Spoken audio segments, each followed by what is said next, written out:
Good morning, bom dia, and welcome. Bienvenido, pardon. Sorry, I'm mixing up my Portuguese and my French. Bem-vindo a São Paulo for day two of the São Paulo DLC. With me this morning, I have Nora to cast this match with her fellow countryman, Frank Karsten. Yes. Yeah, that's actually very funny because so many people call him Frank. We were just mentioning that on our phone call, but it's actually Frank officially. So there you So go. he is from the Netherlands, and that's how you pronounce it officially.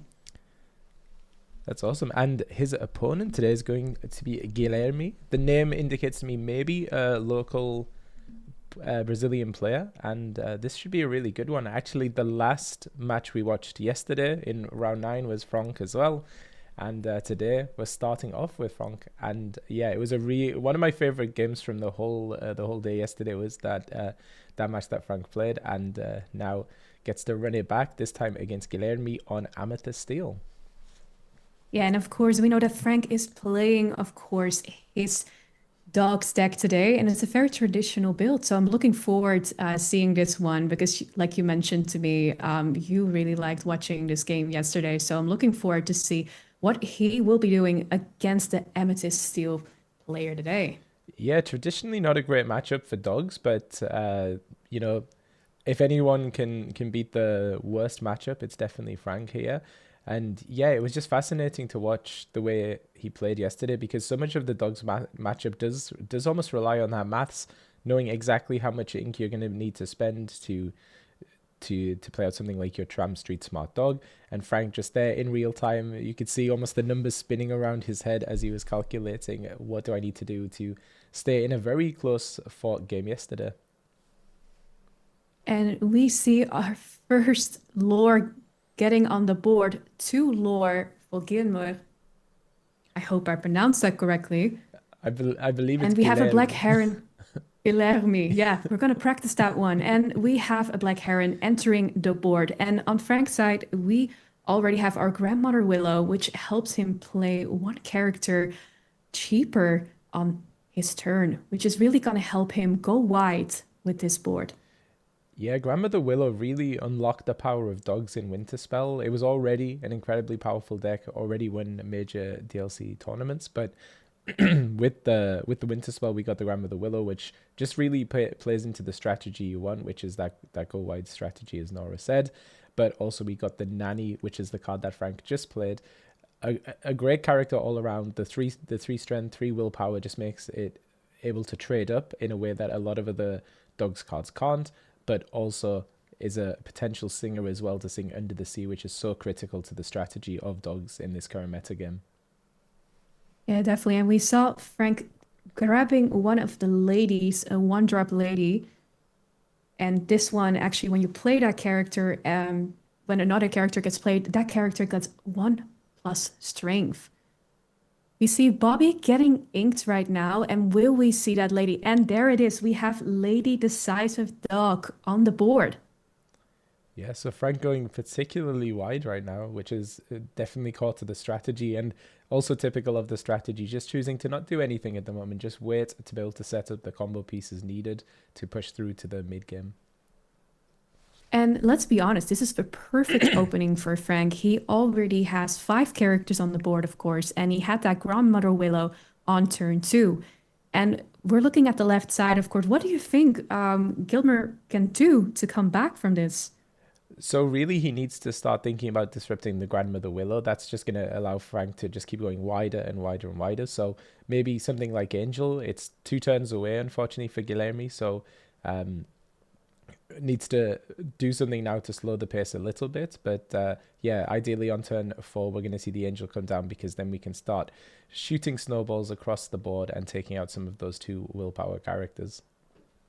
Yeah, I agree that that would be definitely would be a very good idea to remove some characters on Frank's side. But we did see a Cheshire Cat coming in, which is going to help. The moment, of course, does damage to another character, he will be able to move that damage around. So that's actually a very good play for him right now.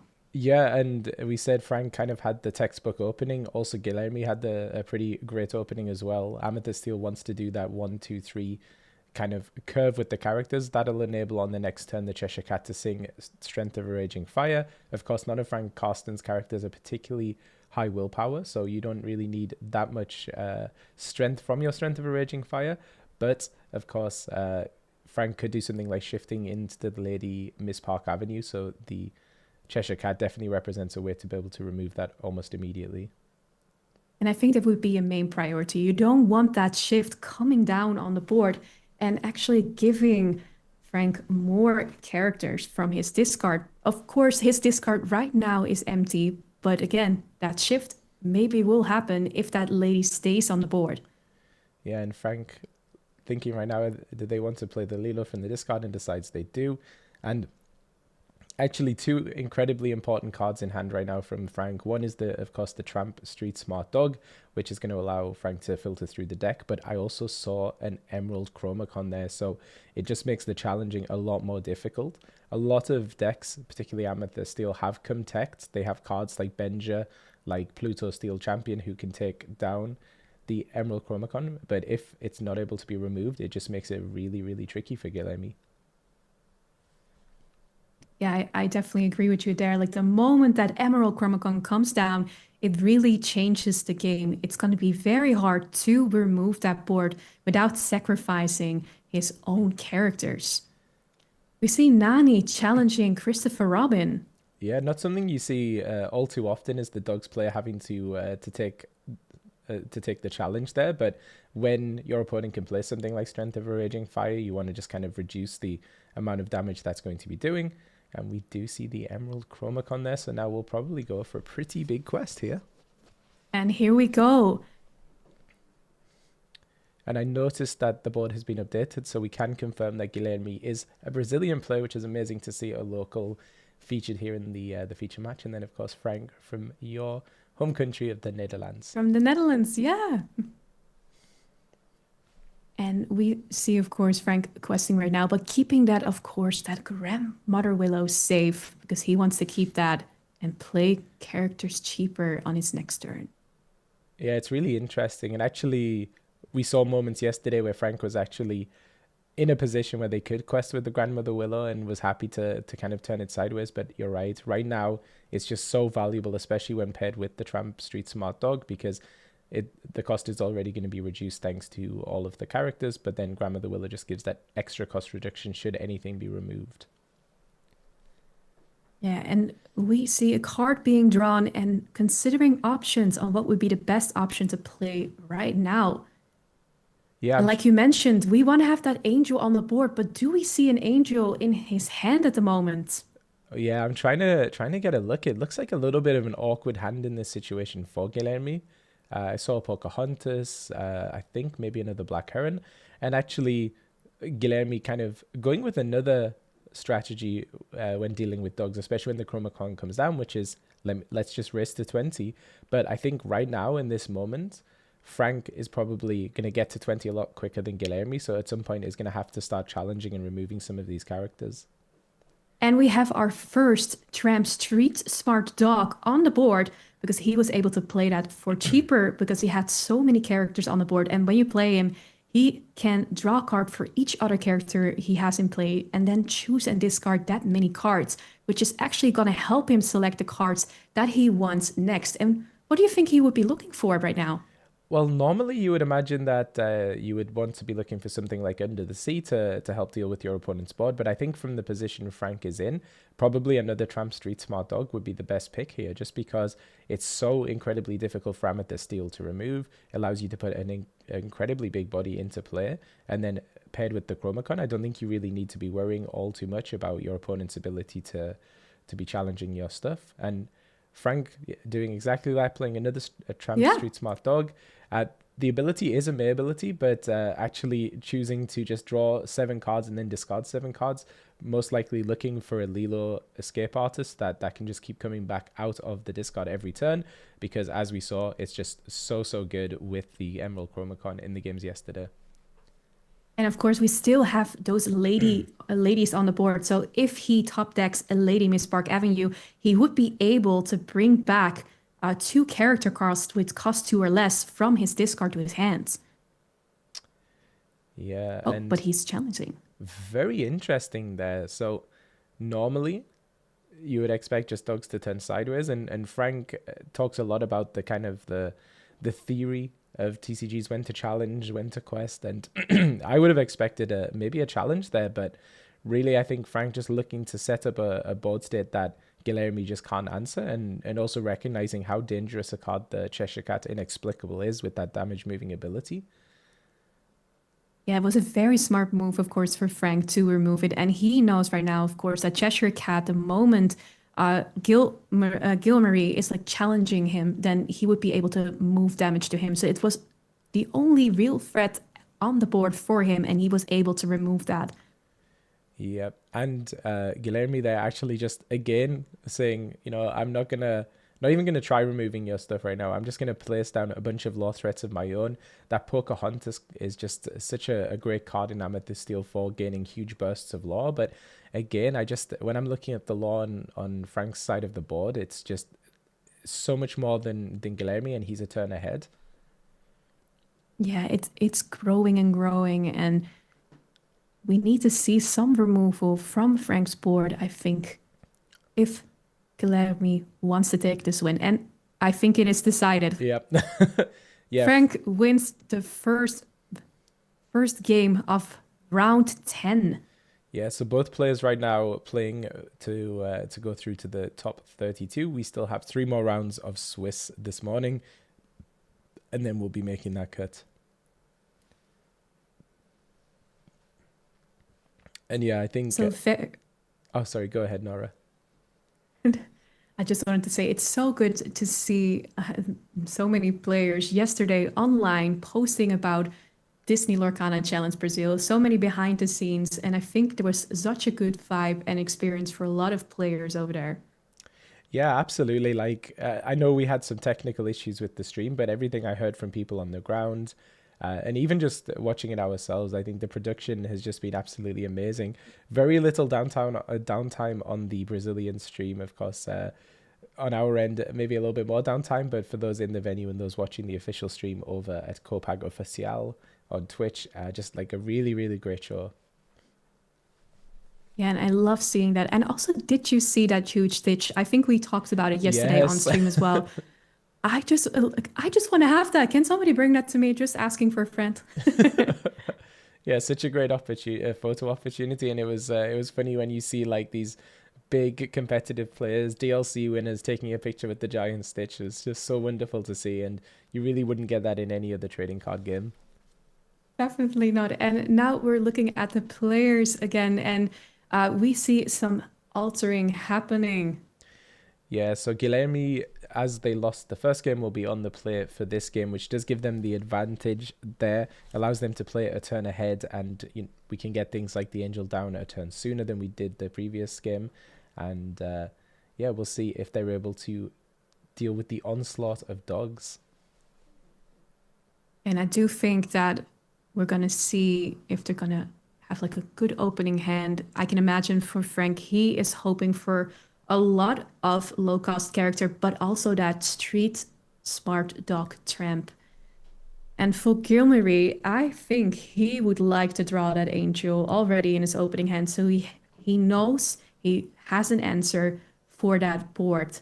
What do you think? Yeah, I agree. I think you need stuff that's going to disrupt the board. I'm not sure what's in Guilherme's deck list, but a lot of Amethyst Steel starting to incorporate things like Fire the Cannons, just because that Grandmother Willow is such a threat, as we saw in the first game, such a unassuming card that can just have massive implications. So the sooner you answer that, the better. And we saw in a couple of games yesterday, players on turn 3 just hard casting Strength of a Raging Fire, dealing 2 damage just to get rid of the Grandmother Willow, because it is just such a threat you need to answer right away.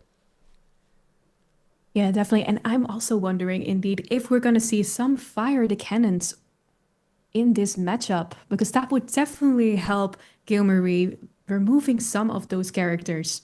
Yeah, absolutely. You've been playing a lot of Amethyst Steel this set, right? I did exact. Actually, I've been playing this deck for a couple of sets now, and yeah, for me, it's one that works the best. I tried dogs, but I love it. Really, I really love it, but I do think it's hard sometimes if you don't get that tramp street smart dog. Yeah, and certainly in the last match of the day yesterday, we saw Frank playing with some very clunky hands, not really getting the ideal cards they needed. But then it was really fascinating to watch him navigate that and deal with those kind of situations they normally aren't playing from, which for me was fascinating. I've really been enjoying dogs, but it is a deck that gets my blood pressure very, very high because there's so much of the game is just waiting and hoping that you draw into what you need. But it does look like Guilherme has a pretty good hand to combat the dogs right now. I do see the Black Heron again, so definitely have a turn two player. I think there was a Cheshire Cat in there, and there's almost certainly an Angel in there for turn four. Definitely. And we saw Frank just inking his tramp a Dapper Rascal, and we now see a Bobby on the board, which means he got to draw a card and discard a card, which is Lady. Yeah, Tramp Dapper Rascal actually is a great card, particularly for the Amethyst Steel matchup. The 8 willpower just so tricky to remove. And then also when the characters are banished, you get to draw a card. Has fantastic synergy with the Emerald Chromacon because not only if you've been able to set it up, are you returning your opponent's cards to hand, but you're also drawing a card as well when your characters are banished. So it can be a really huge advantage engine, but I didn't see the Tramp Enterprising Dog in hand, so Frank probably not looking to shift that anytime soon. So definitely the right card to ink in that situation. Yeah, I totally agree with that. And it's also pretty interesting to see actually that tramp card returning actually to this deck because we have seen it being removed for these last sets. Yeah, very true. But I think it's just one of those cards that helps shore up the worst matchup for the Dogs player. And Frank probably not that happy seeing the hand from Guilherme. Guilherme very wisely and not holding on to a Strength of a Raging Fire if they drew it in their altar. So nothing for Ursula to grab. But I think for a player of Frank's caliber, just getting the information of what's in the hand, being able to predict and plan ahead, really is going to be incredibly helpful there. Yeah, and we see Gilmary now questing with the two characters on his board, the Palace Guard and the Black Heron. And we saw a genie entering the board. And what a lovely genie is that? That's an epic over there. That's an epic. And can you remind me what that genie does, Nora? Of course. So if you boost that character, then he gets +1 lore for each card he has under him. And in addition, it's also he has 3 strength and 4 willpower. Yeah, and I think if Guilherme's game plan here is to just race ahead, then it's absolutely a great decision to play something like the Genie Magical Researcher, just because it allows him to play very, very aggressively. And you don't often say this, but try and go under the Dogs player.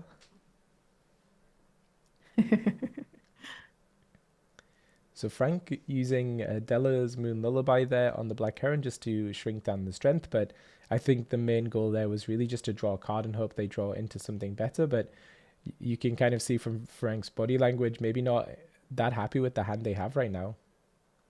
Yeah, you see him shuffling around and seeing what he should be inking right now. We do see, of course, that Tramp Street Smart deck, but he needs a couple of more characters to be able to play that. Yeah, I think Are we going to ink a Rhino? Yeah, I think unfortunately No. for Frank, it looks like a lot of uninkables in the hand. So we do, I think we contemplating, are we going to ink the Tramp Street Smart Dog? Because it looks like we have Under the Sea, we have Lady, and yeah, we're inking the And Tramp Smart. yes, we're inking and we're playing a lady. Interesting. That must not have been the best option for Frank. He must not enjoy that, inking that card. Yeah, and I think acutely aware of the threat that Angel is going to be posing, because now something like Bobby normally is safe by just keeping it upright, but if Guilherme is able to disrupt that, fire off a snowball, remove the Bobby, then it just reduces the ability to play the Tramp Street Smart Dog. So maybe a wise decision there to ink that. And we did see that Frank has the Lady Miss Park Avenue in hand, so could potentially shift that to then get the Bobby back on the next turn. And we're now considering our options. What do you think is going through his mind right now? Well, I think Guilherme, he's kind of, in the first game, he made that decision that they just wanted to quest as quickly as they could. So I think right now it's probably a decision. Do I go with that strategy? Do I boost my Genie so that it's questing for more? And it looks like that is the strategy. So rather than kind of dealing with Frank's board at the moment, is instead choosing to go for a big quest and keeping the magical researcher up right there for now, because going to want to put even more cards into there and get even more lore. And I think knowing that Frank has that lady in hand is a very wise decision, because lady will be able to banish the genie and survive to tell the tale. Definitely. And we also have Calhoun joining the party, which is going to be very interesting when Frank will exert one of his cards. So, because during the turn, whenever this character banishes another character in a challenge, we're going to gain 2 lore. So, that's another way, of course, adding lore to the board and getting to that 20 lore that you need to win the game. Yeah, it's really interesting the way Amethyst Steel is built these days, and I think a lot thanks to Frank, who was able to take down Milwaukee DLC with Amethyst Steel, demonstrating that it's really a excuse me, almost like a toolbox deck where you can have these kind of two ofs, because you're drawing through your deck so aggressively. So Calhoun not great in every matchup, but fantastic in the dogs matchup, and Guilherme acknowledging that, and by questing with their characters, if Frank wants to kind of start challenging in there, then Calhoun can punish that.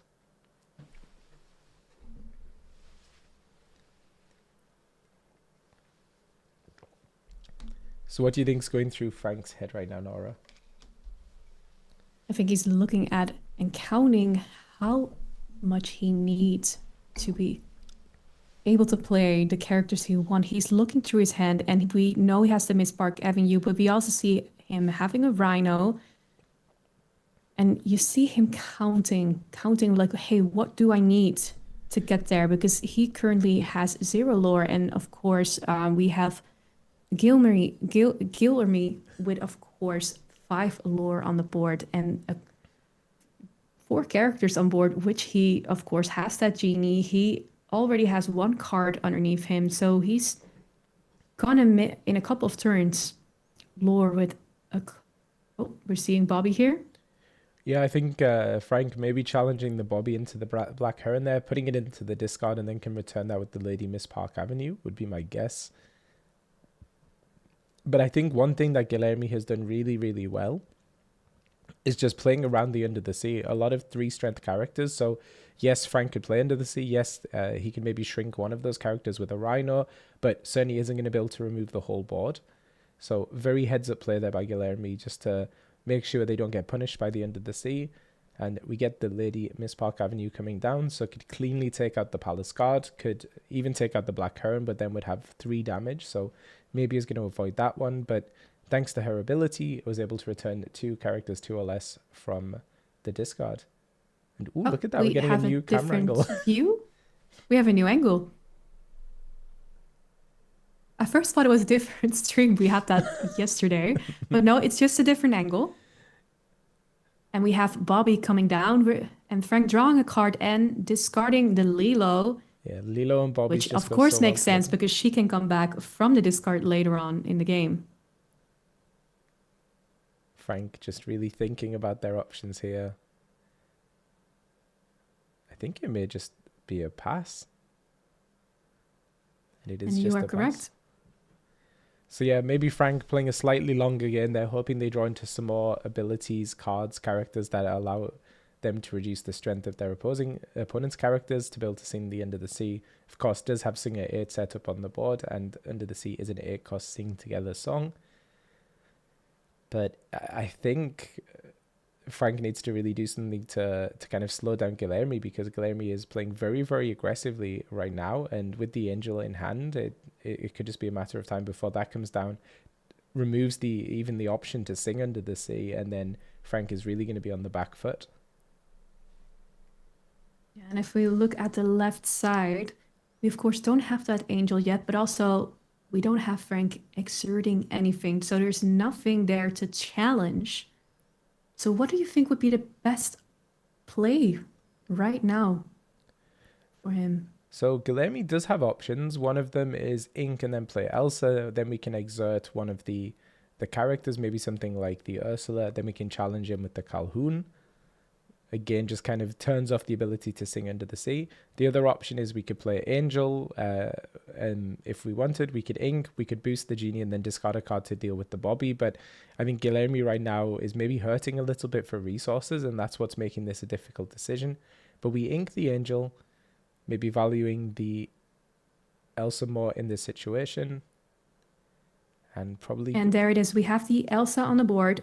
What are we going to exert? Yeah, I was going to say And maybe it's the Lady Miss Park Avenue is a good choice because you can deal some damage with one of the lower strength characters like the Elsa or even the Palace Guard, and then we can finish it with the Calhoun to gain the 2 lore potentially. Or maybe we're just going to keep the Calhoun around to threaten any other characters that want to quest. So, yep, there we go. We removed the Singer from the board, and now Frank has to do a lot to deal with what Guilherme is presenting, and on subsequent turns that Genie is just going to get more and more lore. Yeah, and we saw him questing and going to 9 lore. Only 11 more lore to go until he reaches 20. And it goes very, very fast with the Genie Magical Researcher in play. And of course, that Genie is pretty strong with a 3/4.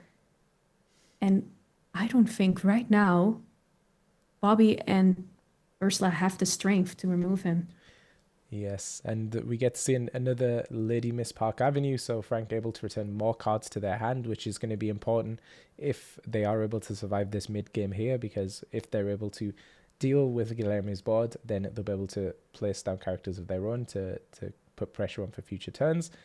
But we had 2 Miss Park Avenues, we also got 2 Spirit of Winter, so probably the Elsa with the 4 damage is going to challenge into the Lady right now.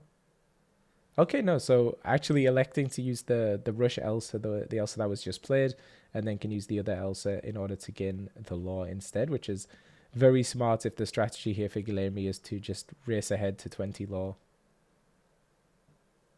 Yeah, and he is now looking at Calhoun if he's going to challenge that Miss Park Avenue, and he decides to do that. So we're seeing 2 lore being added.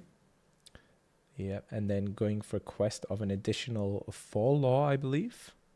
I think there's 1 card under the Genie Magical Researcher right now. And what's Frank got to do to stay in the game here? Yeah, I think... Oh, No, nothing, it seems. nothing. We're gonna go to the next game. Yeah, I think you could see from Frank's body language, even on those early turns, turn 2, he was already looking a little bit defeated. I think not getting that Grandmother Willow, you see just how critical it is to the game plan of this deck. Being forced to ink the Tram Street Smart Dog just because of a quite clunky hand there.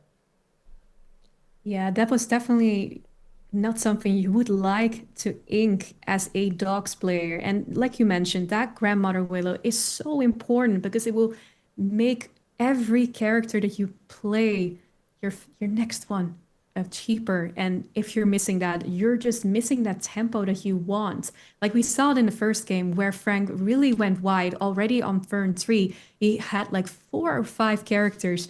And this turn, you saw him not being able to push for more. Yeah, absolutely. It's incredible what dogs can do with so little ink, but just Frank not able to make it happen that time. But we have 1 more game to make that work and hopefully secure the victory for Frank. But Guilherme playing incredibly, incredibly well here as well. Yeah, I think he really took the time to consider his options because we saw, for example, the Angel getting inked and playing that Elsa, which was the correct play to being able to remove that Miss Park Avenue. Yeah, absolutely. And I think Guilherme just kind of recognizing that they need to race the dog's deck sometimes, especially if the Emerald Chromacon comes out, because it just makes challenging impossible.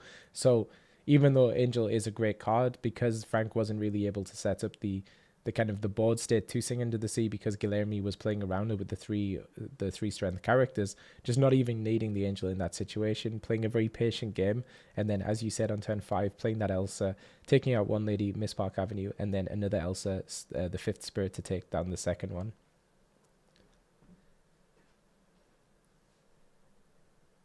And now we're gonna look at some altering. We're now still shuffling the decks, making sure everything gets up, because I can imagine that Frank really wants to have that best opening hand. with A- Grandmother Willow this time. Absolutely. And we were saying on the stream yesterday, Frank's shuffling technique, it like making my toes curl a little bit, but definitely randomizing that deck as much as you can possibly do. Yeah, I definitely want some lessons or tutorials when I'm watching this. I've never seen that technique before of doing the two piles and then being able to combine them with a single hand. That's like some Jedi level. And now we're gonna do it again. So, what do you think for this third game? Are we gonna see some different strategies, or do you think it's gonna be pretty similar to what we have seen before? I think certainly for Frank, they would like to see the strategy we saw in game number one, which is setting up the Willow on two to be able to get the Tramp Street Smart Dog down as quickly as they can. I think from Guilherme's perspective, probably wants to see something different than they did in game one. I think valuing those high strength characters is a very good play if they're able to play Black Heron on two, Cheshire Cat on three again. I think it was turn four where they really needed to break the stalemate a little bit, and I think that's where Guilherme will be looking for the angel this time around. Yeah, definitely. And of course, we're gonna see Frank playing his opening play. So it looks like we're altering five cards, which may indicate that Frank didn't have the best hand to begin with, but we'll see what they're able to draw into. And then Guilherme sending back four cards, I believe there. I think they held on to three in that altar.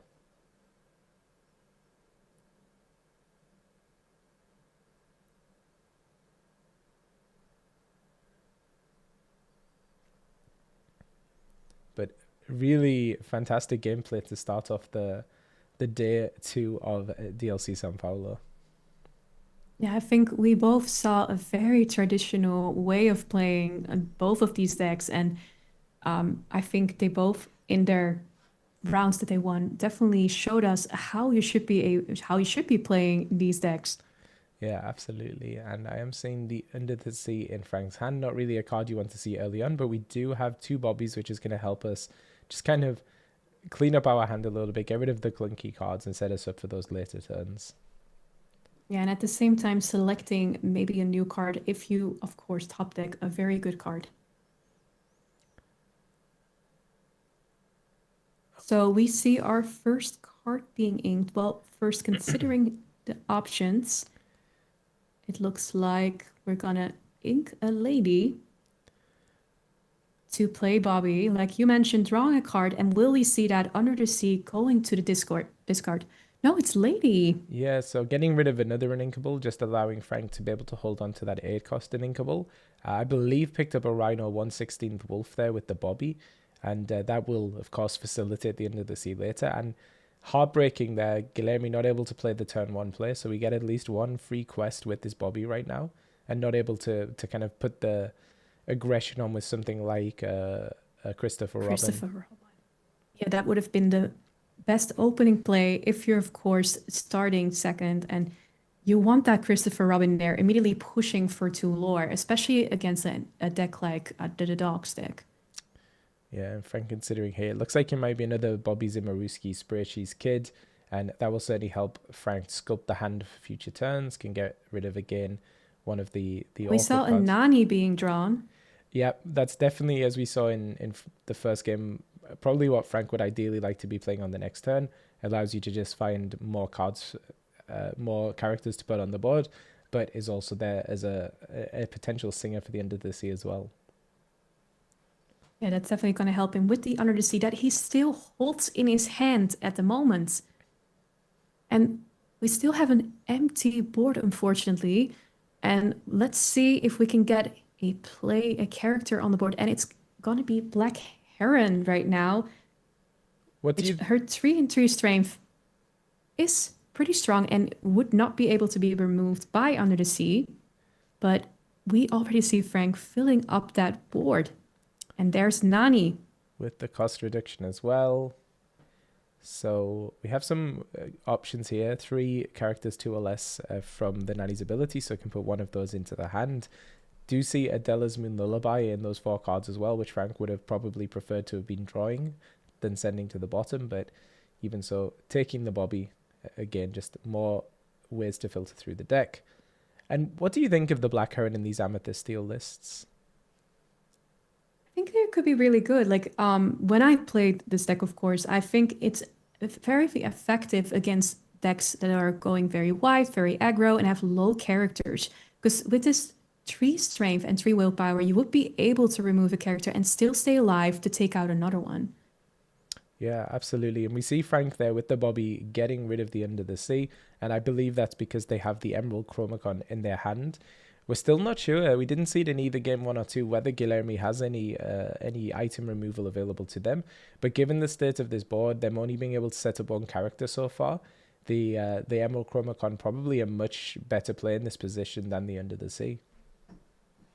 Yeah, definitely. And I think that's also the reason why we see that under the sea, of course, in the discard, because there are only 2 characters on the board, and Frank can just go wider and wider. And also with that Emerald Chromacon maybe coming soon, he knows he's in a very good position at this time.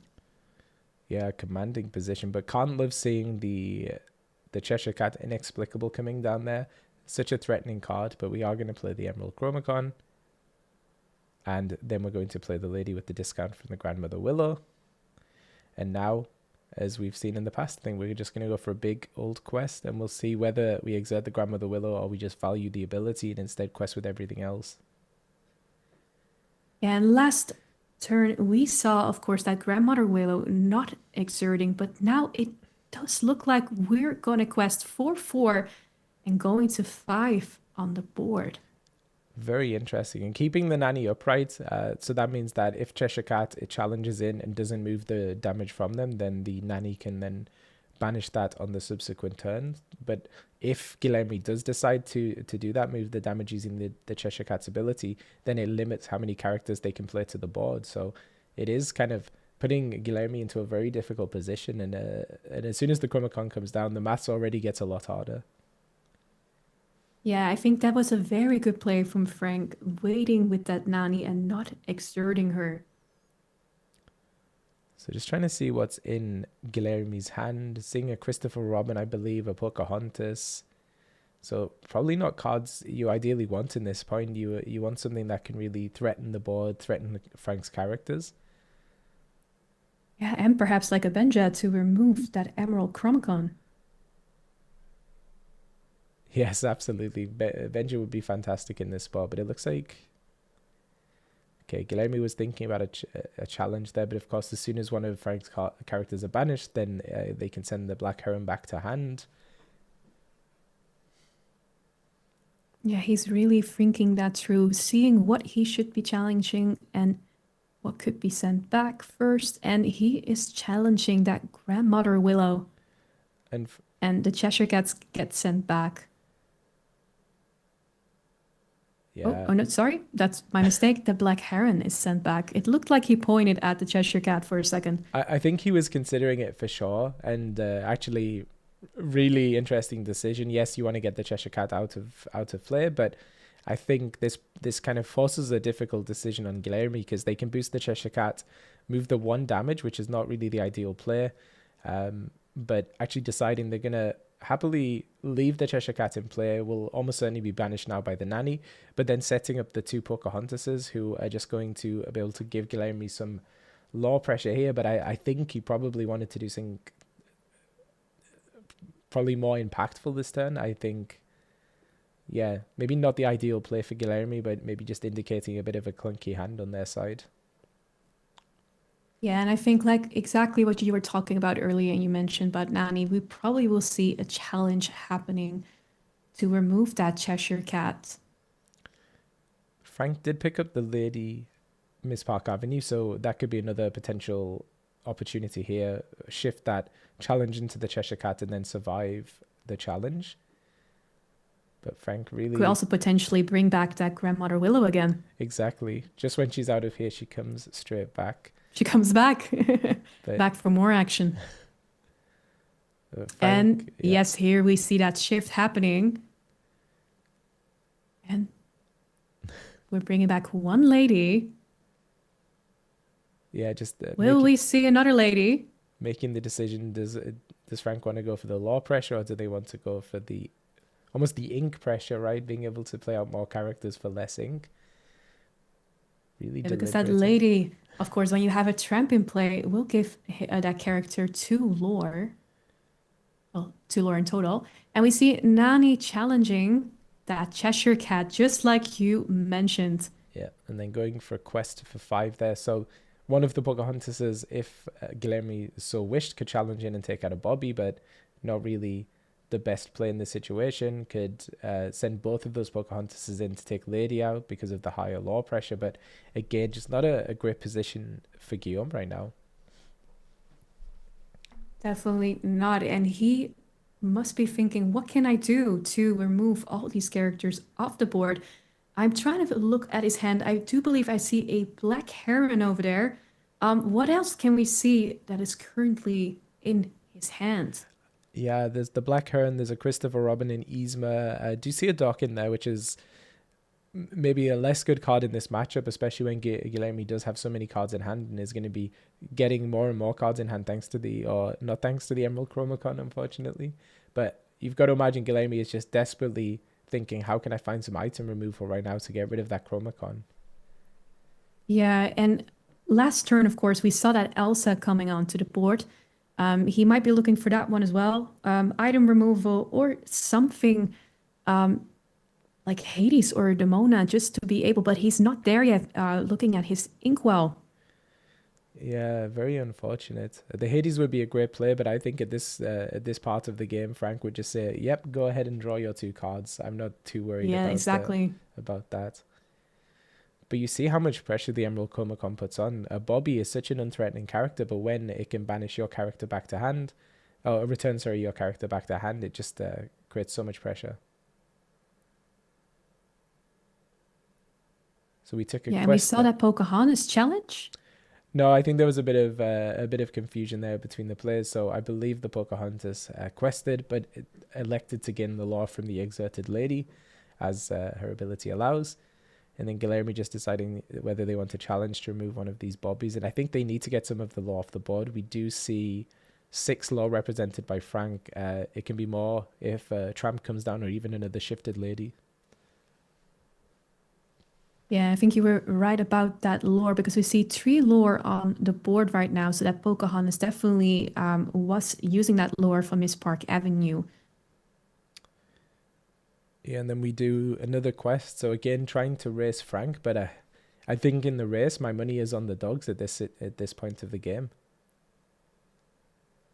And we have a Christopher Robin coming down, and that genie again that we saw on the last turn. And of course, when that genie is boosted, that will get +1 lore for each card he has underneath him. But will it be enough to raise Frank?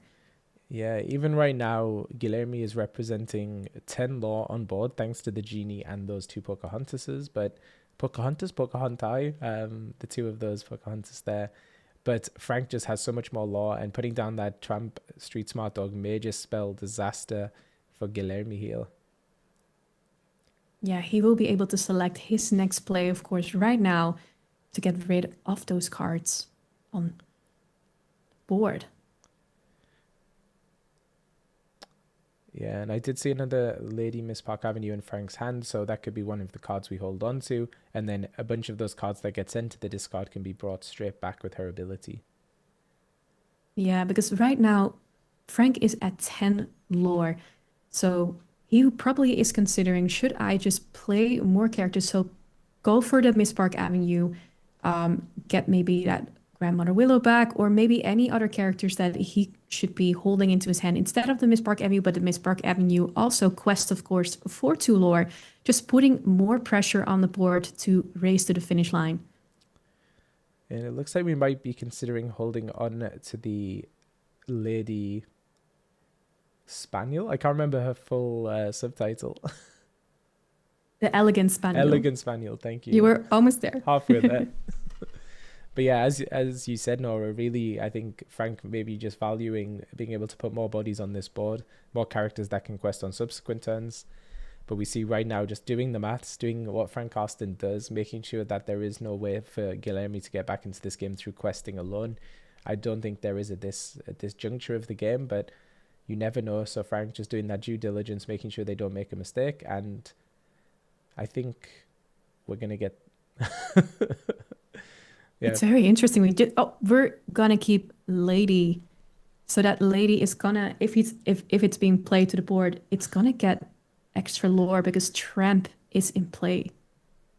yeah, okay, Oh there we yeah, go. we see a handshake, and Frank takes game three of round 10. We have a winner for this round. It's Frank. Oh my goodness, that was a thriller for sure. So exciting to watch that game. Lots of back and This forth. was much back and forth, but also very interesting to see the first game where Frank was racing his opponent, then turn two, seeing Amethyst Steel, taking it back and playing how it should be played at this traditional build, and then in turn two, unfortunately not getting that first turn play and immediately seeing Frank going wider and wider with his board. Yeah, and once again, that Emerald Chromacon doing so much heavy lifting, and unfortunately for Guilherme, just not able to find the item removal. And really, that was that for that game. Yeah. Fantastic. So we're going to be right back, and then we'll be bringing you round number 11 of day 2 here at DLC San Paulo. See you real soon.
Lumineers. And we're And back for more action. I am joining Nora. How's it going, Nora, for you today? Yeah, really great. We just saw this amazing match. I'm not sure if you catched it with Frank playing dogs. Yep, and so he adds another win to his record. And of course, we're waiting for this next round to commence. I believe we're in round 11. And, let's talk about the casters here. So we have Jennifer and Mateus, and I certainly love the fact that Jennifer is cosplaying as Mr. Smee. What a fun outfit. Yeah, it's such fun to look at. Like I yesterday, of course, saw her on the stream as well, but she really comes prepared. And also that Sebastian is adorable. Absolutely. And then, of course, we can never discount Hey Hey, who is hanging out with Mateus. Now, Nora, obviously, we have not seen who we're going to see as far as players just yet. But just in case for folks at home, it looks like quite a few of the top tables have drawn. So I'm sure, the production team over in Brazil. um, I'm sure they have already who they're going to stream, but it'll be very interesting to see what matches come through for this next round. What are you hoping to see, Melissa? I'm hoping to see awesomeness. And wait, Awesome. okay, so as I literally just stated that, we do have, it appears, I'm assuming one of these are certainly local because I do recognize that jersey on the left-hand side as a local league store, I do believe. It's really great to see some representation from local players. And hey, we got a Toy Story shirt a little bit too early. What's known is coming out next month. They're very excited, clearly, for this next, evolution of Disney Lorcana IPs. We And, finally this have absolutely, finally. we finally have Pixar joining, and you see, of course, the alien, the claw. I need that card, the claw. All right. So there we go. We finally know what our matches are, and very interesting. A Amber Sapphire versus an Amber Steel. So what are your thoughts on this so far, Nora? It's going to be an interesting match. We don't see Ember Sapphire that much. So I'm curious to see how this will hold up against Steel Song, which we have seen gaining more popularity this season. Absolutely. And now Amber Sapphire, typically in this current meta, can in a way shape up to be one of two things, either what we call a princess deck, which tends to be more on the aggressive side, or a control deck. Now, of course, with Alonwe here, she could swing both ways in terms of aggressive princess or control, seeing this she is a support character. However, it looks like from the cards we have inked on Renan's side, this looks more like a control aspect. Yeah, we see still the SRC, we see, of course, a ramping. So I do expect some higher characters. And we do have a lot of Ember Sapphire decks right now that are playing, like our Pete's, our Hades, and of course, Stitch cost 7, the Carefree server. Do you expect we will see those cards here in this With matchup? yeah, with ramp basically going exactly how Renan wants, I'd imagine we will, at least ink wise, should be able to not have an issue getting to those cards. And of course that once Romulo, let's assume that's how we pronounce it. I'm so sorry if that's not how we pronounce it. Well, once he kind of gathers more information about this deck, I'm sure he will adjust how to approach his opponent here. Definitely. And we have, of course, our first aerial on the board, which is a pretty interesting character for the Steel Song deck because once during your turn, whenever you play a song, if there's a card under her, the player is allowed to draw a card, which is really helpful, of course, in a Steel Song deck. Absolutely. This Ariel adding so much value to the current Amber Steel Steel Song meta, right? All type of draw for this color combination is always so valuable, especially since we no longer have a certain card in the name of Rapunzel gifted with healing. Yeah, and we're of course hoping to see the replacement of Rapunzel, which is of course, oh, Hana means family, which will definitely be in the deck, but it's not a song card, of course, it's an action card. But we might be seeing a Coot, maybe Strain with the Raging Fire, or he Holder's Thunderbolt later in this game. And I do already see a dock in Romulo's hand, which does help with that draw aspect, which of course we may see that kind of come down with an empty hand to go ahead and then draw two more from for Romulo. So really good board state and hand state for him right now. And he's probably thinking if he would maybe exert one of his characters, but I don't think he will because you want to Oh, keep that Ariel safe. You want to keep that Grandmother Widow safe. And we see Doc coming on the board for card draw. Or no, if we are not going to discard our hands, we just play Doc on the board. interesting. So it looks like we have he hurled his thunderbolt, and I can't tell the other one, but I guess his thought process was, you know what, there's maybe not that much value in terms of aggressive characters or threatening characters on Renan's side. So we're going to go ahead and just play to the board and conserve some of our removal. And we see a Tipo coming down. So we are going to see some ramp, some card, like a card being added to the inkwell. And let's just point at Nakoma for a moment because she's a very strong card on the board with 4 strength and 6 willpower.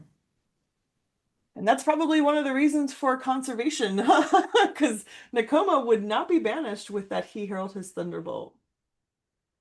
Yeah, and it's a very a threat for the board, of course, because she would be able to remove any character that might exert at this time. But we see Nakoma questing for 1 lore.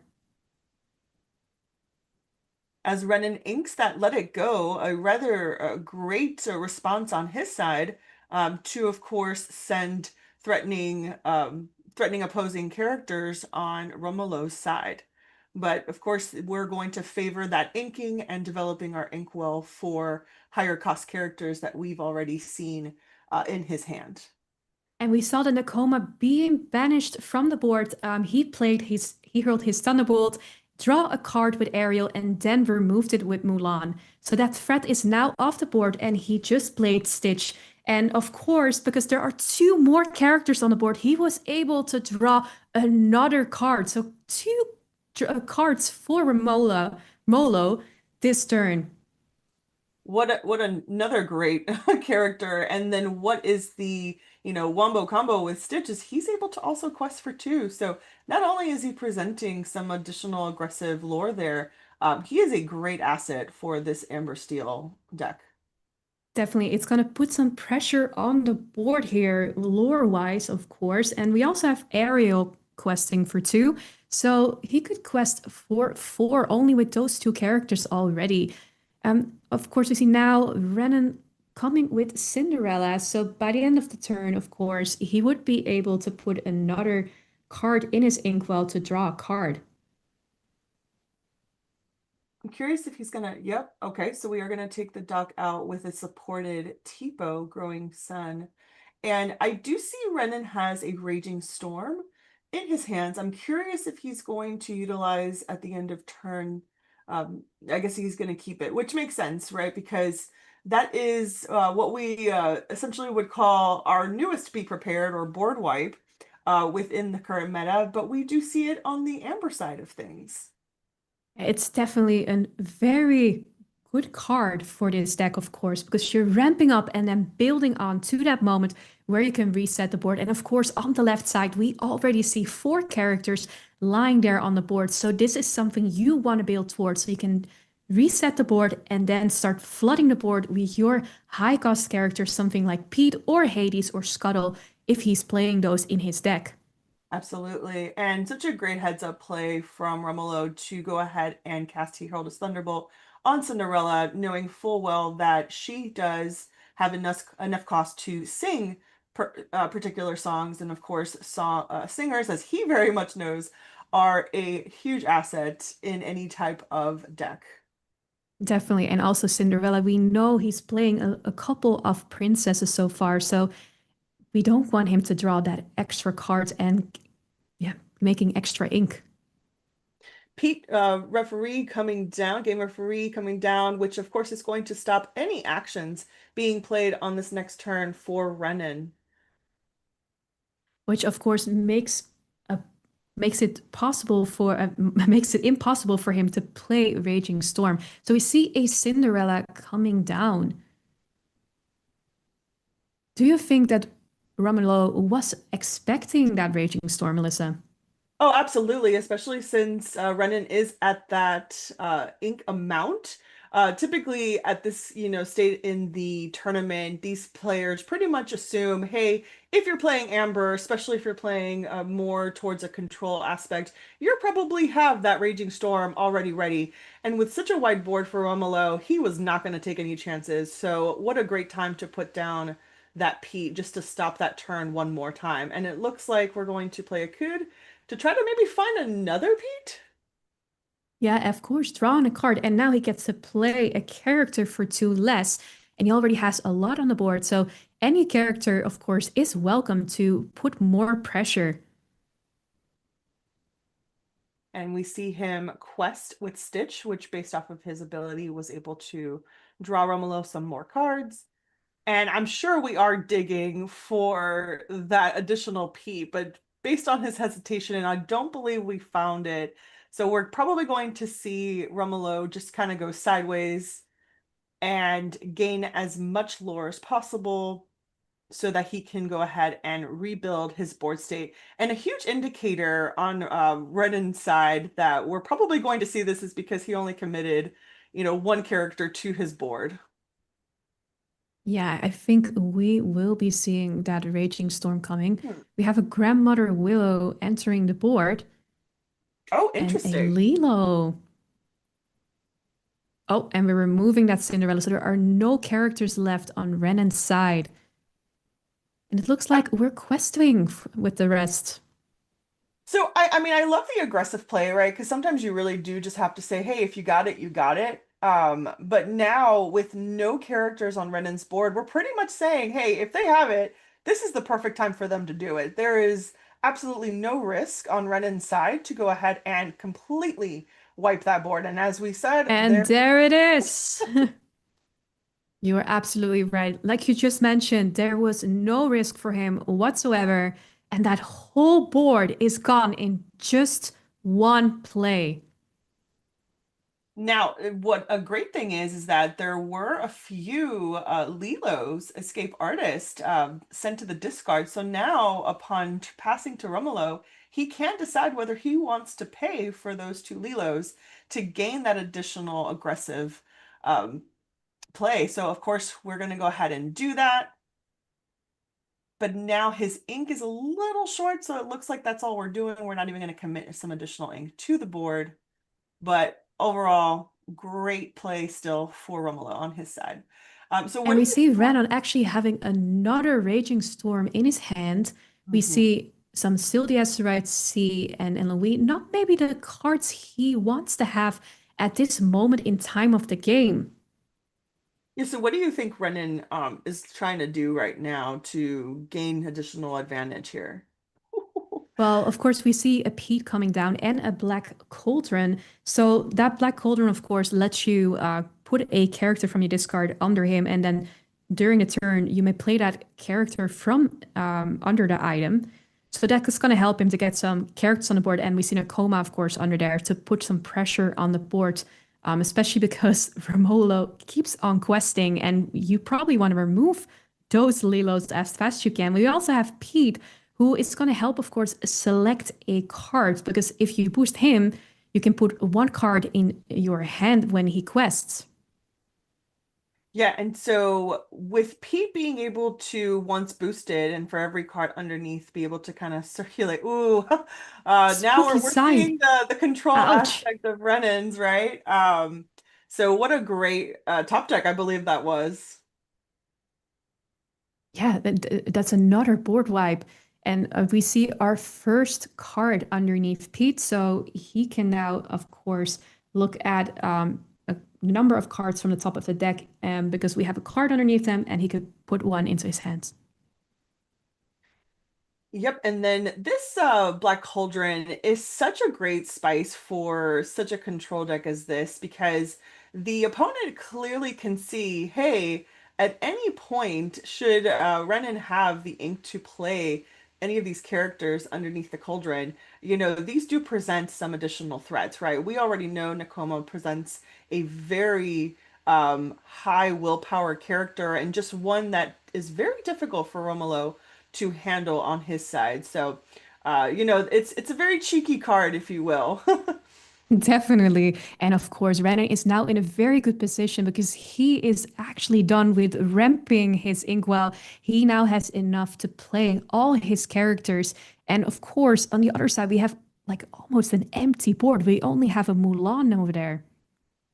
Yeah, I'm sure right now Romulo is thinking, well, I've already seen two board wipes. I clearly know my opponent is capable of this. The whole point and goal of my deck is to, widen the board and, of course, have effective characters that can sing, or in this case, for Angel Experiment 624, provide some damage and removal. But this is not looking essentially well for Romulo, even though he is ahead on lore with 11 lore and 4 on Renan's side. Yeah, I really am looking at what can he do to come back from this. And it also depends a bit on what he has, of course, in his board. We do have that Chief Powhatan that if he's playing that, he would be able to play that as a bodyguard, which could give him room, of course, to quest. But then I do feel Renan now, of course, can play any character he wants. So he might be going wide soon. Yeah, there's just so much as we see Renan have a Hades Infernal Schemer card in hand. Oh, a Mufasa. Well, I did Ooh, not see this coming. So, all right, so Renan is going to shuffle his inkwell, and then we are going to remove, I believe it is two ink at random. So Romulo will go ahead and select. Those go back to his hand, and now Renan has, let's see if he's going to do anything else. Okay, we're gonna ink Tipo. and I think it's What an also very interesting play. spicy with this card is that whenever he quests, he can ready all his cards in his inkwell. Yes, he can, which I'm curious as to why that hasn't happened. Okay, so we're just gonna pass. And we have a Nani coming down. So we have Romulo being able to look for a character card. And what do you think would be a good option to go here? Oh, he's putting Right it back. now, I think the one of the few saving graces on Romolo's side is, aside from trying to keep his characters aboard, is stopping any action. So, I'm sure he's searching for a Pete of his own, right? And it doesn't seem we're finding it. So right now, any type of commitment to the board is probably not going to be here or long for this world, as we see a Hades Infernal Schemer added to the board. And I think Romulo said, I've seen enough of your We're gonna go control. to the next game. Yeah, so that's the first game. Renan wins first game with Ember Sapphire. Yep, and so control doing control things, even though of course Amber Steel is a mid-range bit of control as well. However, sometimes once a deck with Sapphire just kind of extends their ink, all of the control cards are now on the board, and we basically saw them come into full play here for Renan. Yeah, and it was a very unlucky, of course, but he had a raging storm and a spooky side. Yeah, how to deal with that if you're running a Steel Song deck. Yeah, it's rather difficult and somewhat inevitable, especially if we're not able to be a bit more aggressive in our playstyle. But I'm sure now we're going to see as they alter for game two, different strategies in what to do on the Amber Steel side. What do you think he would change? Because I do feel like Romulo choosing, of course, to make sure he was like luring as quickly as he could was Mhm. actually working because he was playing against a control deck. Do you think it would be better for him to choose a different strategy for this turn? So as far as his start and curve looked great. Obviously, he had a heads of play to play that Pete because, of course, we would have seen that Raging Storm a turn earlier. But perhaps, of course, instead aside from making sure we have at least one Pete in hand, I did see he has Mowgli's. So that would be a great character to certainly keep within our hand to try to find those non-character cards and force that discard on his on the other side. And it looks like we're going to our second game. We're looking at altering right now. Okay, so we do have a Pete. So that's great news for Romulo. Step one. And we see Romulo altering three cards and Renan nothing. So he must be feeling very confident about his hands. Which is such a flex. But obviously, if I were Romulo right now, I would not be feeling all too happy knowing that typically control decks are favored over Amber Steel, especially in this matchup. But we have our fist bumps, and we are on our way with game two. And Romulo is on the play, so he will be the first one inking. And we see Troubadour coming into the inkwell, and then Mulan gets onto the board, and we drew a card and discarded one, which is Mulan. Now, there is one card in Romulo's hand that I can't decide if it's he has a Raging Storm of his own or if that was a Bambi, but I'm willing to bet with the play style of this that is a Bambi, which is another great Amber card that allows Romulo to circulate through his deck. Yeah, that would definitely, of course, help him, like you mentioned, go through his deck, because that card, of course, is another boost card, and it can reveal a number of cards from the top of the deck equal to the number, of course, that are under that card. So many great characters introduced through Winterspell that just apply so much more resources for circulating decks, and it's just great to see them being played within this Disney Lorcana challenge. Yeah, and I cannot wait to see what Wilds Unknown is going to do to this meta. But we've got the Aerial back for more action, which we already saw, of course, in our turn one. And like we mentioned before, once during the turn, whenever a song gets played, and if there's a card underneath that, Romulo will be able to draw a card, which is very helpful to keep that hand full. Nora, we're seeing a bit of deja vu here. So we've got great curve on Romulo's side. We've got that aerial showing up right on schedule. And then, of course, right on schedule on Renan's side, we have the Nakoma, which, of Yeah, course, she's is a back. really great character, Yeah, 4/6. Sign me up for that one. right?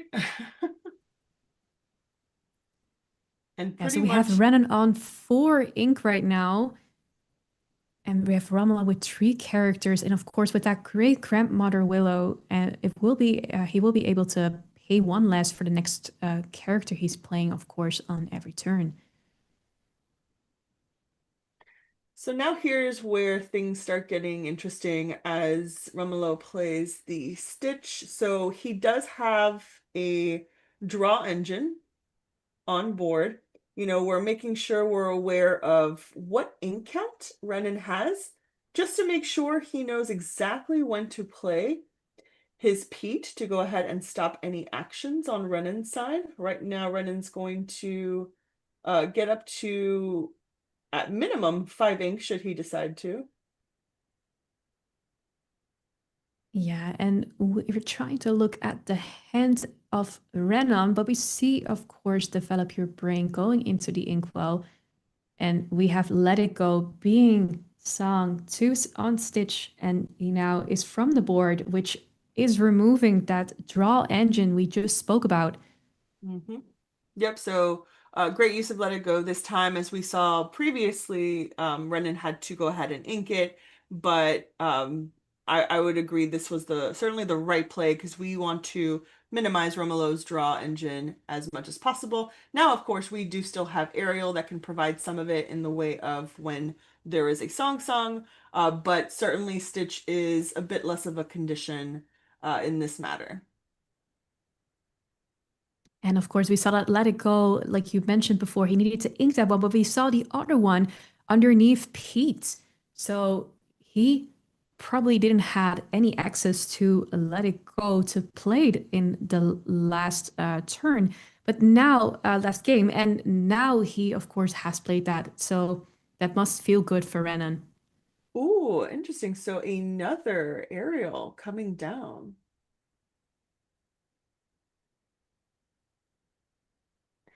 What do Of you course, think? if, oops, sorry. No worries. What do you think Renan is kind of thinking here with now two opportunities for Romolo to draw? Well, he first needs to boost that area, of course, but the moment he does, he will be able to draw a card if he is playing song cards, because I'm not sure. Did we see any song cards in his hands? I don't believe we do, but there's always the thought that we're going to draw into one, right? Especially with so many opportunities he has within his deck, whether it's playing another character that can help draw, or of course the ratio of song to characters within his deck. I would Yeah, and I always do be thinking about that. Go ahead. that I think that's really, yeah, like you mentioned, of course, this is a steel song deck, so I would expect him, of course, to draw more song cards. I did see, by the way, a Mowgli in his hand, which is going to help, of course, remove yeah, a non-character card from Renan's hands. Yep, and then it looks like we're boosting to potentially sing a song. We may have found one, or we're just going ahead and making sure we dedicate that ink for that. As we do No, see it's song, definitely a right? song. He hurled his thunderbolts, and we have the Cinderella going to the discard and drawing two cards because of it. And here's that Mowgli we talked about. So we have Spooky Sight and Ohana means family. What would you pick? I would have picked exactly what Renan did because, as we know, this deck wants to remove as many characters as possible on Romolo's side. So, what's draw when I don't have any damaged characters at the moment? Yeah, 100%. And but we of course saw in our last game that Spooky Side came on the board. So both of the options would have worked, of course, Mhm. for later in the game.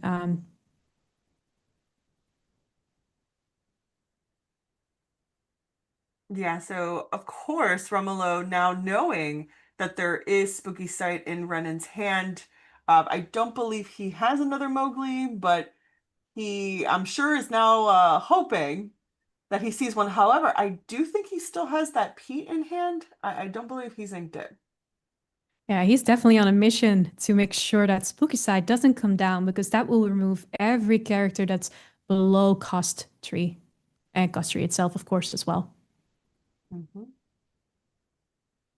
All right, so we see Hades making quick work of that second aerial. So again, Renan doing exactly what he needs to be doing in terms of his characters taking care of Romolo's side and removing the singer plus draw threats coming from the Amber Steel side. And Random must be in a very good position again because we already see, of course, that Hades coming down. His Inkwell has been ramped. He can play some of his high cost characters. And at the same time, we have Vermulo only having a Grandmother Willow and Mowgli on the board. So, how can he come back from this, Melissa?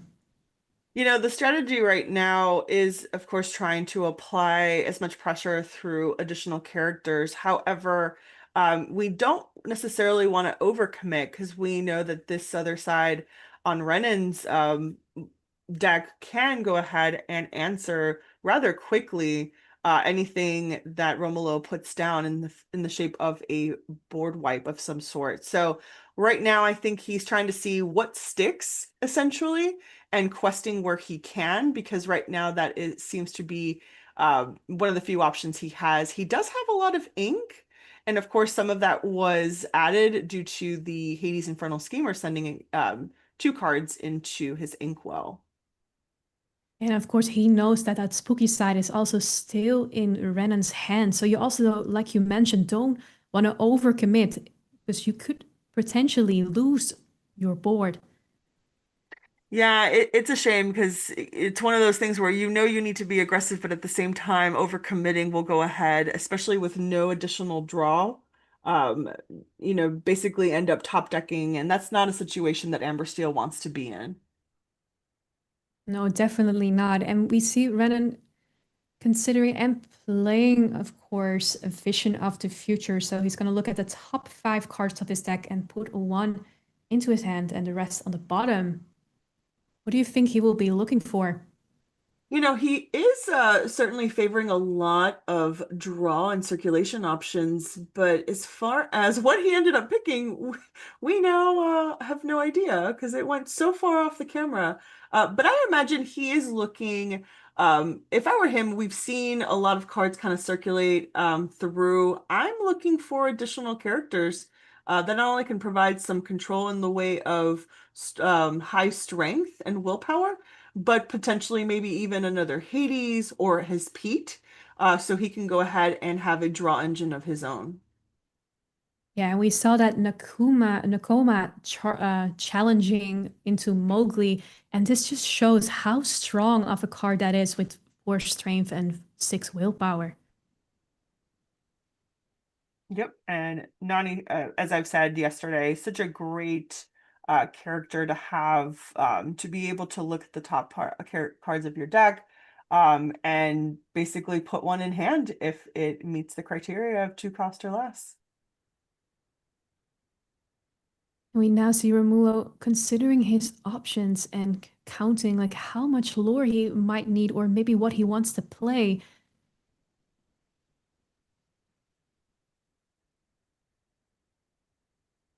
So of course he's thinking, well, I'm assuming,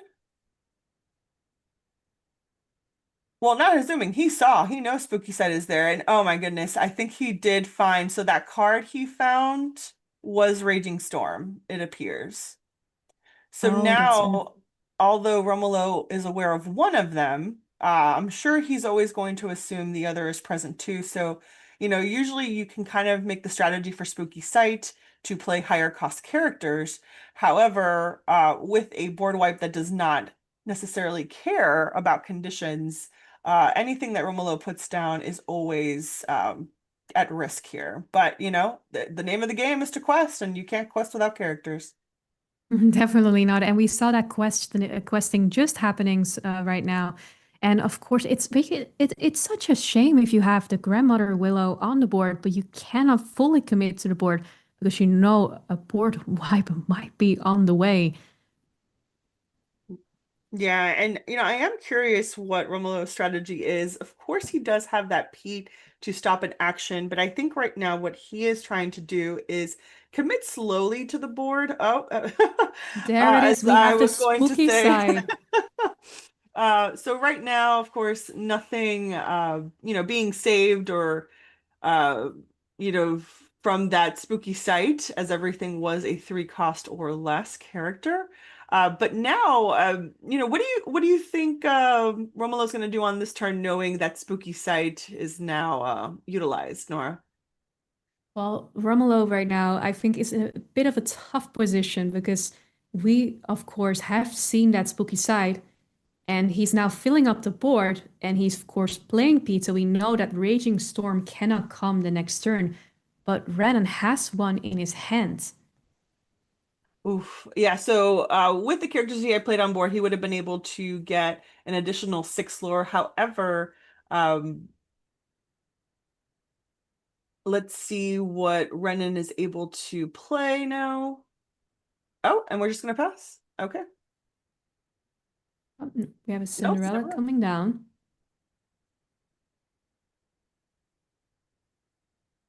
And I think for Renan right now, of course, you're looking at the lore state. We have 10 and we now have going to 5 um, lore. So he's not close to that 20 yet. So I can assume that he also wants to maybe go a little bit wider with his board, playing some characters and getting some lore in with questing while making sure that he stays in control by removing characters from Romulo's board. Yeah, and Hades' Infernal Schemer being not only a great card for some immediate removal, but with that two lore, is just able to be a bit aggressive on that questing aspect for Renan. So overall, a great card and character to have. No reason we have seen this particular card reprinted from the first chapter. As we pass it over back to Romulo, who of course will quickly and swiftly quest with all of his dry characters, praying, hoping, wishing that we do not see a raging storm on Renan's side. And he quested just for 6 lore, so he's going to 16, only 4 lore away, of course, from that 20 lore. I don't think the board is updated yet. Yes, you are correct. So it should be up to 16 for Romulo as we see a Horseman Strikes get played. Now, that does target evasive characters and allows you to draw a card. Of course, no evasives on Romulo's side, so we're just going to go ahead and utilize that for the draw. We see also Renan now counting and challenging that Lilo we know can come back, of course, from the discard next turn. Yes, Lilo, such a great escape artist, able to just make the board state a bit sticky, knowing full well that really the only way to answer a Lilo from coming back is to utilize yet another Hades potentially, or we know that Renan has Let It Goes. As And speaking as about Let It Go, we right on saw it schedule. just right on schedule, yes. And we also saw Ohana means family. So Renan was able to draw cards from that by removing that damage from Cinderella. Oh, and I see here, I don't know. Oh, he did play Lilo. Good. I thought he did not and misplayed, but oh no. He said, "Never mind. We are board wiping." So of course Renan quested with his characters. So And oh no, wait, what happened? Did we're he no, we actually? played Mowgli. Oh my We removed the goodness. potential board wipe. Oh no. Oh, that's even better for Romulo. So there we go. There we go. So Romulo is taking this game from round 11, the second game. All We're right. gonna see game Game 3. three. And so basically, on the Amber Steel side, he did essentially what we talked about as they were altering. You know, we wanted to make sure we found those particular characters that were going to play, you know, some defense against the Amber Sapphire deck in the shape of Mowgli's and Pete's. So that Mowgli coming down at the perfect opportunity to go ahead and secure his way to 20 lore. Yeah, this was just the perfect play for the. It was actually, I think, game changing because otherwise we would have seen that board wipe and there probably would have been so much harder for Romulo to come back with the amount of cards he had in hand. Absolutely. And, you know, as we know, never count out control decks that are able to just basically, once they reach a certain inkwell, find all of their answers. So even though, let's assume there would have been an opportunity to play that next Raging Storm, uh, Amber Steel would have probably had to creep back up. As we saw, there was that bit of delay in him being able to build his board state up again. So at that point, you open the opportunity for that Amber Sapphire to creep back into this game. And now we're looking at some altering, and it seems like Renan is only keeping one card in hand. Ooh, so that either may be ramp or that may be a very important card, but um, typically with those Sapphire decks, if we send a majority, if not all, chances are ramp is the culprit here, or lack thereof. And on So we're Romolo's side, I did see he did have a Mowgli. So again, you know, playing to his deck strengths against this other deck. Yeah, he's now coming prepared, making sure that Mowgli is there in his hands to not have any surprises coming from Renan. So I'm we have a curious. fist bump and we'll start. And Interesting now, of course, hand. Renan can start. So Is Renan, being at the mercy, of course, of sending 6 cards back, it looks like he has a bit of a clunky hand in the way of very high cost cards. So we already see a Raging Storm. I I think we believe see there's two actually two. actually. Yeah. Oof. That's not So the best opening hand, of course, for this deck. We want to see some ramp. We want to have our T-pose. We want to have our Sildy SRIC. okay, so there we go. So he was in fact looking for ramp and did not find it in his next 6 altered cards. So we're doing a vision of the future here. We're looking at the top 5 cards and picking one, sending the rest to the bottom. And if we look on the other side, we see two angels in the hand. And I do believe, I think we see an Akut over there. So he would be able to draw a card and play his next character for two less. Perfect. And so that Akut is what I thought was the Bambi last turn. All of these snow uh images on these cards, you never really can tell. But now that It's we time know. we move on to the jungle. All right, so we have Angel on Romulo's side. As we know, Angel is able to sing songs up to 3 cost, being a singer herself. And, it's great to see, even though we don't have Cinderella Ballroom Sensation anymore, a character that sometimes can come out on the first turn due to the underdog effect and be able to sing songs. Very powerful in this Amber Steel deck. Definitely. And we just saw, of course, Mowgli coming to the board, and we saw a Raging Storm being chosen to be put in the discard. But however, we saw a Raging Storm and a Spooky Side. I really want to know what's going through Romulo's mind right now. He just saw two removal cards in Renan's hand. Yeah, he's right now thinking 2 things. One, I hope Brennan doesn't get to the cost of some of those as fast, or Mowgli, Mowgli, Mowgli. Yeah, we need more Mowglis, but we do see a dog, of course, in hand, so he would be able to draw more cards. But before we get there, he has a couple more cards to play to empty out his hand. Yep. And Brennan still with, although we do now have 2 T-bows in hand, still a bit of a odds and ends hand for him. This is So, not what you want to see, of course. In your last game, you want to have that early ramp so you can play your higher cost characters or like your Cinderella early now to get that extra ramp in. yep. And that Elanwe, although, good in particular situations, she will fall subject to that spooky site, should Renan be able to play it with them on board. But never mind, we are going to utilize Angel Experiment 624's secondary ability of going ahead and applying 2 damage to that Elanwe after discarding a card. So it looks like Romulo is going for the strategy. Just keep questing and be and finish there before Spooky Side or Raging Storm comes on the board. Yeah, so right now, Romulo, obviously having seen some of Renan's hand, is probably thinking, you know what?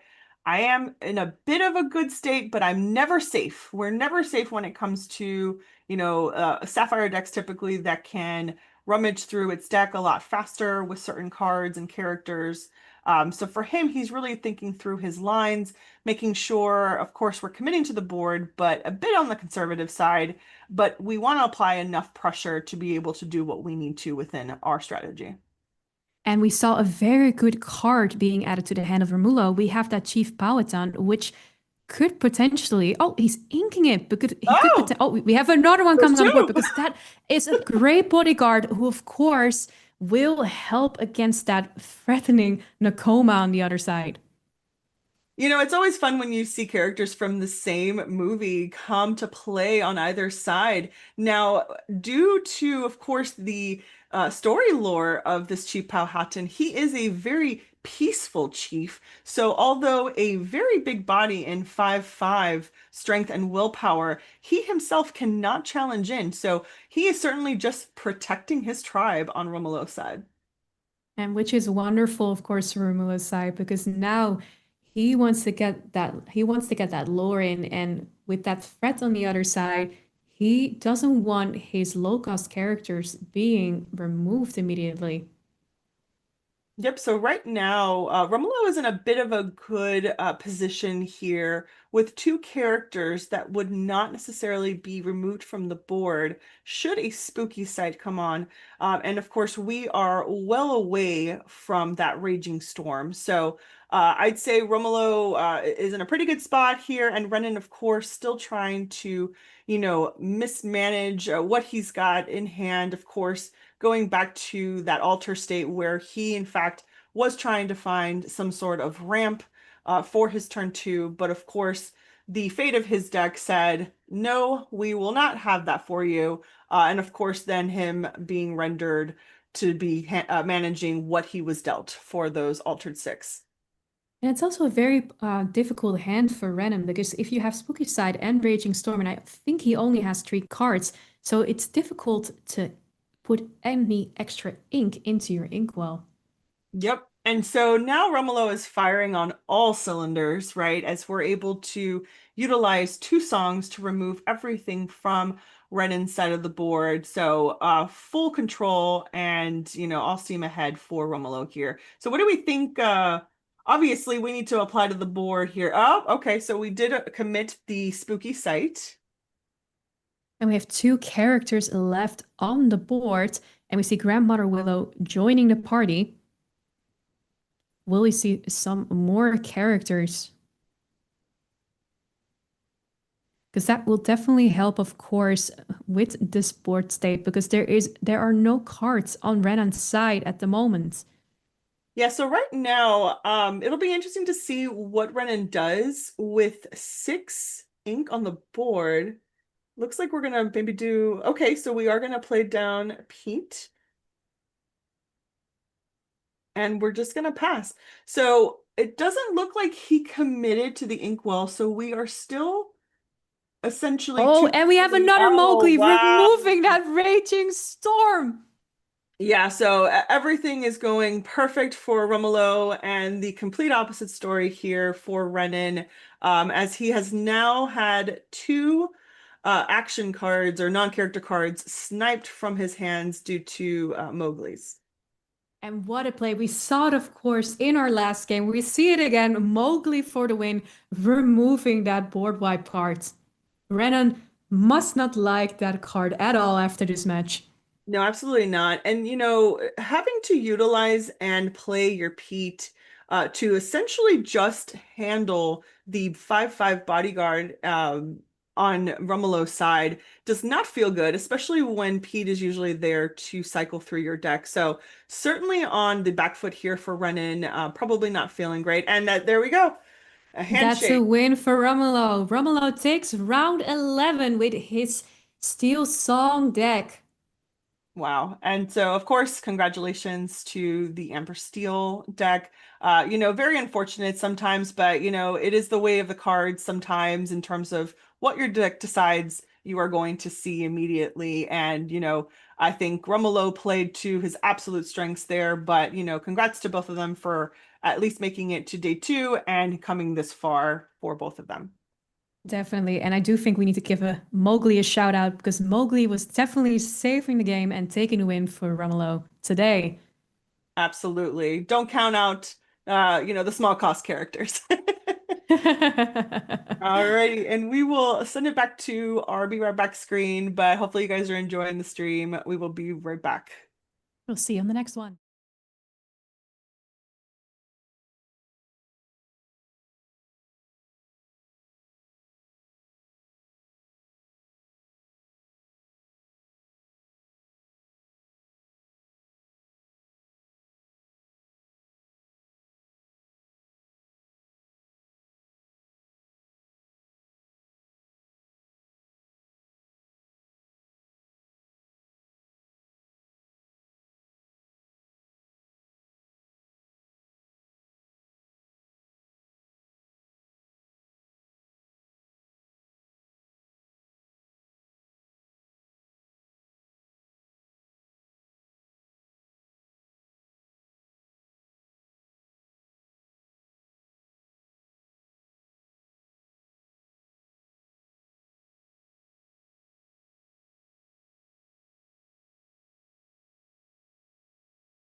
Hello, everyone. It's Charlie and Nora back, and we should have a really fun one here for you because it looks like it's going to be Amber Emerald Dogs taking on Amethyst Sapphire Blurple. Yeah, and we are seeing of course, in the deck list, we are seeing some interesting cards here that we don't normally see in a dogs deck. So I'm looking forward to seeing those uh, characters coming on the board.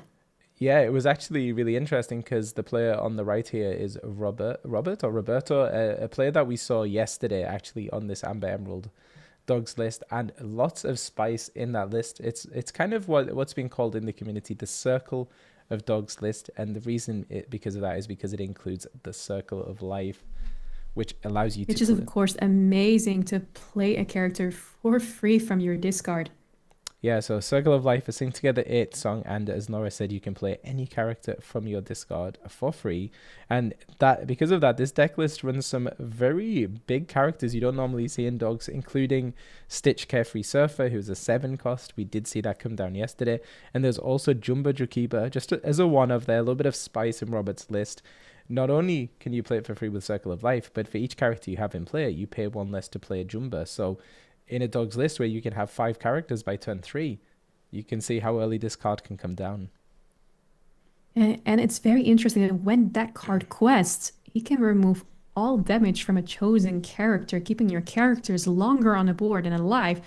So that's going to be a very interesting play if we see that one coming down. Yeah, and you've got to wonder which matchup really the Circle of Dogs is kind of trying to shore up a little bit with those big bodies. Maybe it's more Amethyst Steel than Amethyst Sapphire. And I believe actually we did see Robert take on an Amethyst Sapphire list yesterday. But the Amethyst Sapphire player... Oh, sorry. Go ahead, Nora. Unfortunately... No, go ahead. No, I was going to say, just looking at the Amethyst Sapphire list here as well, has come prepared for dogs. It seems so. We've got a few tech cards we normally see in there. We've got Isis Vanderchill, who is a 4-cost uninkable character. When you play her, you can exert a character, which is really good for dealing with those early Grandmother Willows. We've also got Tigger Bouncing All the Way, which is another card, again, that can just disrupt your opponent's board if you're playing against dogs. And also 2 copies of Scuttle Birdbrained, a card that I really love, a 5/5 questing for 2 with ward, so dodges all of the removal that dogs can be throwing at you, and also that 5 strength, 5 willpower on a 5-cost body can just really make all of the difference. So should be a very, very fascinating one, and this, I believe, is for a place in top 32. It's going to be very exciting to see. Just like you said, yes, the Blurple deck came prepared. He has the tools to remove what the dogs deck got to offer. So it's going to be interesting to see how this game will turn out. Yeah, and just looking through the list here, another card in the Blurple list that's really fascinating is Ursula, Whisper of Vanessa. Just a really well-statted, evasive character that can quest for a high number of lore, which is just one of the things we've been seeing in these matchups against dogs. Is sometimes the best strategy is not even to deal with your opponent's dogs deck, is to actually just race them yourself, and something like that Ursula will certainly enable that strategy if that's the way Gabriel wants to take this one. And it's also quite interesting, like when you boost that card, of course, she gets +1 lore and she gains evasive. So we know, of course, in that dogs deck, we don't run any evasive cards except Gogo Tamago. So it would be very difficult, of course, to remove that Ursula. Yeah, absolutely. But the one thing that is missing from Gabriel's list is some item removal. So didn't add anything to the deck list to deal with the Emerald Chromacon. Maybe, again, goes into that strategy of just racing to victory. But Robert actually just playing a 1 Emerald Chromacon, so may not be an issue in this matchup. So Gabriel inking and passing, and then we're going to ink on Robert's side and play Lady. And that was a very expensive card being put in the inkwell. That was an Enchanted Circle of Life. Oh my goodness, we saw quite a few of those hit the discard yesterday. Oh, I love my shiny cards. I know, it always hurts extra when you have to ink an enchanted card. And I believe Robert already had that Tramp Street Smart Dog in hand, which is going to be very helpful if he can go wide with his board to play that tramp a little bit earlier. And we see Grandmother Willow coming on to the board, and we have Finnick entering as well. Yeah, Robert having pretty much the perfect line there as the dog's player, being able to set up 3 characters, which does enable the Tramp Street Smart Dog on the next turn. But of course, we did see the Circle of Life go into the Inkwell, and there we go. That's the Tigger we talked about. Perfect tech card into this matchup, bouncing the Grandmother Willow back out of play and really, really slows down the tempo on Robert's side. Yeah, definitely. But we do see that Grandmother Willow coming back with another Grandmother Willow. Do we see another card coming down? Yes, Oh my there's goodness. so many enchanted cards. That's a tramp coming down. Yeah, so we did remove the Grandmother Willow with the Tigger, but of course it just allowed Robert to rebuild the board, and it's as wide as ever. It's as wide as ever. And this is exactly what you want, of course, because you want that street smart dog on the board as soon as possible to select the cards you need for the rest of the game. And we see Gabriel, of course, now playing a genie, drawing a card. Yeah, so you would have imagined Gabriel would have loved to see something like the Elsa, the 5th Spirit on that turn, the 5 cost that can come in, exert a character, and then rush into them.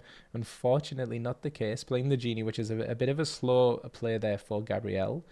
But Robert there counting his characters. So he's got 5 characters, 2 Grandmother Willows, which means he gets to play the Tramp Street Smart Dog for the hefty cost of 0 ink, which is just absolutely incredible. It's what makes dogs one of the most powerful decks in the current format. Yeah, 100%. I'm now going to see what he is going to look for. We see an Ursula being set aside. And Gogo Tamago. And we're shifting into Miss Park Avenue and getting those characters immediately back to the hand. Yeah, this is a deck that can just do some crazy, crazy powerful things. And when you throw in Circle of Life, it has an even more impressive top end. It is worth saying that Robert has inked 2 Circle of Life, is running 4 in their deck, so could certainly draw into another one, or even with Tramp they could have found one. And then with the Singer 8 setup on board, we could start looking to return something like that Stitch Carefree Surfer from the discard pile. So lots of potential options and lines of play here for Robert. Lovely. And we saw Robert just questing just now. And he is now on the board with, I believe, 6 lore. Yes. Oh, we're going to 7. Yes, because he had already 1. So we're now indeed going to 7. 1 plus 6. So Gabrielle got to be feeling the pressure here. And I just checked because I wasn't sure the abbreviation next to Robert's name, but of course Robert is a player from the USA, taking on a local player, Gabrielle, here from Brazil. And what do you think Gabrielle has to do in this position in order to deal with Robert's board? Well, it's an interesting whiteboard that he's looking at right now. I think he started off with a very good play. He has the Tigger to, of course, bounce back a character to the player's hand. And we now see that Cheshire Cat coming onto the board, which is really going to help because when he challenges, he, of course, can boost that Cheshire Cat to move damage to another character and remove 1. Okay, and it looks like what Gabrielle did in that situation was challenged in with the Genie, boosted the Cheshire Cat, and then moved that 1 damage over to the Genie, to the Tramp to banish it, which I think is very smart. I do believe Robert is running the Dapper Rascal in his deck, so that just prevents the shift line later on, and probably the most threatening character on the board at the moment. Yeah, we saw 1 Lilo being played from the discard, which makes perfect sense, of course, because we have such a wide board. So Gabriel cannot attack every character that is there. So the Lilo can just go there, be there, and safely wait for her turn to quest on the next one. And also with 2 Grandmother Willows in play, you get to do all of that for free. So the synergy, which is an extra bonus. Yeah, the synergy there is just incredible. And Robert presenting an incredibly wide board. And that is one of the things that Amethyst Sapphire struggles to deal with the most. No board wipes outside of something like Monstro, which we know Gabrielle is not running. And the Cheshire Cat on board is going to help, being able to challenge into something and then move some damage, especially now that we have the Tramp Street Smart Dog exerted. But Robert is, I'm fairly sure, has game on board. Yeah, has 9 law on board, so Gabrielle has to deal with some of these threats. And we see, of course, the genie attacking, but I don't know to which. Oh, we're Yeah. attacking Street Smart Dog. Yeah, so 2 challenges there And into Street Smart Dog, putting 4 damage, but then with the Cheshire Cat's ability, we can boost for 2, and then we'll be able to move 2 of that damage over onto the tramp to finish it off. So that's gonna reduce Robert's Law on board down to 7, taking a game off board, but we still need to answer some of these other threats, otherwise it's only really going to be a matter of time. Could we see an Elsa here? Oh, interesting. It looked like Gabrielle. Yeah, so we're going to play the Elsa. Gabrielle was considering a Let It Go there, but I think at this point you want to be building your own board so that on the next turn you can do some more challenging, and that's exactly what we see there. We'll play 1 Lilo from the discard for free again, and we're going to play another the other one. Lilo. Yeah.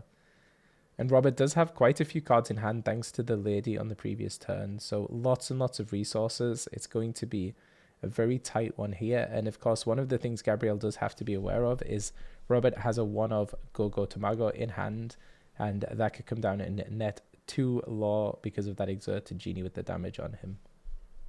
Yeah, and he currently, if he would quest with everything, he would go to 16 lore, which only puts him for 4 more. And we're seeing 2 more characters being added to the board, and we know that Go-Go Tamago is in his hand. So he's in a very, very good position right now. And we get to play the Tramp Street Smart Dog there. And you said Robert already has the Go-Go in hand. I thought you mentioned that. Sorry if I... No, so there's one in the deck, and perhaps that's what Robert is looking for, just to clinch the game on the next turn if they're not able to do it this time. But I believe with the amount of law threats that they're presenting on the board, they may well have this game in the bag. But never write off Amethyst Sapphire. It's one of the most popular decks, one of the most powerful decks for a reason. Okay, so oh my goodness, so we're gonna exert the Lady, the Willow, and the Finnick there to sing Circle of Life, and then we're going to play the Stitch Carefree Surfer from the discard pile. Which let him draw 2 cards, and we now also see a Mowgli coming onto the board, which of course discards a non-character card from Gabriel.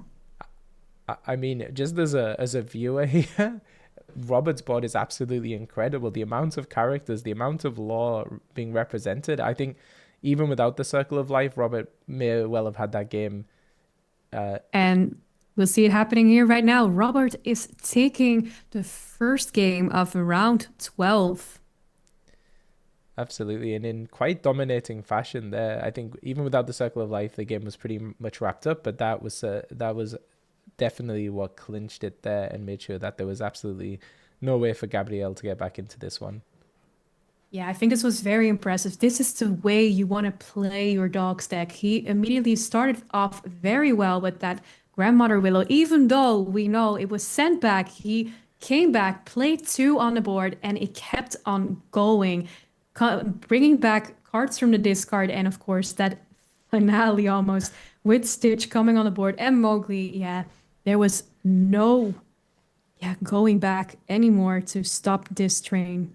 Yeah, and I think definitely one of the key critical turns there was that 5-ink turn where unfortunately Gabrielle had to play down the genie, wish fulfilled.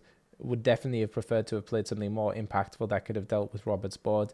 And I think unfortunately the loss of tempo there, yes, they were able to draw a card, but by not playing something like Elsa, Fifth Spirit, by not being able to return something of Robert's to hand with one of the other cards, it really just set them so far back, and then Robert was able to snowball, as dogs often does, to the victory there. Yeah, what I think is quite interesting here, that he didn't even needed like an Emerald Chromicon to secure this win. He just went wide and did what dogs do best, getting that lore quickly to 20 lore. And what do you think about the inclusion of Circle of Life in a deck like this? Because it is like a very... The strategy, it seems to almost be the same, but then it just gives you these extra tools toward the mid and late game. It's a very interesting one, and it seems to work, because we have seen this in the game, and we saw Stitch coming onto the board. And of course, when you have that Tramp Street Smart Dog, you only need 1 more character to sing that song. Yeah, and we've seen that certainly with Under the Sea as well. It's the reason it's one of the most powerful cards in this deck, because if you're able to set up a turn 3 Tramp Street Smart Dog, then you can already be singing that on turn 4. And it's the same logic with Circle of Life. If you're able to set it up, you could be playing something like the Stitch, Carefree Surfer on turn 4. And how many decks are able to deal with that outside of Sapphire, really? You're completely right about that one. And we now see some altering happening. Robert is sending back 4. There seems to be some discussion happening there at the table side, and it looks like Gabrielle sent back 6, if I'm not mistaken, which often indicates as the Blurple player maybe did not get the ramp in the opening hand, so had to desperately search for that, because really one of the things that makes this deck tick is being able to skip that 3 ink turn, jump straight to 4 ink, and start playing down those really, really powerful Amethyst cards. Yeah, you really want to have that ramp in your early turn, so you would be able to play your Hades or your Demonas, anything that could really help going wide but taking control of the game. So what do you think Gabrielle has to do here in order to make sure they don't lose this one? It's an interesting one because it depends on what Robert has in his hand, of course. If he is able to play that Grandmother Willow in these opening turns, he might go a little bit more quickly. And we did see, of course, that Tigger coming down in the first game, but we're playing 3 of them. So he needs a little bit more answers than only Tigger in this case. Yeah, Tigger is great at slowing down the tempo, but as we saw, Robert can then just rebuild their board from there. So something like Ice's Vanderchill, where you're able to not only deal with the Willow but send it to the discard pile, I think could make all of the difference here. But Rafiki Mystical Sage is a very good opening card here, because it does mean that Robert can't get any cheeky early game quests in, just denies a little bit of lore there for him. Yeah, definitely. And of course, with +3 Challenger is also a great way of removing some of those characters that have 3 willpower. I'm sorry, it's the Rafiki Mystical Fighter, not the Mystical Sage. So on Robert's side, looks like we're inking and playing out the Lady. And that is Lady Elegant Spaniel. Yeah, and while you have a character named Tramp in play, that character gets +1 lore. And we see a Let It Go being inked right now. And we have a Sail the SRT, so we can put another card in our inkwell to start that ramp.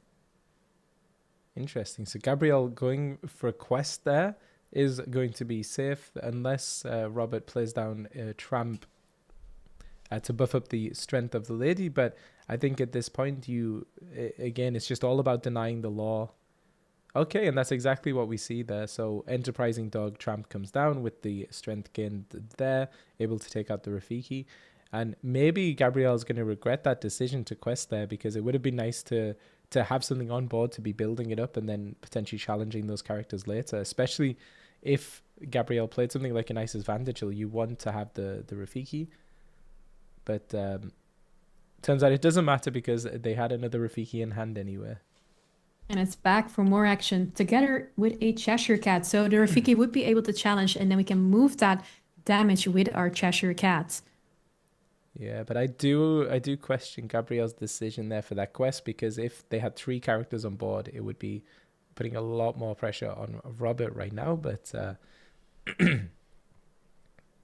yeah, I agree with you on that one. If we have another Rafiki there, yeah, his board state would be much stronger if you look at Robert's state, because another Lady is entering the board. Yeah, and Robert's setting up that dreaded Singer 8 on the board right now with the characters presented. It enables a Circle of Life, and it also enables Under the Sea. Currently, the Cheshire Cat is not vulnerable to that because of the 3 strength, but we know this deck has many ways to reduce the strength and put it within range. But the Elsa, very good play there, able to disrupt that strategy a little bit, exerting the Willow, and then we'll challenge in to remove it, getting one of those threats off the board. Which definitely is going to slow down Robert as well, because of course our Grandmother Willow makes it cheaper to play our next character. Yeah, and actually looking at Robert's deck list here, one of the things that is kind of being sacrificed for the Circle of Life package is we do not see the strength reducing abilities we often see in dogs. Yeah, you're definitely right about that one. So it would be almost impossible for Robert to play Under the Sea and to remove that Cheshire Cat. But we We do saw see, Tramp Dapper Rascal coming onto the board with a 2 strength but 8 willpower, which is going to be very tough to remove. And during an opponent's turn, whenever one of his characters with Robert is banished, he can now draw cards. yeah, and that absolutely the reason that Robert did not exert that tramp. It's such an important advantage engine, and is just going to net so many cards right now. Also, a 6 cost character, so combined with Nanny would be able to sing those songs. But I do not think Nanny is going to be sticking around long enough. We challenge in there with the Rafiki, banish the Nanny, and pass back over to Robert. But Robert did get plenty of cards off those challenges. Yeah, and he has so many low play characters in his deck. And now we're seeing Miss Park Avenue coming on the board. So he's already getting those characters back from his discard and giving the turn to Gabriel. Yeah, and goodness me, so Gabrielle only at 5 ink, so we're one turn away from a Hades Infernal Schema. But you've got to imagine that Robert is very acutely aware that if their tramp is put into the inkwell with the Hades, then they're going to have a lot of ink to then flood the board with characters. And of course, we could see Let's It Go this turn as well. We do know that's in Gabrielle's deck. Yeah, so either way, we will see maybe the tramp going to the inkwell. Interesting. So we ink a Demona and don't play anything to the board, which does indicate we've got some maybe high cost uninkable cards in hand. And look at that. I do see the Enchanted Stitch Carefree Surfer in Robert's hand. Yeah, we also, of course, a couple turns ago, we saw that lovely tramp enchanted. And we now see the Circle of Life enchanted as well. It's playing a lot of bling. It is a very shiny deck. It makes my heart super happy to see that. And Robert, I guess considering they've probably got enough cards in hand right now, maybe even anticipating a Demona coming down at some point, deciding that it's a good time to quest with the tramp. Of course, that 8 willpower, as you said, Nora, just incredibly difficult to remove from the board, especially with these characters on Gabrielle's side that really don't have that much strength. No, and even if we, of course, boost that Cheshire Cat, then it wouldn't. Oh, we see the Hades coming down, and that tramp is going into the inkwell, just like you sent a. Yeah, I think there are some certainties in life, and one of those is that the Sapphire player will always have Hades on turn 7 on 7 ink, and proved once again there. But we still have that lady on the board that we have to deal with. Unfortunately, right now for Gabrielle, they could swing both characters into it, but then they're going to lose the Cheshire Cat, and the else is going to have 4 damage on her as well. Yeah, and I think you would want to avoid that, of course. Yeah, and just clarifying the ink situation there. There are a lot of cards flying around everywhere, so it's very good to make sure what's the ink, what's the hand. And Gabrielle taking the time now to think, what do they do here? And do we know if Robert had a tramp in his hand? Because that would actually make Lady lure for more on the next turn. That is a very good question, or I'm not sure, but with so many tramps in this deck, so we have the Tramp Street Smart Dog, we have the Dapper Rascal, and we have the Enterprising Dog. So 10 tramps in this deck, 1/6 of this deck dedicated to tramps. So there's a very high probability that Robert is able to do that, but instead plays the Stitch Carefree Surfer. I blinked and I missed that one, and actually doing it for 7 ink. And he did got to draw 2 cards of that, so he has 1 more ink that he could spend. And we see Bobby coming down, so he can draw a card and discard one. Yeah, and it's kind of starting Under the Sea.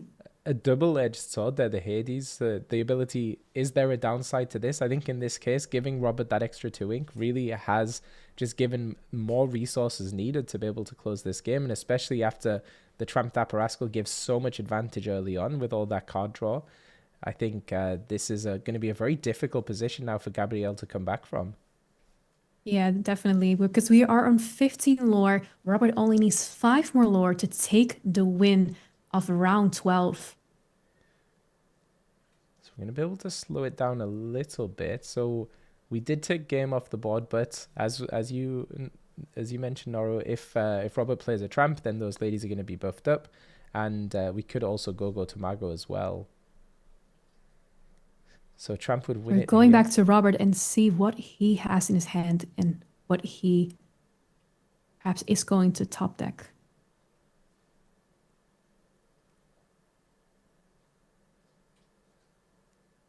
We have Miss Park Avenue coming onto the board, and he can get 2 character cards back from the discard.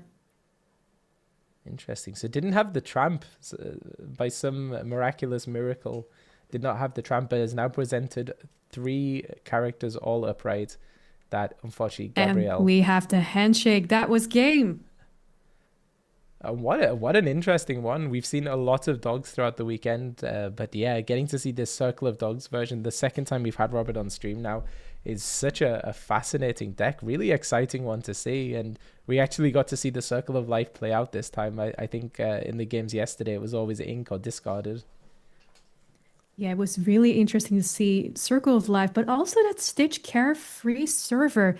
Like every time he had 2 or more characters in play and was able to draw extra cards and then use that immediately to put more pressure on the board, which was absolutely great. Yeah, and really, Gabrielle did everything they could to try and stay in this. They unfortunately had some maybe less optimal draws in the first game, and just sadly wasn't able to slow down the momentum of the dogs in that second game there. So Robert takes it 2-0, and most likely guaranteeing their place in the top 32, which is coming up right after this round. Yeah, thank you guys so much for watching. Yeah, Nora, I think this is where you're going to sign off. It's quite late for you in Australia. So thanks so much for joining us for this morning of exciting Disney Lorcana action. Thank you so much, Charlie. And very much good luck for the rest of the day. And I'm so excited to watch this back tomorrow. Yeah, me too. And I've got to say, just before you leave, Nora, again, just thank you. And like we always say, we think you have some of the best content for Disney Lorcana out there. So please tell everyone where they can find your content. Oh, Charlie, that's so nice. And I always say likewise, of course. So thank you so much. But if you don't follow me yet, you can find me on YouTube with One More Lore and with a stripe and AU, or you can find me on Instagram with onemorelore.au. Amazing. You should definitely check out Nora, the best looking Disney Lorcana content out there, and super, super informative, especially around the theme decks and the meta decks. So thanks again, Nora. And yeah, enjoy the rest of your day. And we'll be back soon with Top 32.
Hello, everybody. We're back here with our top 32. So now we're moving into the single elimination stage of our tournament as we eventually work to crown our first Brazilian DLC champion.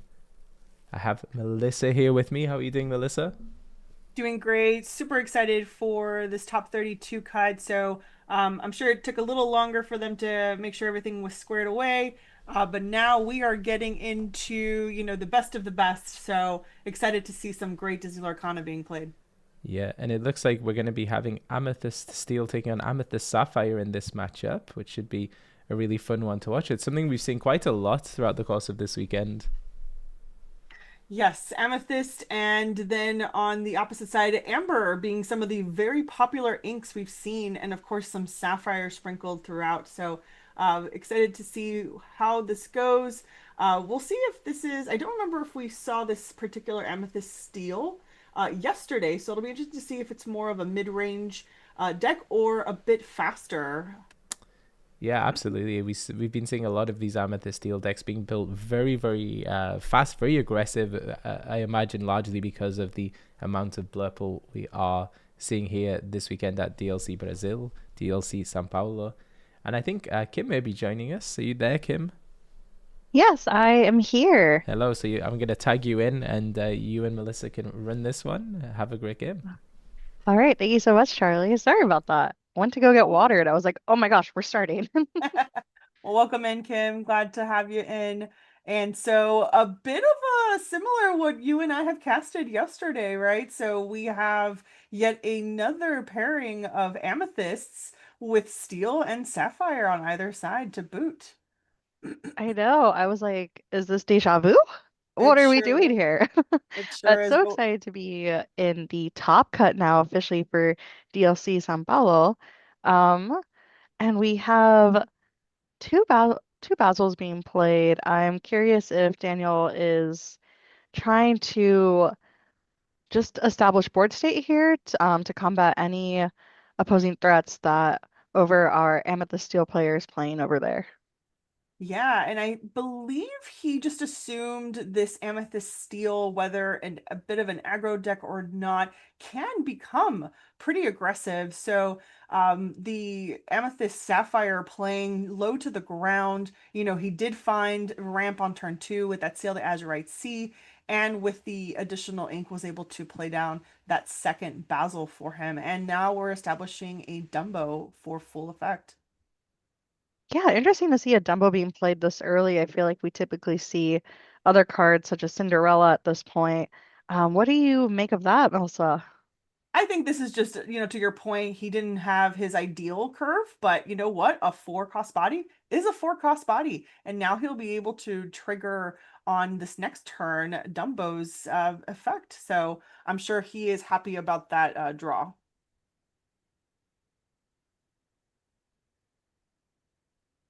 Right, and I'm sure Victor here is probably thinking, okay, how do I reestablish board presence here? Yeah, now that Calhoun, although really great when it banishes a character, of course, you gain an additional lore. She does have one resist, but right now, a little less optimal, of course, because with Dumbo being evasive, basically it can easily either quest or use its ability to basically exert, draw a character, and gain a lore, and Calhoun would not be able to do anything about it. Of course, the Basil would be a primary target for Calhoun. However, that Basil usually stays upright until there is a reason to exert and provide support. Right. And we saw Hades looking for a deal here, and Victor over there choosing to let Daniel draw the two cards, just allowing Daniel to keep on building their board state, their inkwell, their card advantage. It's looking pretty good here for Daniel at the moment. Yeah, and I do believe because it looks like he's from Italy, it may be Daniele. So Daniele, we'll yes. just take an audible on that one. But nonetheless, I agree with you in terms of board state. It looks like we're playing exactly what we need to be in terms of curves. We want to have bodies on the board because that is what this deck wants to do. And once we get to a certain ink on the Amethyst Sapphire side, we will definitely start seeing some of those control aspects. Right, and Danielle here triggering Dumbo's ability to be able to gain lore while also drawing a card. Super advantageous, especially at the moment because Victor here doesn't have any evasives to really deal with the Dumbo. It really is Victor relying on potentially drawing into a Strength or Raging Fire to remove that Dumbo at the moment. Now, on over on the Amethyst Steel side for Victor, we do have some pretty great cast of characters here on the board for him. And I'm sorry, it's Vitor. I've been putting in a C there.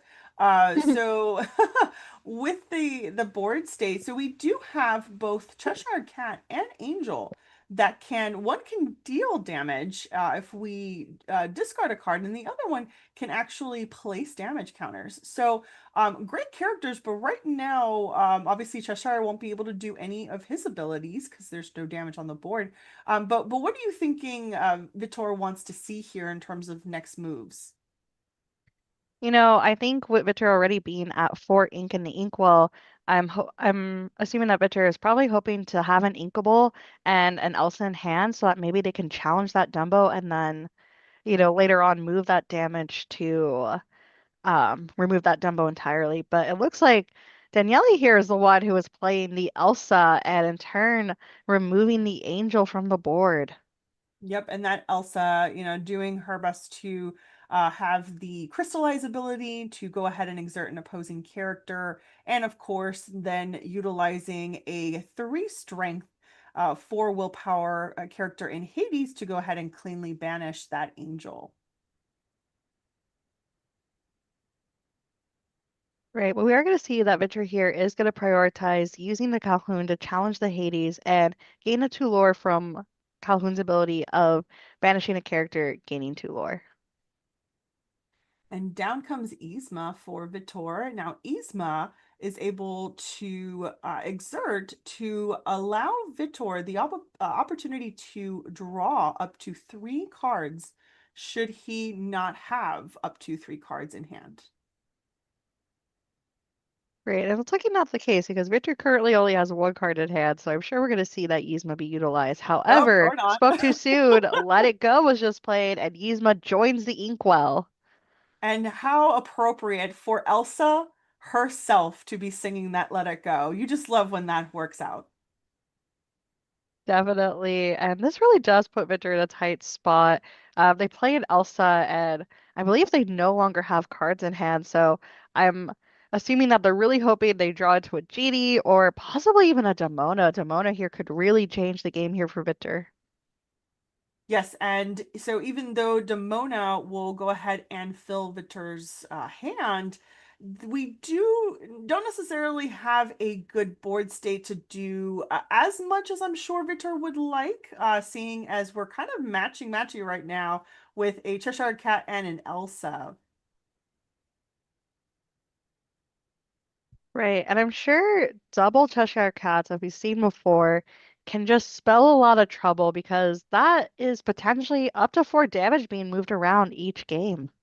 Yes. And so Daniele swiftly changes the board state with, of course, having more characters on his side, being able to bully the board, if you will. And now, as Vitor plays a Christopher Robin, not going to do much in the way of challenging, but hopefully can gain Vitor some additional lore here.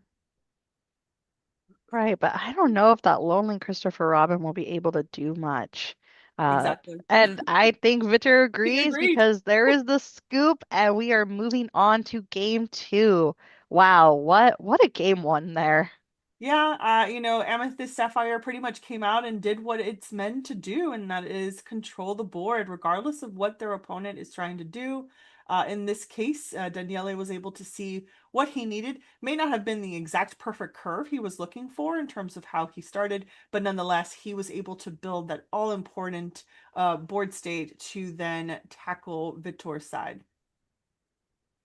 Yeah, of course. And so now we are moving on to game 2, and what are we thinking that both these players are thinking? A lot is on the line now that we are in Top Cut. I believe this is now single elimination. Absolutely, yes. So this is do or die, as they say in sports. So both of these, of course, looking for a very important win for this entire match. And so, of course, that does put Vitor on the heels here to make sure that he can hopefully now sneak a win in with his deck. Now he is going first, seeing that we're obviously assuming he wants to do so, being the non-winner of game one. And so Kim, what is he looking for in his hand typically of this deck that we know of? Right. I am sure, going game one, he wants to establish that 1, 2, 3 curve, wants to play characters such as Hook, going into a Calhoun potentially, and then going into a Cheshire Cat, to be able to sing Strength of a Raging Fire if he chooses to banish any of Daniele's characters, or he might go to kind of have a more control strategy initially, or he might go for a more aggressive strategy, looking for Christopher Robin's, the Pocahontas, all of those cards to try to just quest as quickly as possible before Daniele builds up their inkwell and has access to a lot of those big character removals such as Let It Go and Hades Infernal Schemer. Yeah, and on the flip side, I am already seeing that Daniele does have pretty much what Sapphire wants to see, and that is a round two or step two ramp in the form of Tipo this time. So again, trying to add bodies as much as possible in the early state to make sure he himself applies pressure to what very well, like you said, Kim, could be a more aggressive style deck if Vitor chooses to be. Yeah, of course. And here they are, altering their hands, getting ready to start, shuffling their decks, hoping that their decks do what they want their decks to do. Yep, and we're gonna go ahead and cut. And we are, as they say, off to the races. So Vitor will open up here. Let's see what he inks. So we're inking a Captain Hook. Interesting to play a Palace Guard. Now, Kim, why do you think that he chose to do it in that order? Yeah, I believe Palace Guard is really strong when going first. Because if Daniele were to play a one drop, Palace Guard just has such a high willpower that's hard to remove. Even if Daniele were to play, let's say, Tipo and then Basil, with Basil's support, that still is two glimmers that are fighting hard to get rid of one character here. Okay, yeah, absolutely makes sense. And so we are inking that Christopher Robin in favor of the Pocahontas. Pocahontas' ability allowing to choose upon questing another exerted character and applying their lore total to hers. And so Daniele on the other side, Kim, what obviously we know what's coming next, right? Right, it's got to be ramp on two. Otherwise, sometimes this can spell game over if you miss ramp. But it looks like that's not the problem for Daniele because we see Tipo being played, being able to additionally ink an additional card here. Yep. So of course he has that one body plus the additional ink and inkwell. But Vitor is, pretty much curving very well. He is certainly doing what he needs to establish very aggressive characters on the board, especially with this genie. Yeah, Genie. He is a new card from Winterspell, Magical Researcher, and has the ability that when boosted, this character gets an additional lore for each card under him. So really, really showing that this is all gas, no brakes over here on Mitter's side. Oh, but not so fast on Daniele. He says, I'm playing my Tigger and I am going to bounce. Not necessarily my Tigger is going to be bouncing, but I'm going to bounce your Pocahontas back to hinder your Pocahontas' ability to quest at least for one more turn. Yeah, Tigger is out here really just encouraging everyone to bounce with him. Exactly. I love how these abilities match their true story and lores, right? That's one of the favorite things I love about Disney Lorcana. Exactly. It's just so thematic and as we talked to Charlie yesterday, it's so fun the interesting stories you can say after a game. Absolutely. Oh, and then all too great and famous Doc comes down, but he looks like he did not utilize Doc's ability to discard to then draw two, as he wanted to go ahead and play that Strength of a Raging Fire to banish that Tigger. I believe he did He though, did? because he only Okay. has one card in hand. I believe he played the dock, which drew into the strength because he Oh, would then have there you only go. needed 3 characters to remove that Tigger with the strength. Well, then perfect. So he did that very swiftly, but nonetheless, we were able to take care of Tigger on the other side. Exactly. Very thematic for Streets of a Raging Fire. Very on cue and on brand for, of course, a steel deck. As we went ahead and on Daniele's side played his Elsa to go ahead and cleanly banish that Pocahontas. Right. However, Danielle will have to be careful if Victor plays a Cheshire Cat because now there's damage on the board, and that's enough to start moving some things around and clear some characters like that Tipo. Absolutely. And as we see the genie being boosted, so Genie will actually be questing right now. There does appear to be only one card underneath, so he will be questing for a total of two. And then, of course, turning sideways with his other characters. So what do we think is going to be? We've got 1, 2, 3, 4, 5 ink on Daniele's side. Typically on a 6 turn, what are we looking for here from Daniele, Kim? Danielle, Danielle here is probably debating on whether they're going to play another Elsa just because at the moment, due to the willpower in Victor's characters, that Elsa alone cannot clear any of those characters. And even with the Tipo, it will be a hard battle, only being able to clear the dock. So I would imagine Daniele's probably going to try to play another Elsa or is maybe debating on a Demona to exert everything. Yeah, although Damono sometimes it seem what someone would want to do on that 6 turn, although it looks like he will be just playing probably what you said, Kim, and then oh no, No, Hades looking it's for a deal. right, Hades here, and it looks like Daniele is going to pick the genie here. And Victor right away saying, nope, you can draw the 2 cards because I want as many characters here as possible to quest even more. Yes. Yes. Very I think the right decision, but unfortunately there is that double-edged sword with Hades making a deal because he never plays fair. So of course Daniele finding potentially that let it go from those draws to then go ahead and still punish Victor's board state. Definitely. Victor here, getting ready. I'm sure they're thinking, do I just try to continue to be aggressive and try to widen my board as quickly as possible? Or do I try to fight back and clear Daniele's board?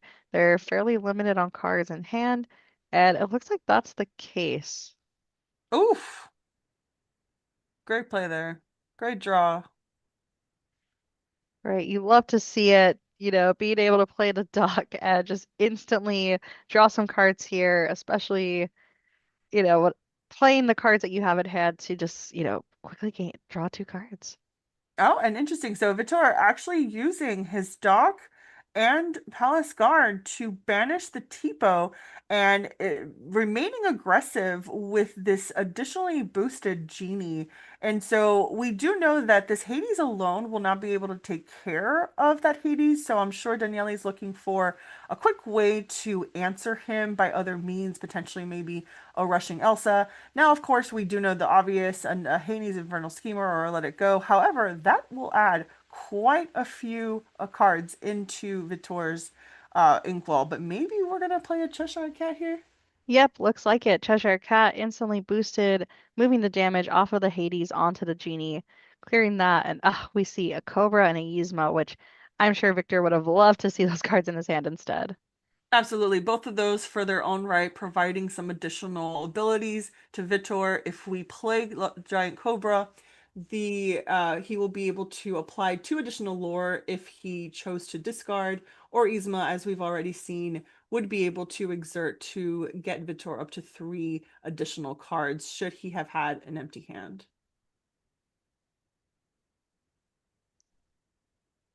Right, and we're at the point here too that because of the Cheshire Cat, it does leave the rest of Victor's Glimmers pretty vulnerable. It just takes Hades challenging and easily the damage on Hades can be moved around to clear the rest of those characters. Interesting that he chose to ink that into the unknown. Obviously he wouldn't be able to have casted it, whether singing or just hard casting, but maybe he's got things that he wants to play that are of higher value and he needed to just get there. So I guess we'll find out here in time as Vitor continues to go very wide here. Right, go very wide and also play characters that have that two lore, continuing that very aggressive play style here. Yeah, and then so it looks like he's certainly in the driver's seat here. I guess debating whether he wants to continue to just, essentially be the beatdown here, turn sideways, and just say, Daniele, I need you to figure out a way to stop me because I'm all gas, no brakes. Of course, and here we are passing it back to Daniele, and Daniele really have to make some decisions here because if he doesn't answer Victor's board, then Victor wins next turn. Yep. So I think that's I'm obviously I'm sure Daniele being in this state and situation realizes that. So we either have to have, something miraculous, or we're probably going to maybe see what we can play. Maybe it's something that can give him some sort of draw for an out. Um, looks like okay.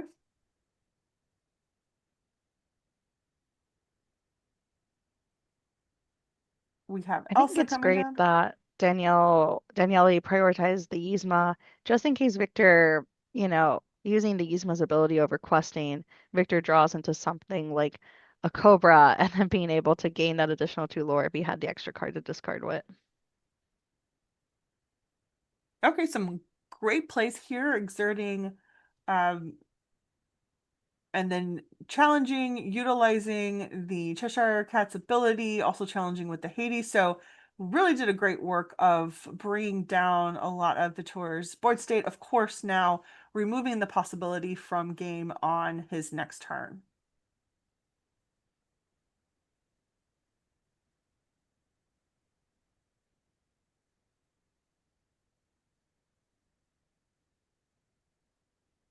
All right, and I guess Daniele deciding to go ahead and pass. He's done enough on his side. And Victor, He can't just see. needs a Cobra and he wins the game, but it Okay. looks like he doesn't have it and instead plays a Calhoun and a Captain Hook and just decides to quest. Again, putting Daniele in a position of if you don't answer my board, I will win next game potentially. Absolutely. And so Daniele, continuing to have to find answers as he does play and banish that Junior Woodchuck guidebook for an additional two cards to see if there is anything else that he could potentially find to stop, slow down, whatever the case may be, to make sure he can give himself yet another turn and preventing Vitor from claiming game.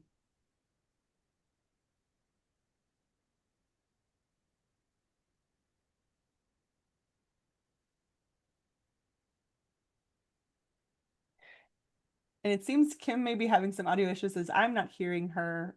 So we will just continue on as we watch Daniele kind of make decisions here.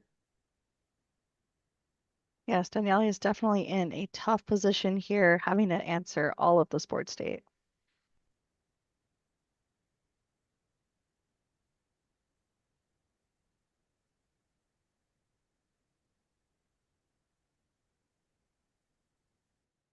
It's interesting because if Daniele were to exert, unless there's a way to answer the Calhoun right now, Calhoun alone can go ahead and challenge in potentially to this Cheshire or even Hades for the auto win should the Christopher Robin and Palace Guard be answered this turn.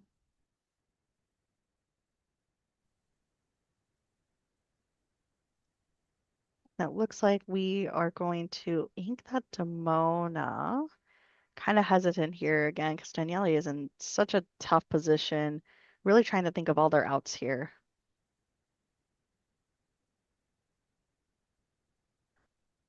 Yep, absolutely. And that's pretty much what you can do is play to your outs as we see Christopher Robin getting banished, as well as the Palace Guard. So again, unless he's able to find a way to go ahead, there we go. We're going to use his effect to remove Calhoun.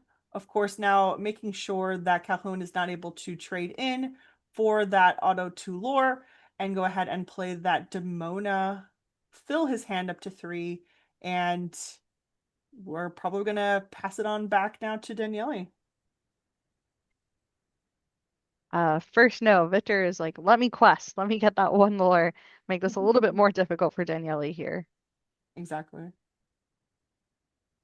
Okay, all right. So inking and passing, and so now we have Daniele. Once again, now it's let me find more answers, right, Kim? So what do we think he's looking for here as to find some way to, deal with this Demona?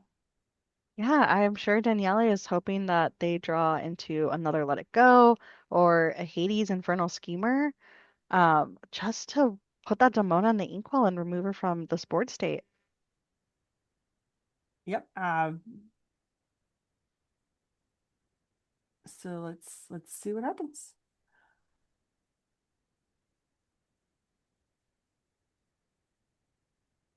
As he tries to figure out, it looks like he's probably going to play a Demona of his own, seeing as, or maybe a Hades. Yep.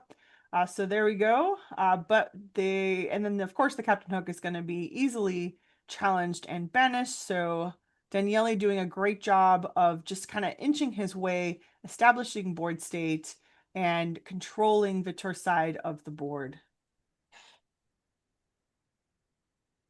Right. Once again, I feel like to just guarantee the win here on Victor's side, he just needs to draw into that giant cobra and discard another card to gain that additional 2 lore.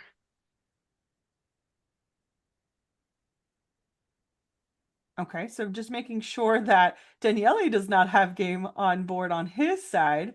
Gonna go ahead and ink a Strength of a Raging Fire to play a genie and then a dock, which you love to see it. There it And is. there's the cobra. There's the giant cobra.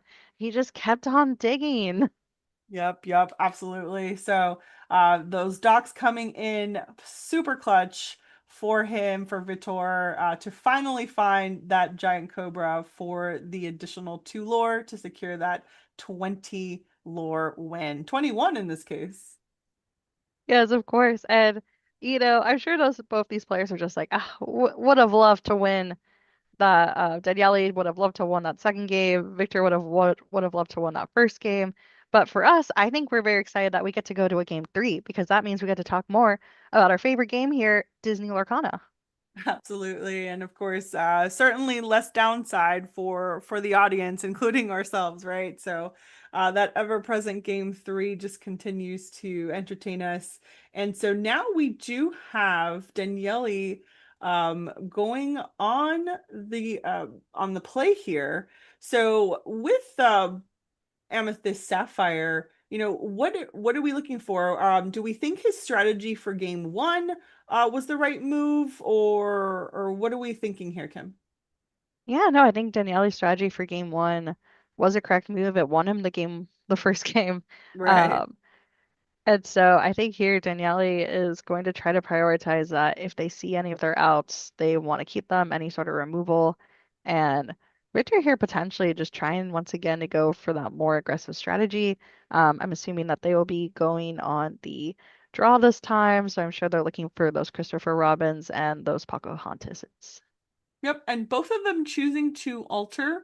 At least 2 on Daniele's side. It looked like about 3 on Vitor. So, um, a little bit of different thought processes here, right? So Daniele choosing to alter a majority of his hand versus what it seemed like Victor was able to alter here. Right, and Daniele once again playing a Basil on turn 1, really trying to establish board state here so it can counter any of the characters on Victor's board. Yep. And him inking that Sail the Azurite Sea pretty much almost secures the assumption that he does, in fact, have yet another Sail the Azurite Sea or even Tipo, but we will go ahead and utilize that second Sail the Azurite Sea to not only draw a card, but be able to ink an additional card this turn. Right. However, this not playing a character potentially on turn two makes it weird that Christopher Robin can confidently quest because that Basil only having two strength will not be able alone to remove that Christopher Robin next turn. And so, do you think Daniele would wait to establish the secondary character, or are we going to go ahead and add some damage, at least to that Christopher Robin, to kind of chip away at his willpower? I think Daniele will just prioritize building that inkwell. That seems very standard for a sapphire amethyst build. All right. And it does look like Vitor, starting pretty strong with that Christopher Robin underdog ability, being able to play that typical two-cost character for one less, seeing as he did go second this game, which is a great card to see, of course, when you are on the draw and being able to apply that lore pressure very early on, especially being a one strength, three willpower character.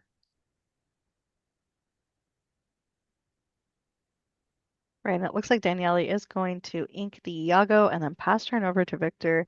Curious if Victor does have the Pocahontas on turn two, or instead is going to play another Glimmer just to continue that 1-2-3 curve that we see very often in the Sapphire or in the Amethyst Steel strategies. And he said, one Christopher Robin, how about two? Right, which is not a bad move at all. If honestly, it's actually a really good move. Christopher Robin being able to quest for two.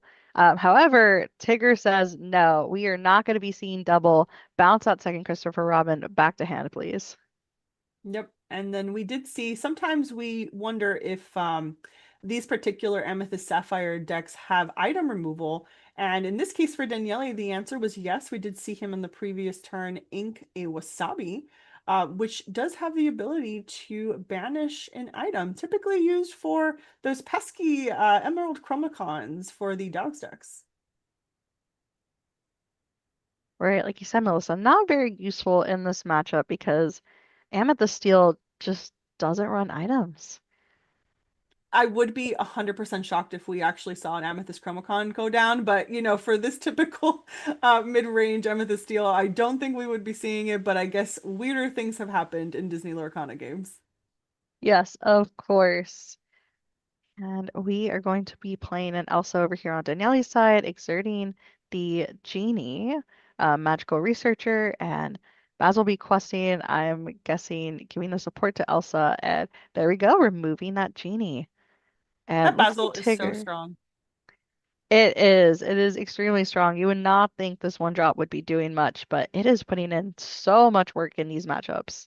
Absolutely. And no, although Christopher Robin does present as a questing character, he beat me to it, but I certainly would have done the same play to make sure for future opportunities that Basil will not be giving any other characters that additional two strength support.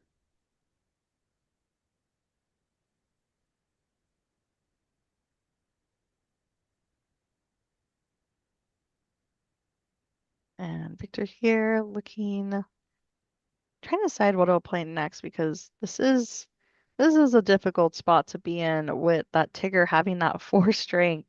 Um, However, Victor decides, let me play an evasive. The evasive is something the Tigger can't remove on its own, and Elsa as well, only having two strength, cannot clear that genie entirely unless having that support from the Basil. I am, however, curious though, if Daniele has a Cheshire cat, he really would just have to play patient, wait for that genie to get exerted, play the Cheshire Cat, move damage, and then go ahead and cleanly take out the genie with the Elsa. But as he goes ahead and plays a genie wish fulfilled of his own to draw a card, he'll go ahead and, instead sing Let It Go with Elsa. Once again, loving the fact that the character who sings it in the movie sings her own song here. Definitely. And Tigger just having it out for the Christopher Robin challenges and completely removes it from the board, only taking 1 damage, leaving Victor here with just an empty board. Now, Kim, if you were on his side, Victor specifically, what do you hope to have, or what do you want to see in your hand? How do we come back from this just massive board state on the Amethyst Sapphire side?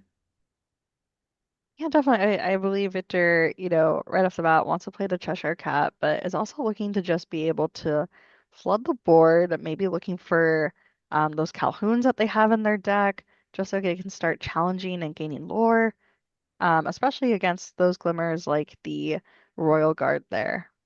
Oof, and a Demona right on schedule, just enough to do a exertion on the Cheshire side, and we are going to draw some to go ahead and trigger that Royal Guard to banish the Cheshire.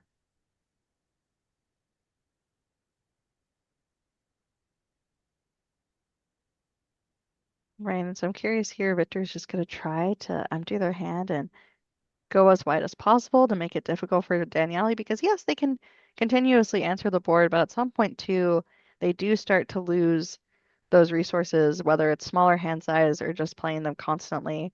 Um, those options such as Let It Go or Into the Unknown. Yeah. It's starting to look like a bit of a uphill for Victor. A lot of his characters, really what they want to be doing is, flooding the board, and then with such a big board, then being able to use things such as Strength of a Raging Fire to take out per se this Demona, which we did go ahead and freeze with the ability Stoned by Day, seeing as Daniele has 3 cards. But nonetheless, Victor establishing board, but still a bit far behind, especially now with this Hades coming down. Right, and that Hades just continuously building up Victor's inkwell there, which I'm sure Victor does not appreciate at the moment. And that Calhoun, they're not really being able to do much as most of these characters on Daniele's side just have too much of a willpower or they're evasive that Calhoun, even if she tries to challenge, is not going to gain that additional 2 lore. Right. I mean, at this point, it almost renders Calhoun useless. So right now, the question would be, does Calhoun even bother to quest? Right. Then rendering her ability pretty much useless, as of course she can easily be banished by even the Hades on next turn. So we're just gonna go ahead, flood the board, establish that dock, draw some more, and now he is thinking about it. Should he quest? And he will not. Right. And maybe this is where things can turn around here for Victor, where having the Olaf in the dock there potentially presents an option where, challenges with the Olaf and then bounces the dock back into hand to just try to draw more cards and keep filling up that board and making it more and more difficult for Daniele to answer Victor's board. And maybe we see a repeat of what happened in game 2. Another Let It Go. Oh my goodness. Right. And was that also sung by the Elsa or was It that sure hard was. casted? He likes to be very on brand, and I am very appreciative of that. Thank you so much, Daniele. I've been very thoroughly entertained. And we play another Elsa here, which will remove that dock and kind of ruining that combo that I just spoke of, where, we have the Olaf challenge, get banished, and put that dock back into hand. Yeah, and so right now, Daniele presenting a very impressive board. I'm not sure, I can't tell because of the sleeve colors if he's got 2 or 3 in hand. So we're not sure if that Demona is going to be readying next turn. However, not assuming the Demona readies, we've got 2, 3, 4, 5, 6 potentially in terms of lore, especially since he just said, no, I will not be sending my genie underneath my deck. Right, and allowing Victor to draw 2 cards here, giving him some more options of what he can play with. And it looks like we are going to play the Demona, drawing another 2 cards here and exerting everything on Daniele's side. I believe that is what we call the Demona Wars. They have commenced. They have commenced here. And at a good time too, with both of these Illumineers having fairly similar sized boards. Oh, interesting. What are we sending back here with this Olaf trigger? What do you think, Kim? I'm not sure. I don't think he did send Oh, anything back. Instead, interesting. choosing to use the Olaf to cause damage there and then be able to challenge with that Calhoun, but I'm not sure if we were able to gain that to Lore. Lore hasn't been updated quite yet. Okay. But Calhoun did in fact banish that Hades, it seems. So we just need to make sure it reflects. Oof. As a Hades sends that Demona, yet another. And there it is. There's the handshake. There's the handshake. Victor sees there is no way out of this and, gives Daniele the victory here. Yeah, typically with such a control deck and being able to find pretty much all of your answers for Daniele, this of course was a pretty uphill battle for Victor. Had he not established a pretty aggressive board and then been able to control from a removal standpoint, but congratulations to both for getting to the top cut 32, and of course for Daniele for moving on. What'd you think, Kim? Those are some really fun games. I had such a great time casting those and honestly, especially on the edge of my seat there, seeing, if Victor would have found some answers to combat Daniele's board in that game three. Yep. So we will now turn it over to the be back screen. But thank you guys for watching. Glad we were able to watch all three games. Right, but don't go anywhere because we'll be back with our top 16. 16. Yeah, see you then.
Hello.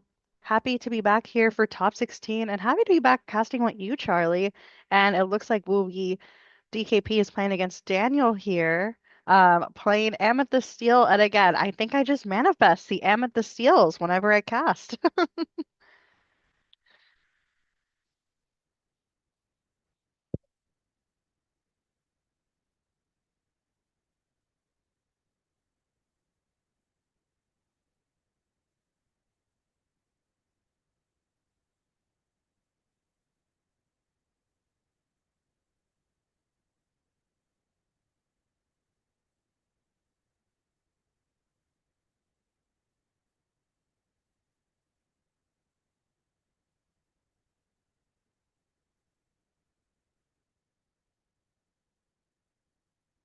Definitely. And I gotta say, I'm absolutely obsessed with Daniel's sleeves here. I'm not sure if the audience at home knows, but Charlie, you know, I love Cinderella, especially Ballroom Sensation. That's my favorite artwork in Disney Lorcana. So I love to see these sleeves out here on stream because I don't feel like we see them that often.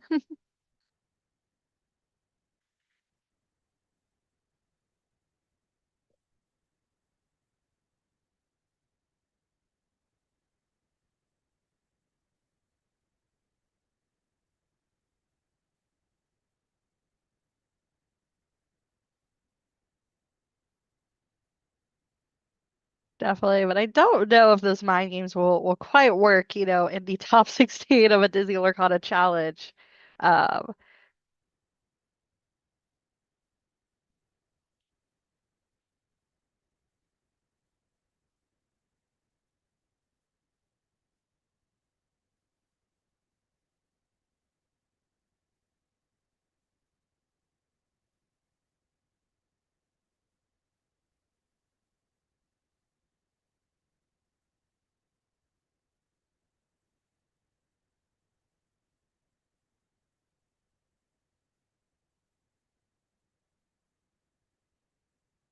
Yes, of course. And it looks like, you know, that Palace Guard here is putting in a lot of work because, you know, even the Elsa and the Tipo cannot remove this Palace Guard due to their 4 willpower.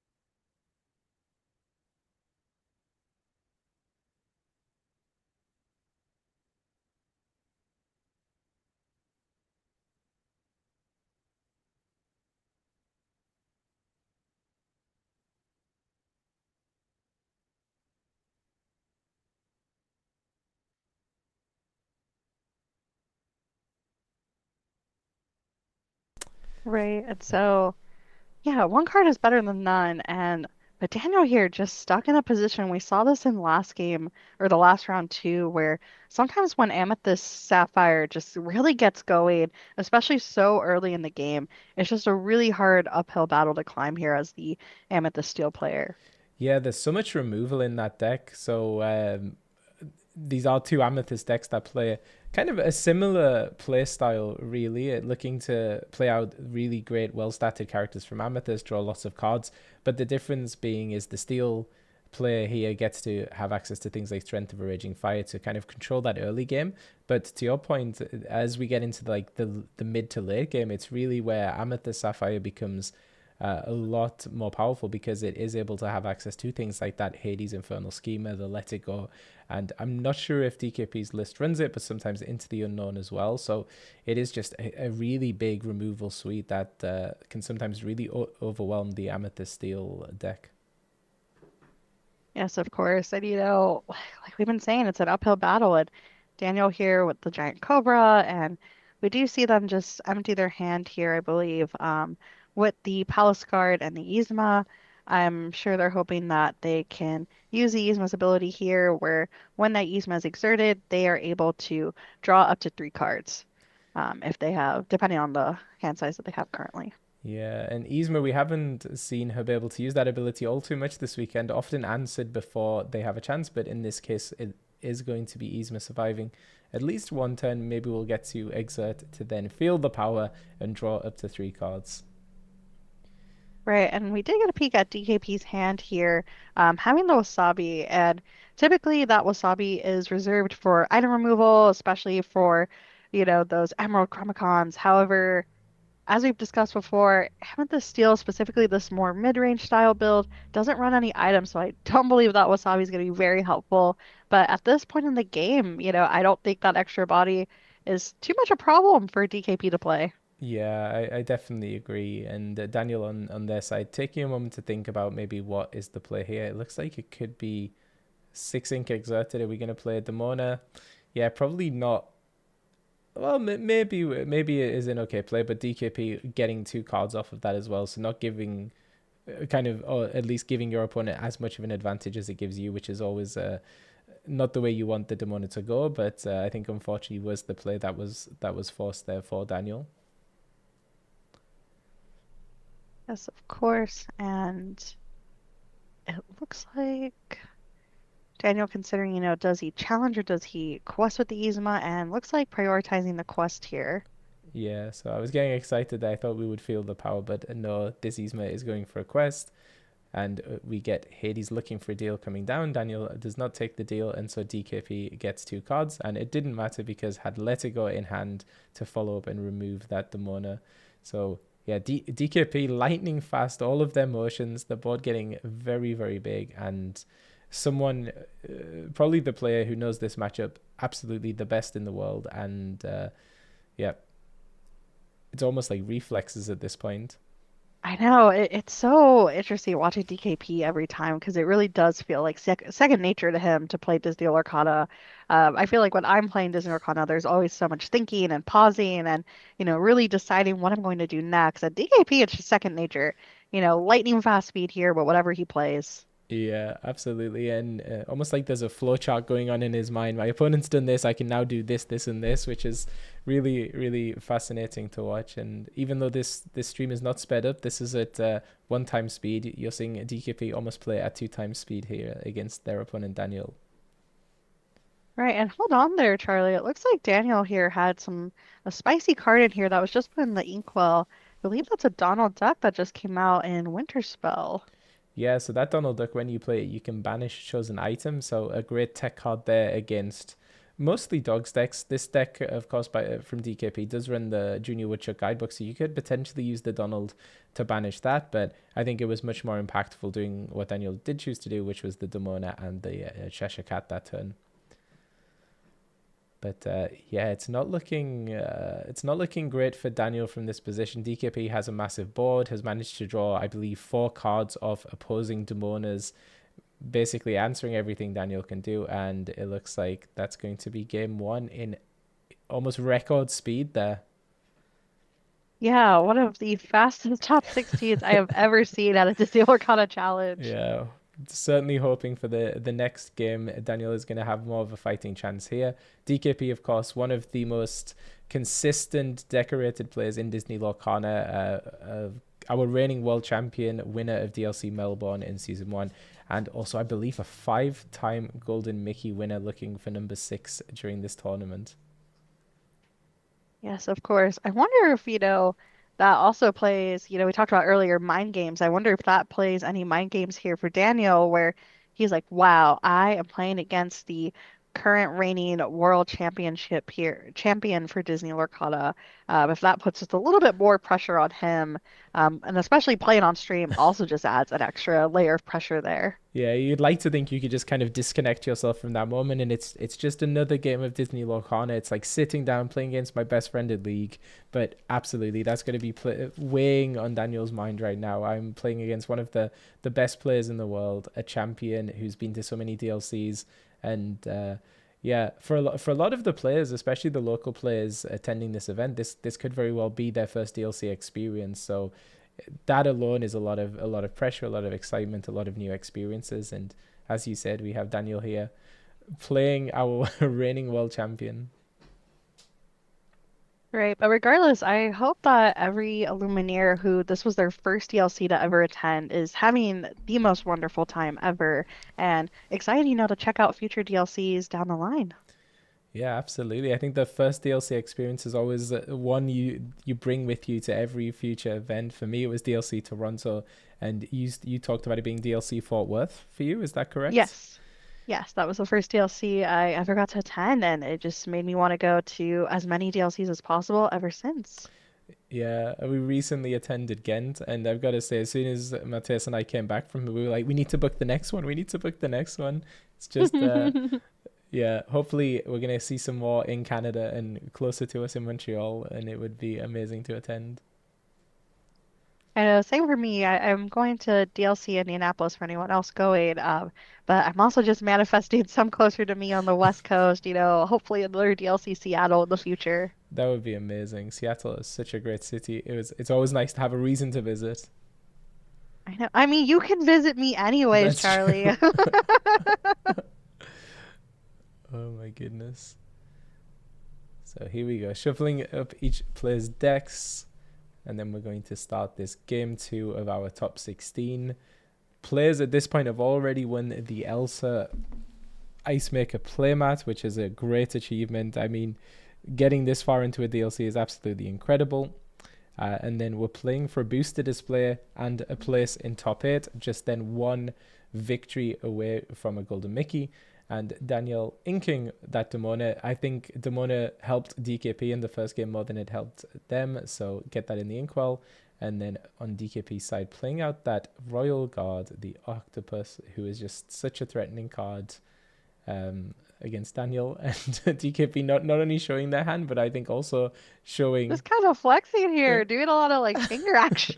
I think showing the potential path that they're seeing. So maybe we're going to see Tipo on the next turn, and then Tigger the following turn as well. So Tigger, a perfect card to deal with that Pocahontas. So DKP doing a little bit of the work for us here. We don't need to guess what they're planning to do. We can see what they're planning to do, which is a very, very fun dynamic. Right, and I'm sure, unbeknownst to Daniel, they just want to go as much of an aggressive strategy as possible. I think just trying to quest as quickly as possible, not really going for that control play style. Yeah, and unfortunately for Daniel, if they do choose to exert the Pocahontas, it can get banished by the Royal Guard. And then, of course, if they choose not to, then it can be bounced back to hand with the Tigger. So it's one of those lose-lose situations, I fear, at this point. But let's see what we do. And Daniel actually not questing there, which could be wise, having played down the Christopher Robin. So Pocahontas, when she quests, can gain law equal to an exerted character. So a very nice combo there. It's not going to matter though, because I believe we're probably going to bounce the Pocahontas back to hand. And Daniel... Yes, I think Daniel, though, still trying to play around as many of the potential outs that DKP has, trying to go as wide as possible because whether they're bouncing with Tigger or, removing characters with Hades, Infernal Schemer, or Let It Goes or Into the Unknowns, if you go wide enough, there's only so many answers that DKP could have. Yeah, exactly. And that's one of the main strategies you have as the Amethyst Steel player, is just create an incredibly wide board that the Blurple player is just not able to answer. I think unfortunately for Daniel, DKP knows exactly that that's the thing that's going to be the weakness, and is just playing out characters right now that can threaten Daniel's board. The Palace, the Royal Guard, I don't know why I keep calling it the Palace Guard. The Royal Guard is We have both guards here. It makes we sense. do. No That's true. That's worries. true. Yeah. So we do have the Royal Guard, which is just such a threatening character because it means that you can't quest with something like your Christopher Robin. But then the Tigger, not only does it bounce a character, but the force strength is also particularly important because then it can banish pretty much anything Daniel can play. Right, and we did see Tigger choosing to take out that Yzma, not letting Yzma, uh, have all that power to exert and draw those cards for Daniel. Yeah, you can see DKP starting to run a little bit low on resources and recognizes that is a way that Daniel can get into this matchup with a lot of low-cost characters. Being able to draw all those cards and then start really flooding the board could be a potential path back into this game. But DKP, every time Daniel tries to get some momentum, DKP has a way to answer with Elsa's, with the Tiggers, and also has a Let It Go in hand as well. So we can do a lot of damage on the next turn. And Daniel taking a moment there. Do I quest? Do I not quest? And chooses to quest in the end with the Christopher Robin.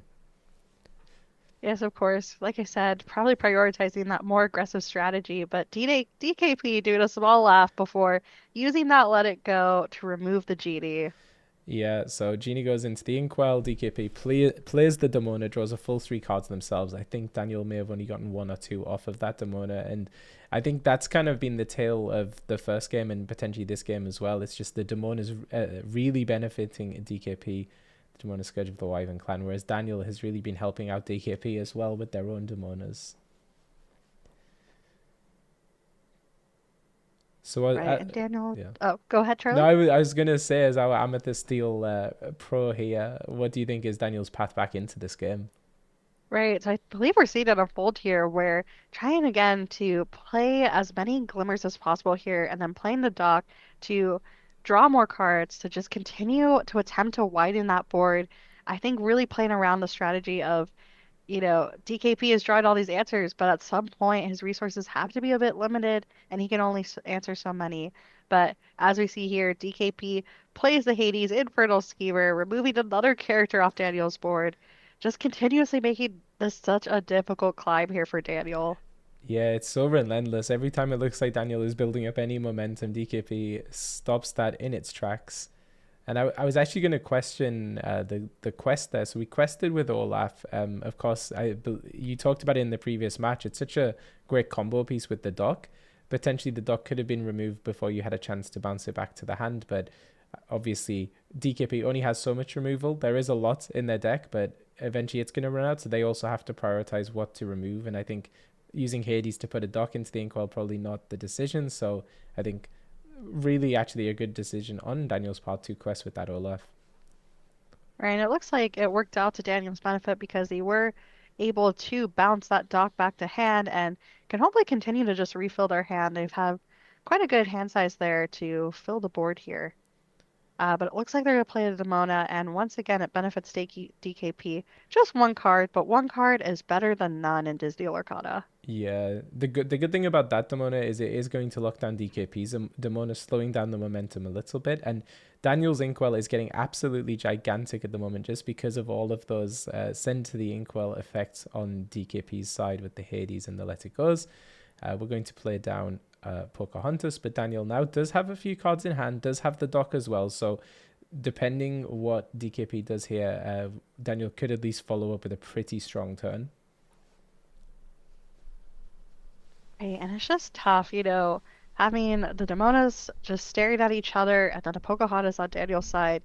That Hades and Elsa just pose way more critical threats here.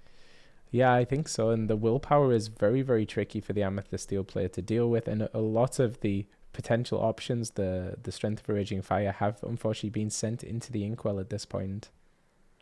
Right, and DKP now playing the Elsa to exert that Demona, now locking down Demona, unfortunately due to her Stone by Day ability because Daniel has 3 cards in hand, so that Demona won't be able to ready next turn. Yeah, it really is a downside, and a great heads up play there by DKP to lock down that Demona, just slow down the law, because we know as Amethyst Steel pushes up to those higher law totals, it's kind of almost a sense of inevitability with the Giant Cobra, as we saw in the previous game that you casted.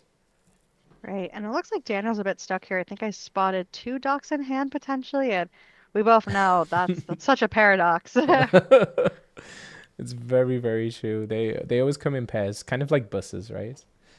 Right. I mean, I always just think of the shoes, a pair of docks. Uh, However, we do have the angel, and maybe Daniel chooses to discard one of the docks to use to remove a glimmer, and it looks like exactly that's what's happening, and removing the Cheshire Cat over on DKP's side. that's a very, very good choice. And the surest sign that someone has a pair of docks in their hand is using the angel to throw one of them like a snowball across the board at their opponent. Back over to DKP, and everything readies. The money is not locked down because DKP only had 2 cards in hand.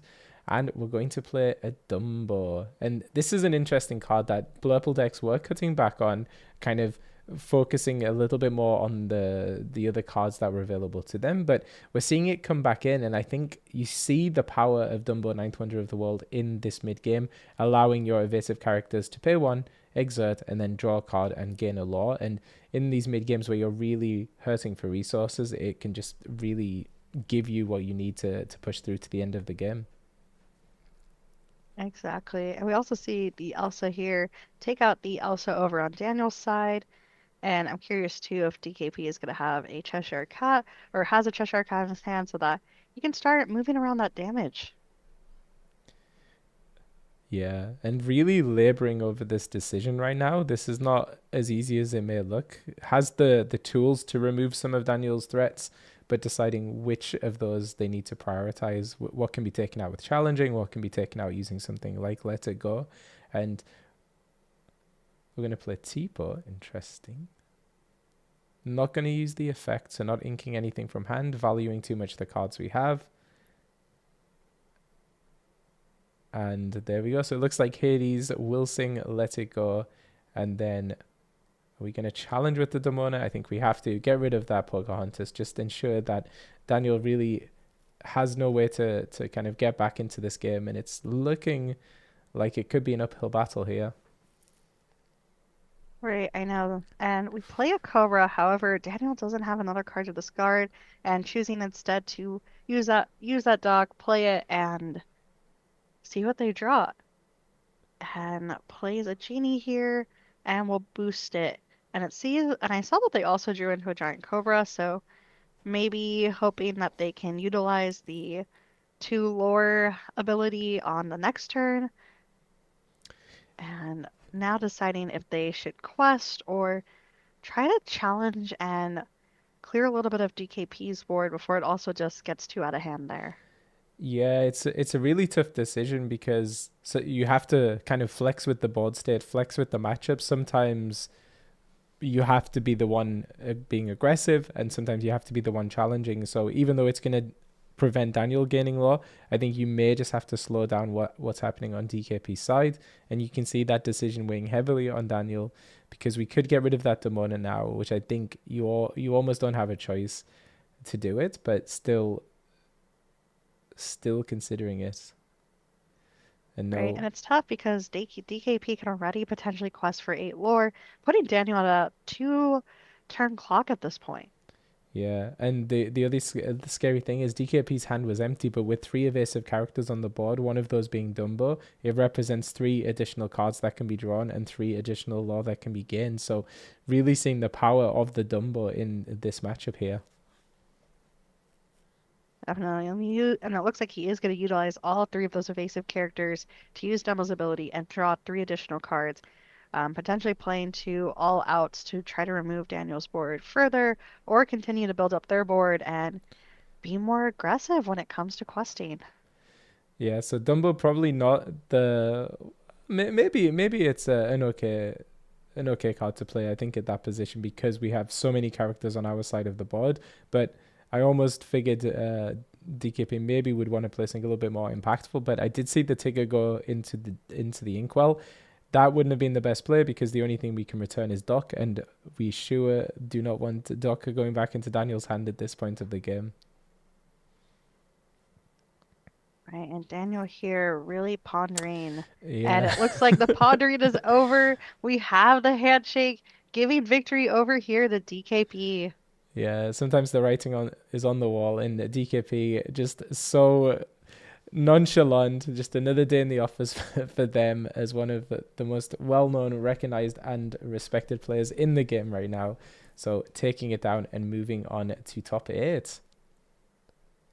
Yes, congratulations to both Illuminaires for making it to top 16, and even more of a congratulations to DKP for making it to top 8. Yeah, amazing to see a local Brazilian player on the stream here against our world champion, but it is our world champion who goes on looking to win another DLC and hopefully secure their spot in Worlds. So we're going to be back very, very shortly with that top 8.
Hello, everybody. We are back for this top eight matchup here, seeing Federico, our DLC Birmingham champion from season one, taking on Manuel Vergara from Chile, I believe. And those names are almost certainly switched. So we're going to be seeing Federico from Italy on Amethyst Sapphire, taking on Manuel Vergara on Amber Steel. And I've got Melissa with me. How are you doing, Melissa? Doing great, doing great. I can actually say I'm excited to see a non-amethyst versus amethyst deck for sure. I love Amber Steel, so I'm hyped to be seeing this one. And yeah, you were saying you're excited to see more Amethyst today, right? I mean, amethyst is pretty much all we've seen, and as much as I am a fan of the color, I am just very happy to see, I believe the arguably the last amber steel left in this top cut. Yeah, the only Amber Steel in this top cut. I believe all of the other decks are either Amethyst Sapphire or Amber Emerald Dogs. So starting to really converge around what would arguably be the two best decks in the format. But I do think Amber Steel is uniquely positioned. It has game into Dogs thanks to the Angel Experiment 624, but it also can have game into Amethyst Sapphire as well if you're able to find your songs and kind of out-tempo your opponent. So could actually be a surprisingly close one. It's going to come down to the cards, as is often the case for Amber Steel, but we'll see what happens here. Yeah, absolutely. And on the flip side, for this Amethyst Sapphire, they are going to want to make sure not only do they hit ramp, they're probably going to want to flood the board low to the ground to make sure they establish a wide board to go ahead and counter some of those early singers that we will no doubt see on the Ember Steel side. And then, of course, once we get to that 5, 6, 7, just start raining control and removal.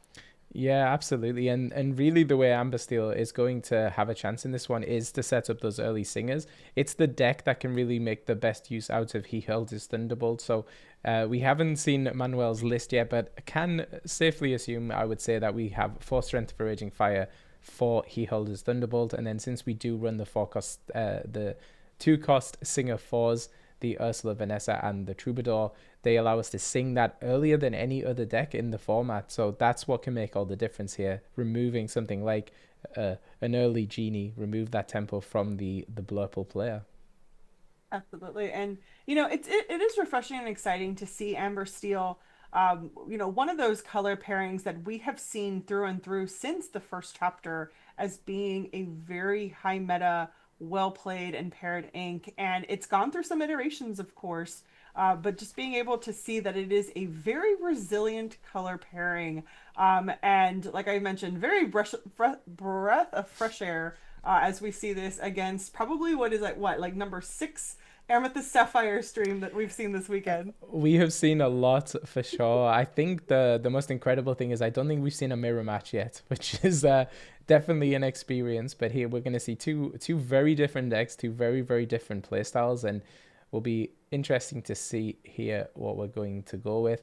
It does look like, sorry, I'm looking at the name underneath the Amber Steel player, but that's not correct. So Manuel, it looks like he's going to be looking for a more aggressive start here. Has the Rhino 1/16th Wolf, will be potentially looking for that Floodborn Rhino that they can shift on. That card is particularly difficult for Amethyst Sapphire to deal with in the early game. One of the few answers really is Into the Unknown, but then that can also give you so much ink that it propels you through that mid game. So it'll be interesting there. And Melissa, what is Federico going to be looking for on their side in a matchup like this?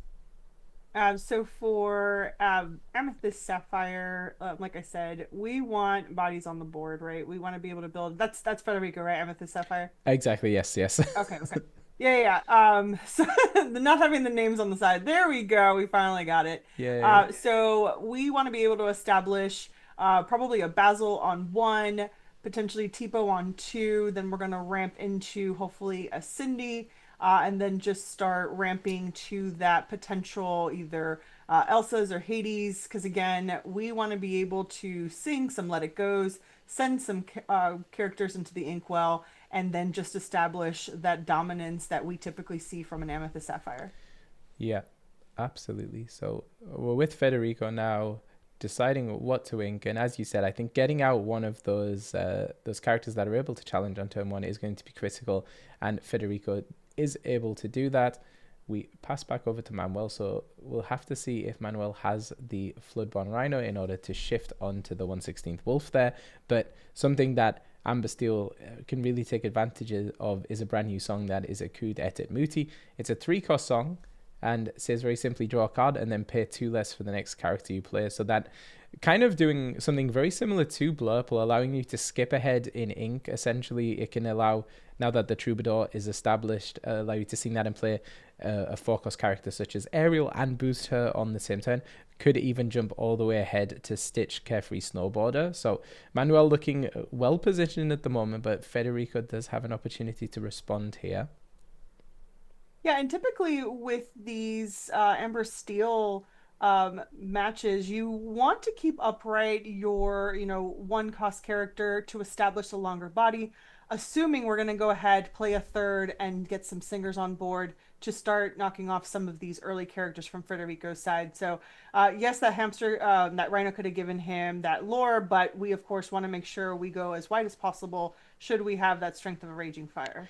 Yeah, absolutely. And one of the really, really powerful plays you can achieve with a setup like this is you can sing the Akud with the Troubadour, then play a Grandmother Willow for free, and then use her cost reducing abilities to play something like the Rhino Power Hamster. You can shift that in and still have one ink left over to play another 1-ink character. So some really, really powerful lines here. And Manuel, the Amber Steel player, the best Amber Steel player this weekend, arguably, to made it here to the top 4. So it's a very interesting deck just because there are so many lines. Like, it feels sometimes quite linear playing something like a Blurple deck versus Amber Steel, where you have a lot of different choices and decisions to make, and each one of those can really kind of define how the game progresses from there.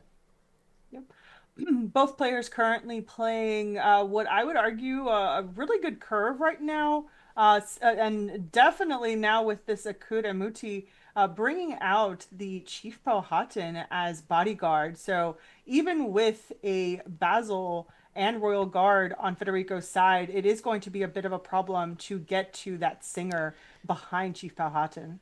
Yeah, so we could draw a card with something like Sail the Azurite Sea. So the Royal Guard gets a 1 extra strength for each card drawn in a turn. So already a 2/2, and there we go. The Genie will do the same thing. So now that is a 3/2 character. Questing with the Basil to give the support will allow you to then deal 5 damage to the Chief Powhatan. It can be a problematic card for a lot of decks to deal with, but that is pretty much one of the cleanest ways to answer it that Blurple has. And yeah, Manuel probably not too happy about that. Does get to keep their characters, but that big body they established using the Akud has now been quite quickly removed.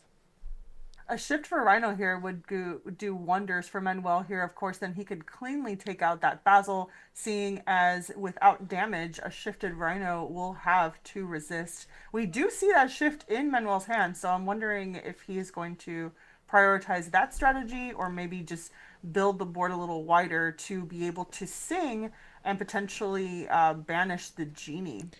Yeah, and to your point, not only do we see the shift line in the hand there, we also see he hurled his Thunderbolt. So potentially on this turn, we could use the Rhino to remove the Basil just by challenging into it. Sing, he hurled his Thunderbolt, and then Manuel has quite a nice looking board, whilst Federico will have nothing on board. So that may be a line they take. Potentially also may just Sing, get rid of the Genie, and then keep the Rhino Power Hamster there. But no, it does take that line, removes the Basil, removes the Genie. This is certainly how I would have played it if I was in Manuel's position. So he does exactly that with 2 cards left in hand, I believe, indicated there.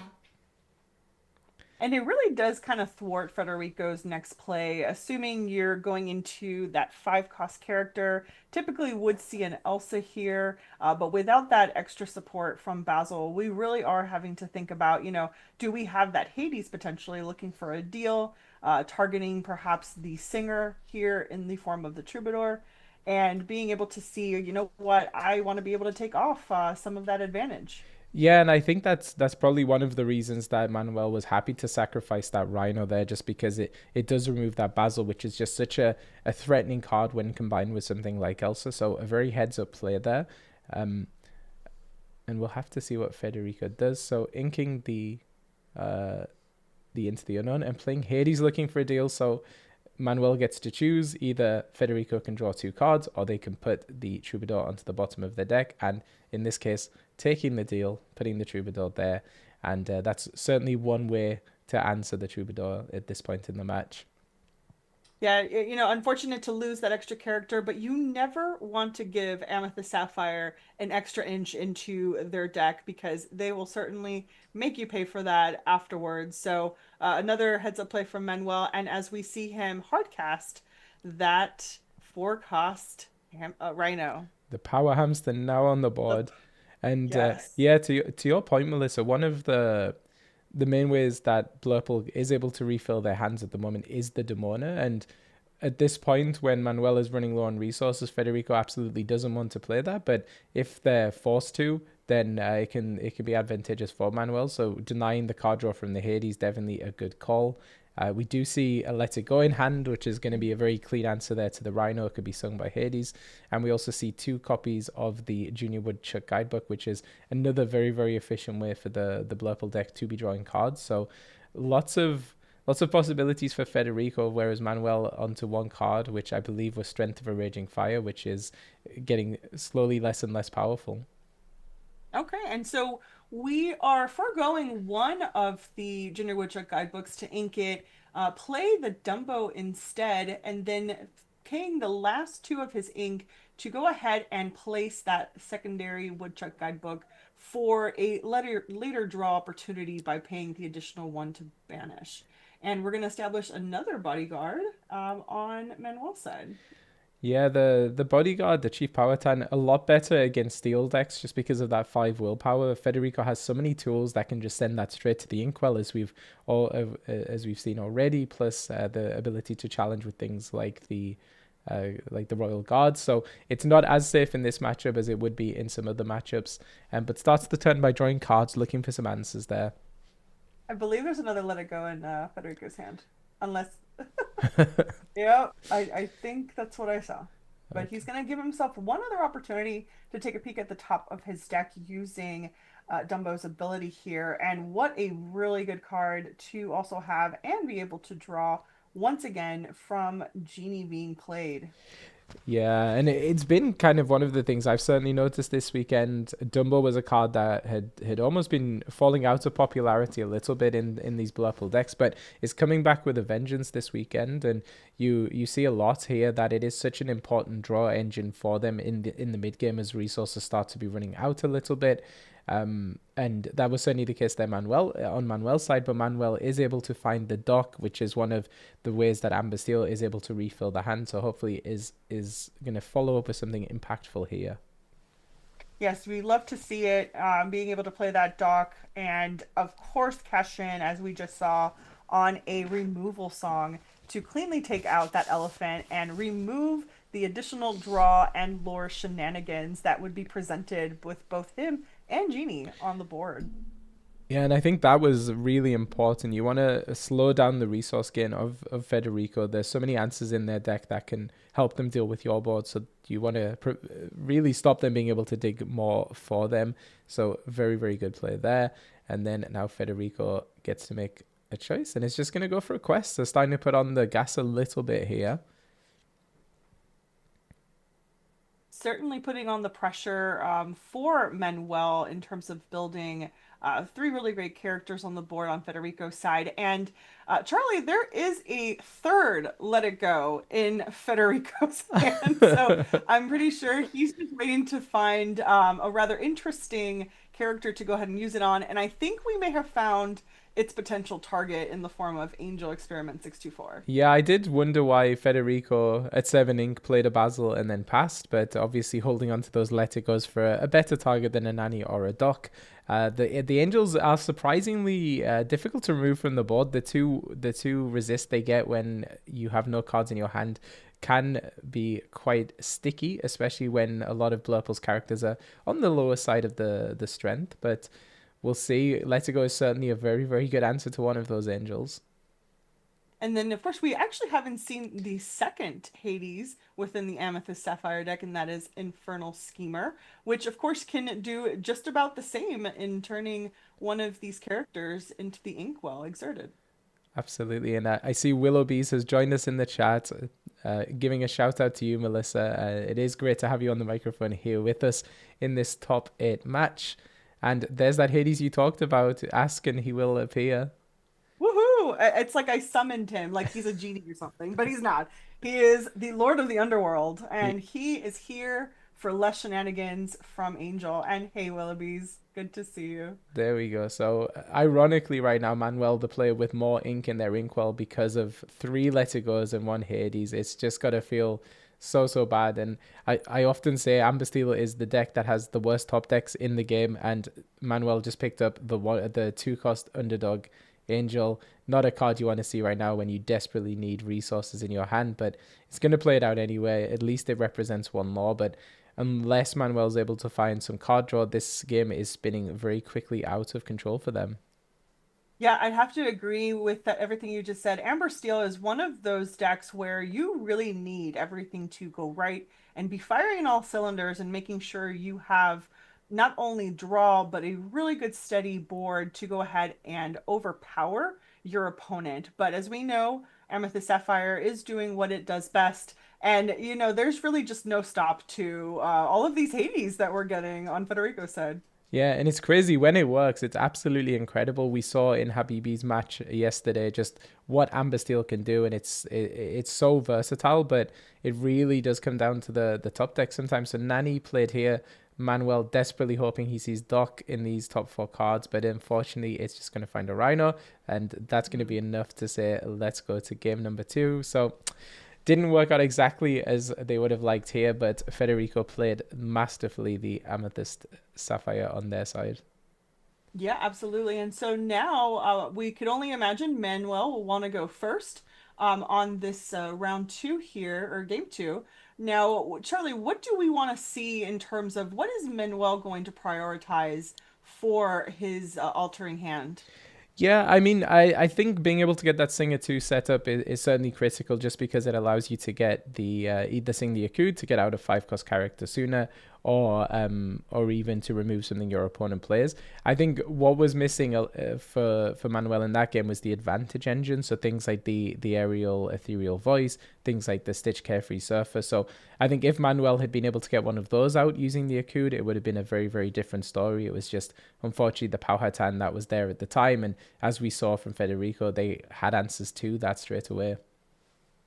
100% agree, and it's a shame that we didn't see any of those characters that you had just mentioned to not only put some lore pressure on the board, but also provide some additional draw based off of just how great those abilities are per character.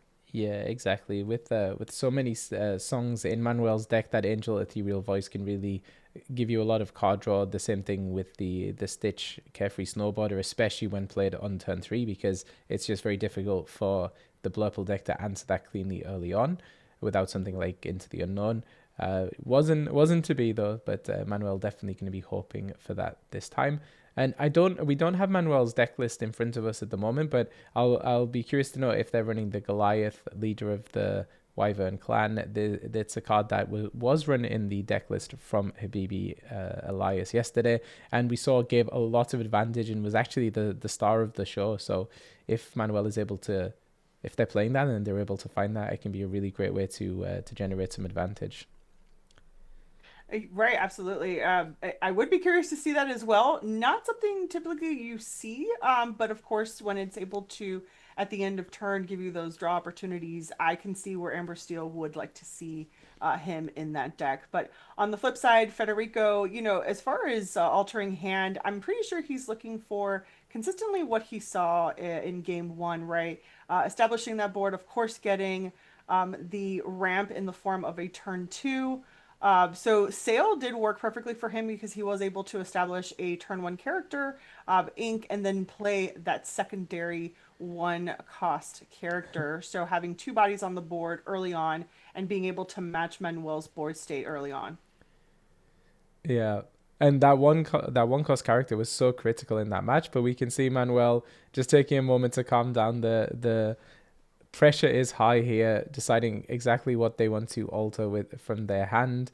It is a very difficult altar. As I said, this is a deck that has so many different possibilities, so many lines of play. Manuel wants to make sure that they're setting themselves up for success here, and yeah, taking a moment to think it through. I did see on Manuel's side a few cards, but what I couldn't establish is if he had a one drop character. I did see the Akud and I did see the Chief Powhatan, which I'd imagine is what's going to be sung to bring him out early, which is basically what he did in Yeah, game one. But you know, his body language and his face is kind of telling me that there's something he's not 100% okay with in terms of his hand. So I guess we'll find out here in just a second as he opens up yeah. game two. It's interesting. At one point, it looked like Manuel was going to send back six, and then I think in the end Yeah. decided to keep seven. So something obviously in their mind, they're deciding this was the right hand. We do have the angel, so you could certainly set up angel on turn two, and then be able to sing a Cood the following turn. Uh, do see also the Angel Experiment 624, which can be quite a good card in this matchup. You want to really be slowing down your opponent's momentum. So if you're able to play Angel on turn two, sing, play out the Angel Experiment 624, sorry, the Angel Siren Singer on turn two, and then play the Experiment 624 using a Cood, you can then start firing off some snowballs and dealing with the characters Federico's putting down. Things, to your point, like the Royal Guard, things like the Basil. So that could be a potential line to help kind of control the tempo of the early game for Manuel. Yeah, and as Federico goes ahead, inks and plays a Royal Guard. Just going back to that Angel Experiment 624, although a great card to start picking some damage over on the opponent's side, that discard ability that is necessary to do so really does not pair well with Amber Steel unless we do find characters or other opportunities of consistent draw. So, although a great defensive character, not having the additional cards to then play or utilize will certainly cripple Manuel's hand as well. So I'm curious to see which one he's going to favor with this potential Akud on the next turn. Yeah, the good news for Manuel is he does have the dock, so you can certainly start refilling your hand that way. And if you're able to really get the momentum going early, setting up Angel, who also functions as a singer 4 as well, it could be quite good. But it also depends what Federico does here. I think if Federico inks and passes, it could be, yeah. So playing out that other character just means that if Angel does choose to sing the song, then even if we do play the Angel Experiment 624, this Angel will then be banished in a challenge. So we're going to sing the Akud there, get to draw an additional card, and get to pay 2 less for our next character. And on the So edge of this is my the seat second here. time Mowgli gets inked, I've noticed on Manuel's side. And as you have predicted, we went ahead and we favored the Angel Experiment 624. So with Mowgli, Federico does have non-character cards in hand. Any idea why you think he's favoring to basically not keep these Mowglis?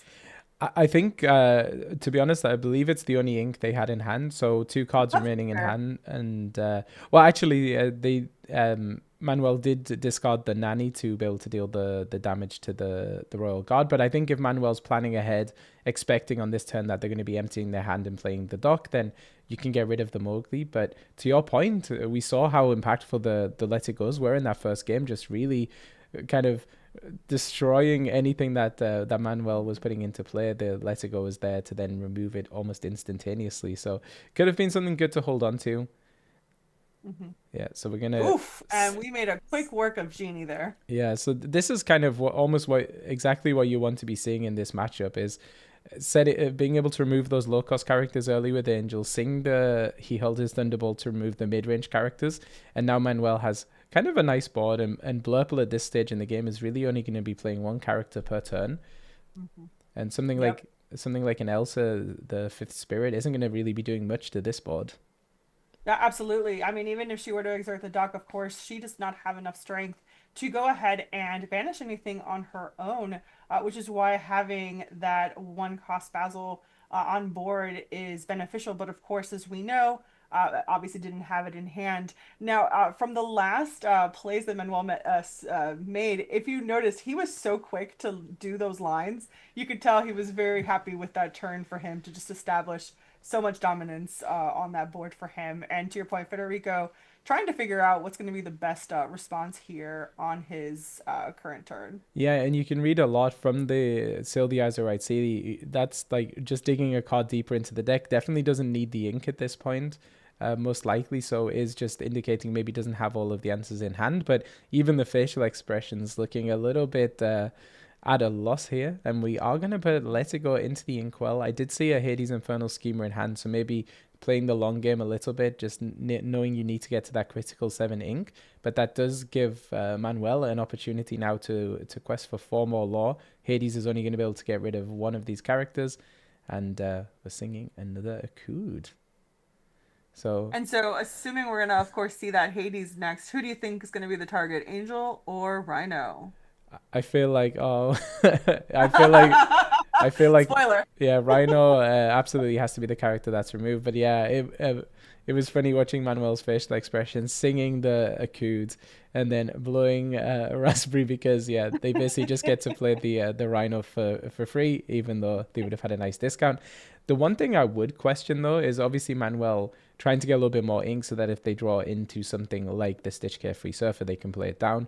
But I think just kind of maybe that Rhino should have been played out instead. You've got to anticipate that Federico is going to be playing something that puts your characters into the inkwell, so you probably aren't going to need the ink at this point. I 100% agree with that, as we see him do the Angel, sending back to the discard and just passing. So yeah, maybe and right on cue. Yeah. Yeah, I wonder if Federico just doesn't want to give the resources to Manuel and figures they can probably take out this Rhino in other means. Maybe has something in hand like a Cheshire Cat, so you could challenge in with the Hades and then move the damage over to remove the Rhino that way. But that Stitch now is something that Federico's going to need to get rid of very, very quickly. The 2 Law is a lot of pressure and it goes up very quickly, but also being able to give Manuel those resources, which he desperately needs right now, is going to be so important.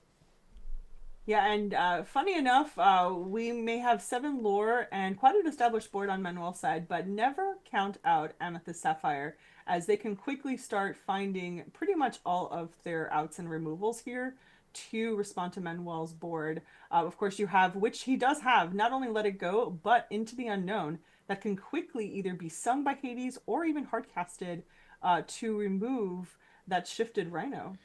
I did not see the Into the Unknown in the hand, so maybe the play here is going to be Let It Go onto the Stitch, Into the Unknown onto the Rhino, and yes, Manuel is going to have lots of ink, but all you're leaving on the board are 2 very, very small characters, so it does have the answers to your point, even though maybe doesn't have all of the resources at the moment, and looks like that's what we're going to do, and then there we go. So Manuel's board looking a little bit threatening, but yeah, the Blurple deck has a bunch of answers.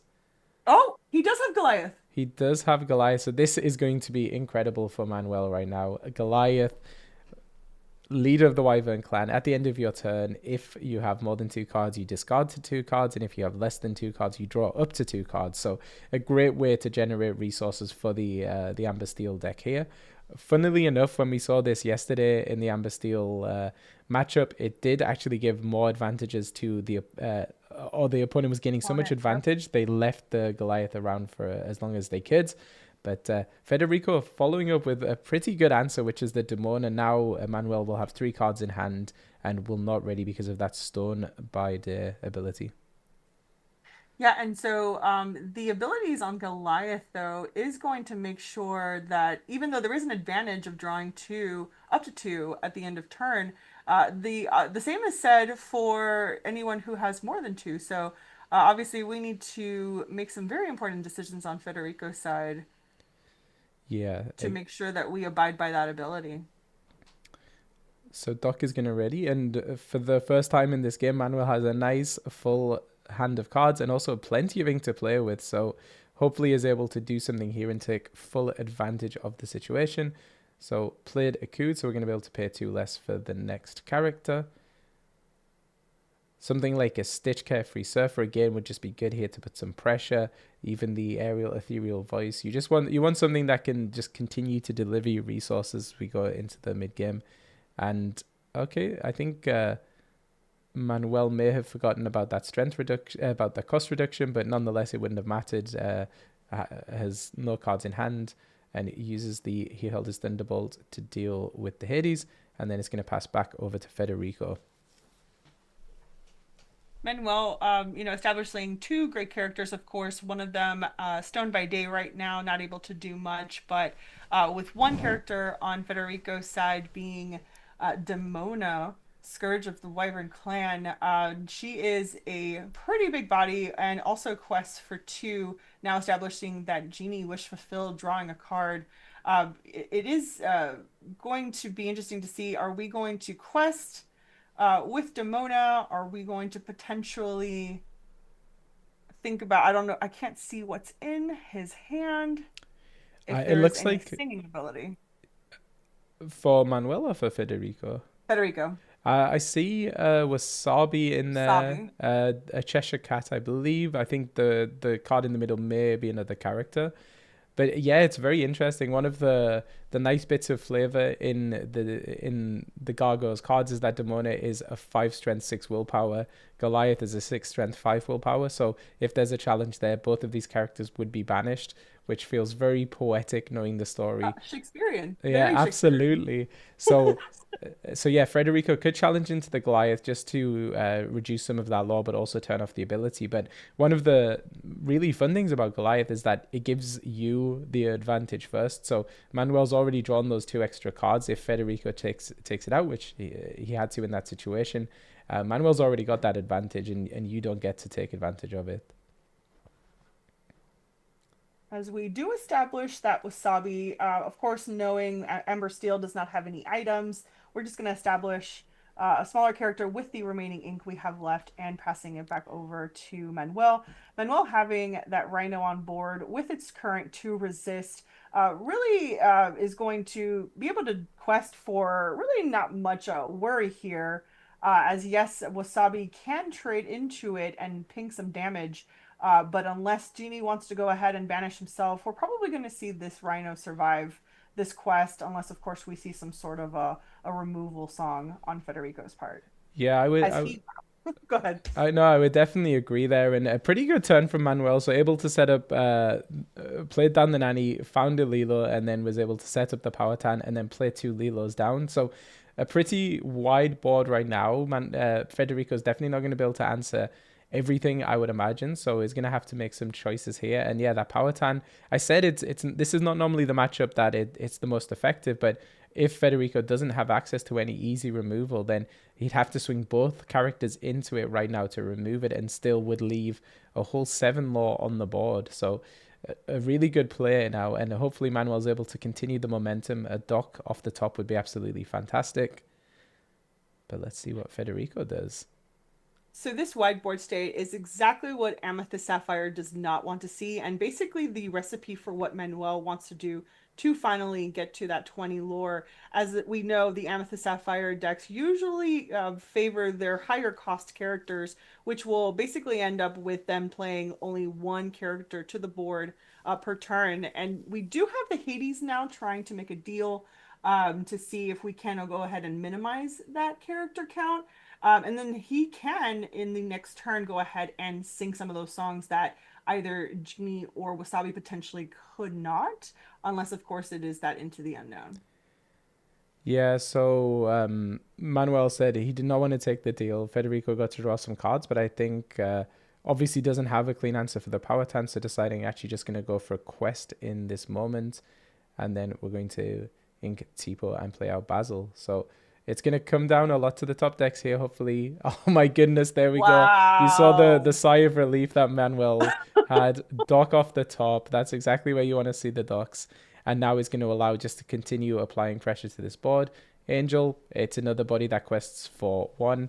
And we also get he held his Thunderbolt. So just deciding where is the best place to place it is going to do it. The Basil, maybe a controversial choice, but I think makes sense. Basil could quest and give something that additional strength, which will allow for a trade into the Powhatan. Now you've got to sacrifice 2 characters or hope that you have some sort of removal.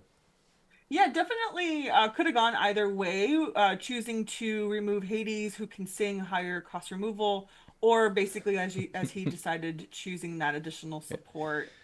But there we go. There we go. Way too much on the board for Manuel. Yeah.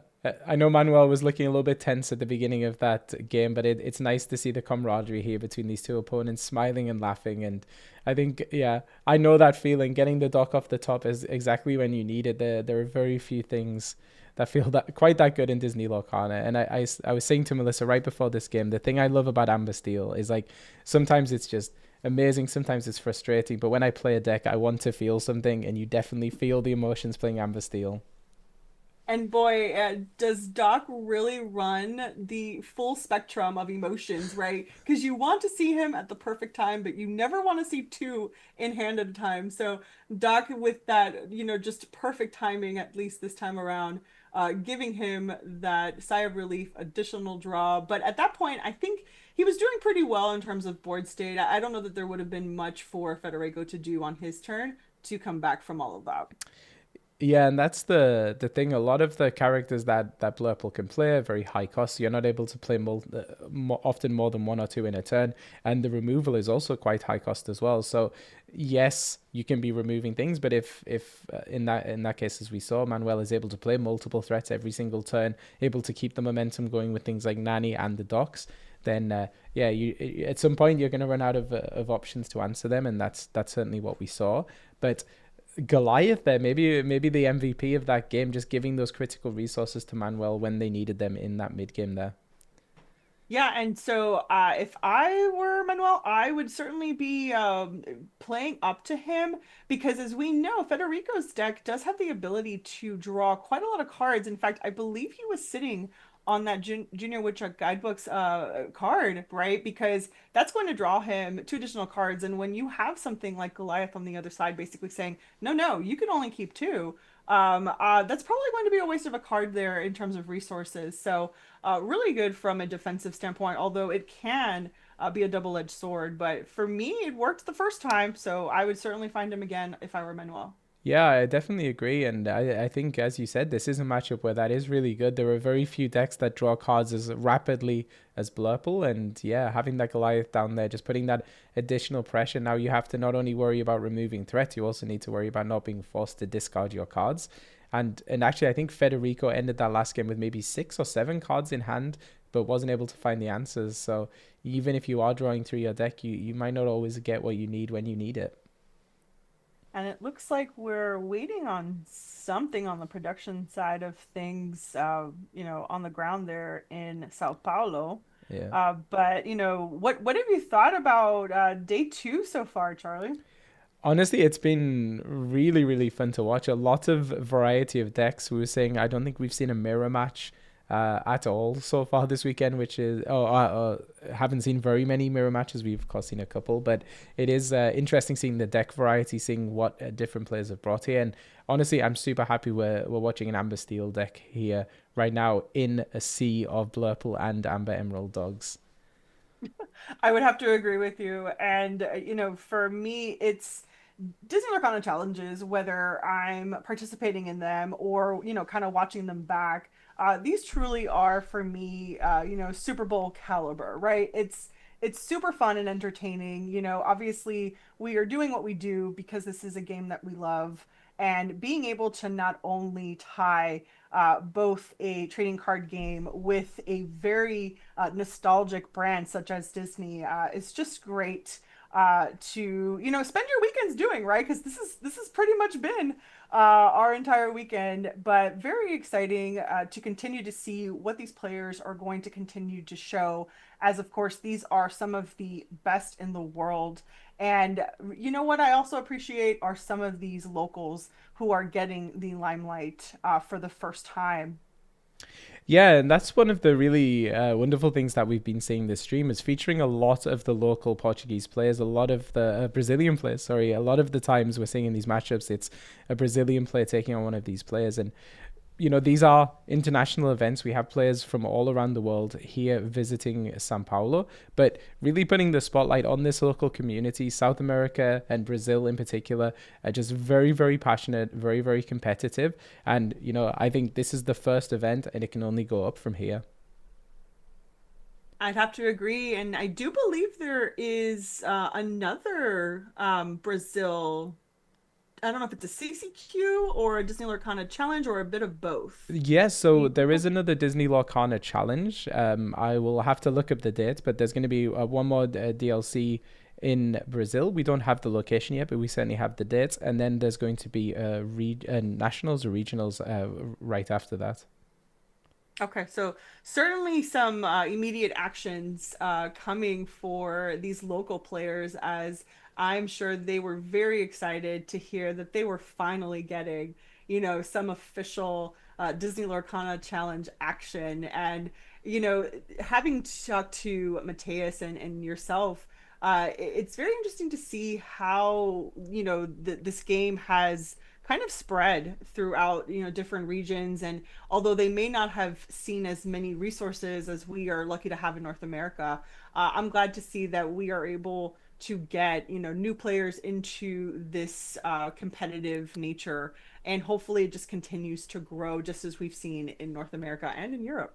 Yeah, and I think Disney Lorcana in particular is just such a great product because I don't know if you know this, but the population of Brazil are massive, massive Disney fans. A huge Disney fan base in Brazil. A lot of Brazilians will actually, when they graduate high school, go for trips to Disney World. It's one of those like kind of pilgrimages almost. With it's very much in the culture of the Brazilians, and then combining that with something which they love, which is trading card games, which is competition.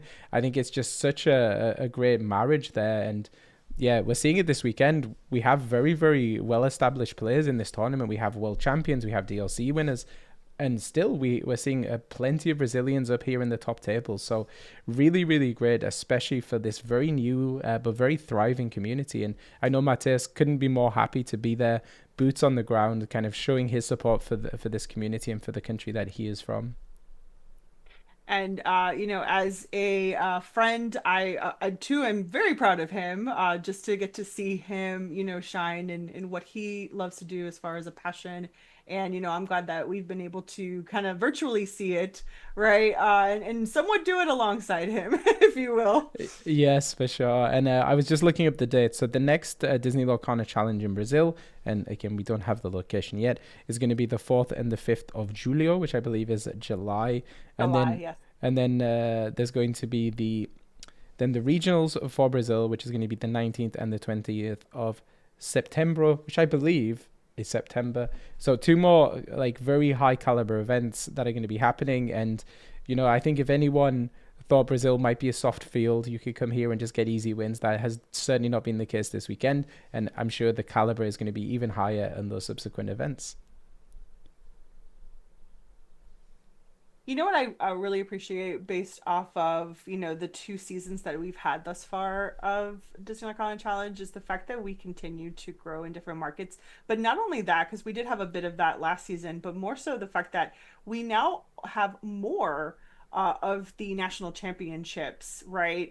To kind of be a bit more dispersed throughout the different markets where, previously was only the European and North American. So I do appreciate that, once we do culminate to Worlds, it will in fact be arguably the first time it's more of a world, right, competition than it is just a few areas of the world. Yeah, it was something I said on a stream yesterday. I think one of the exciting things about this season is yes, we North Americans and our friends in Europe have had fewer DLCs than we had in the first season, but as a result of that, it's been pushed out to new markets. As you said, the Asia has received so many DLCs. We have more DLCs in Australia as well, now in South America and Brazil. So it is amazing to see this expansion of Disney Lorcana around the world. And now, as you said, when we go to Worlds, hopefully we're not going to just be seeing the best players from a few regions. We're going to be seeing the best competitors really across the entire globe. And what a sight that would be. And I'm sure a lot of us who were around in season one are really crossing our fingers, toes, everything, that Worlds is in fact open. for for audiences and spectators and attendees alike, because what a culmination and just a special moment that would be for those who, of course, have the opportunity to make that pilgrimage to what we assume will be the Walt Disney World Resort. And, I am a little biased. I do literally live right next to the House of Mouse. So, for me to be able to attend one of these Disney Lorcana challenges without having to get on an airplane would very much be just the cherry on top for me. I've got to ask Melissa, do you ever get bored of going to Disney? Because I love ice cream, but if I ate ice cream for every single meal, I think I would get bored of it. How do you feel about Disney? Is it the same kind of thing, or is it always magical every time you go? That is a great question, and one that locals often get, especially when you've worked for the company as well. So you get to see a bit of the peek behind the curtain, right, if you will. And so my answer to that would be, I do find myself visiting less because we do, for the most part, kind of take it for granted a little bit, right? Like, oh yeah, Mickey's always going to be there for us. But what I absolutely love is when I've got friends or family visiting, and just to be able to see it through their eyes really just renews everything I love about the franchise. So either it's just kind of watching them enjoy it, or I have been designated the internal family tour guide and travel agent, if you will. So, an honor I certainly utilize to the best of my ability, because, just having grown up in Florida has always been in my backyard. So, love to talk about Mickey Mouse, anything Disney. So if y'all are ever in the area, you know where to find me, Missy at Missy Enchanted. Yeah, not just a Disney Lorcana content creator, but also an amazing tour guide for Disney World. We actually met up last time, Matthias and I were in Disney World, and we got to eat around the world together at Epcot. It was really wonderful. Yeah, and it's always so fun to see friends come and visit. And speaking of friends, I think we're gonna cue in. We might have Enchanted Kim, who can come in and have some fun conversations with us. Maybe she can talk about Disneyland. Yeah, Kim is a professional yapper, so when we have some downtime between games, it's the perfect time to have her in. Hello. Yes, I I do like to talk a lot professionally, so here I am. I'm curious what's going on at the floor there. Over in Sao Paulo, what's happening? Because as we saw, we still had one more game left. So curious what's going on behind the scenes. But in the meantime, let's talk. As Melissa said, I go to Disneyland a lot since I'm on the West Coast, and I don't think of it too much as ice cream because I only go once a year, so it's very fun to go. I don't see it as like very tiresome. Yeah, once a year is kind of the schedule Matthias and I are on at this point, but we try and do a different Disney resort each time, so we don't get burned out with one. But yeah, I think if I was in Melissa's position, I would just get that annual pass, and then I would just be there every night after work, just living my best life. It does feel surreal sometimes, I will say. Like, I'll go have dinner at Disney Springs with a friend, and I kind of take those moments to pause and reflect and go, I have these opportunities. I can do this, right? Like, there are families that have spent thousands of dollars just to be able to literally sit in the same restaurant that I'm now sitting in, and I just could go, like after work or something. So sometimes it really gets like, I understand the level of privilege, I guess you could say, being so close to the magic, right? And being able to have not only easy access to it, but the resources to be able to, go in and enjoy what they have to offer. Yeah, I've told Melissa too. I have yet to ever go to Disney World, and I am optimistic that hopefully World will, happen later this year. It'll be open to the public, and optimistically it'll be at Disney World here in Florida, and optimistically I'll also get tickets and I can finally go. And I am so excited for Melissa to be my personal tour guide. And it looks like you guys are back. So with that, I will get out of here and let you guys cast this last game. Thanks, Yes. Kim. So whatever the holdup was, it's all resolved, and yes, we're ready to now see this third game in our top eight here between Federico on Blurple and Manuel on Amber Steel. So Federico did lose the previous game, so we'll be on the play this time around. Often not a bad thing for Amber Steel to be on the draw because that does mean you get to make use of your Angel Underdog, your Angel Siren Singer. So setting up that turn, that Singer 3 as early as turn 1 here will allow then Manuel to potentially sing something like Akud to play a focus character on turn 2, which is a huge jump in tempo. I love here that Manuel's already like, all right, sir, I have established what I'm altering. I am just kindly waiting on you. Love that. I don't know if that's considered a flex or not, but as a player, I obviously that's what we want, right? We want to be confident in what we are altering or not altering, right? So with that, I do appreciate Manuel's confidence, knowing that even though he is on the draw, he does have a pretty good hand that he was happy with. Federico, of course, taking a little bit more time, deciding, of course, how he's going to establish his curve and be able to counter whatever it is that Manuel confidently stuck with. Yeah, and I think just stuck with the two angels in that case, but drew into some really great cards there for the strategy. And yeah, to your point, I think some decks just some decks it matters what your opponent does. I think other decks sometimes you have your strategy, you have your game plan, and you're gonna stick with that regardless of how many cards your opponent sends back. But yeah, these two, there's been a lot of banter between them at the table. Does seem like very good sportsmanship, and I should say there's a lot of support for Manuel in the chat. A lot of people excited to see some Chilean representation here. Ooh, Chile. Awesome, awesome. I love the representation. I love when we see chat just kind of rooting on, some familiars on the screen here. And we do see Federico had inked a Tipo and then played this Basil. So now I'm wondering, is he sitting with two Tipos, or are we going to go ahead and sail the Azurite Sea and perhaps establish another one cost character afterwards? But seeing as we're kind of thinking about it here, he may actually have both in hand. I did see, I He think, a does flash of have that both in sail. hand. So yeah, so making sure to do the right decision. Generally speaking, on the play, you do want to play Sylvia Azurite Sea rather than Tipo because it does get you to draw a card versus Tipo that is taking a card out of your hand. So definitely a good decision there. And wow, so Basil in the Wow. ink and then Basil played. I mean, I guess that's really good to see that a lot of your lower cost characters are coming out now.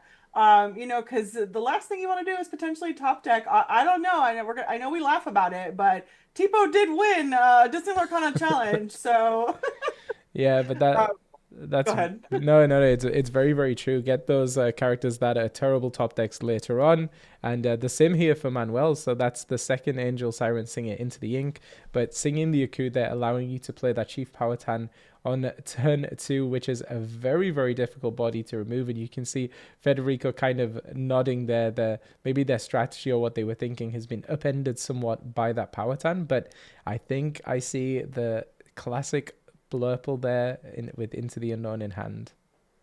Oh, so certainly we're gonna make a quick work of the chief here. However, he may be, I'm assuming, thinking that, do we want to go ahead and hard cast this into the unknown, and then we can make quick work of that angel with one of the basils here, maybe even quest since there's no threat on the other side.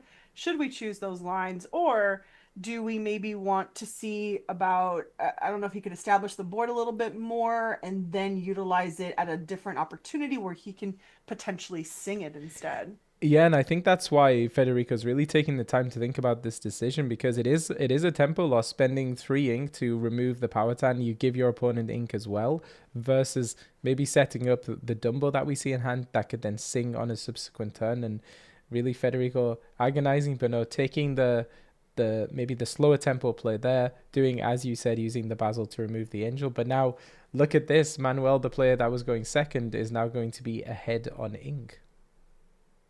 Uh, this is true, because of course, as we know, Into the Unknown is able to add that character into Manuel's inkwell, and so really great, considering Manuel has a very huge hand in hand, obviously, and so drawing more into another one, and of course, I'm sure we're going to establish, even though we're at 3 and an advantage. I would certainly be inking here. We do see a Rhino, a Lilo Escape Artist, and a Mowgli And but we are going to favor that Nani, which is just a great 3 cost 3/3 body that can, certainly answer herself in terms of not being easy to remove, at least without trading or establishing some sort of damage on the opposing side. Yeah, exactly. Because even right now, if Federico does want to exert that Basil on a subsequent turn, Nani can challenge into it and survive, which would be really important. But we saw actually Federico on the previous turn ink the Dumbo, so I think maybe is a little bit of an awkward hand right now. It does look like we're seeing a lot of low cost characters, and the turns are a lot slower than what we saw in the first game.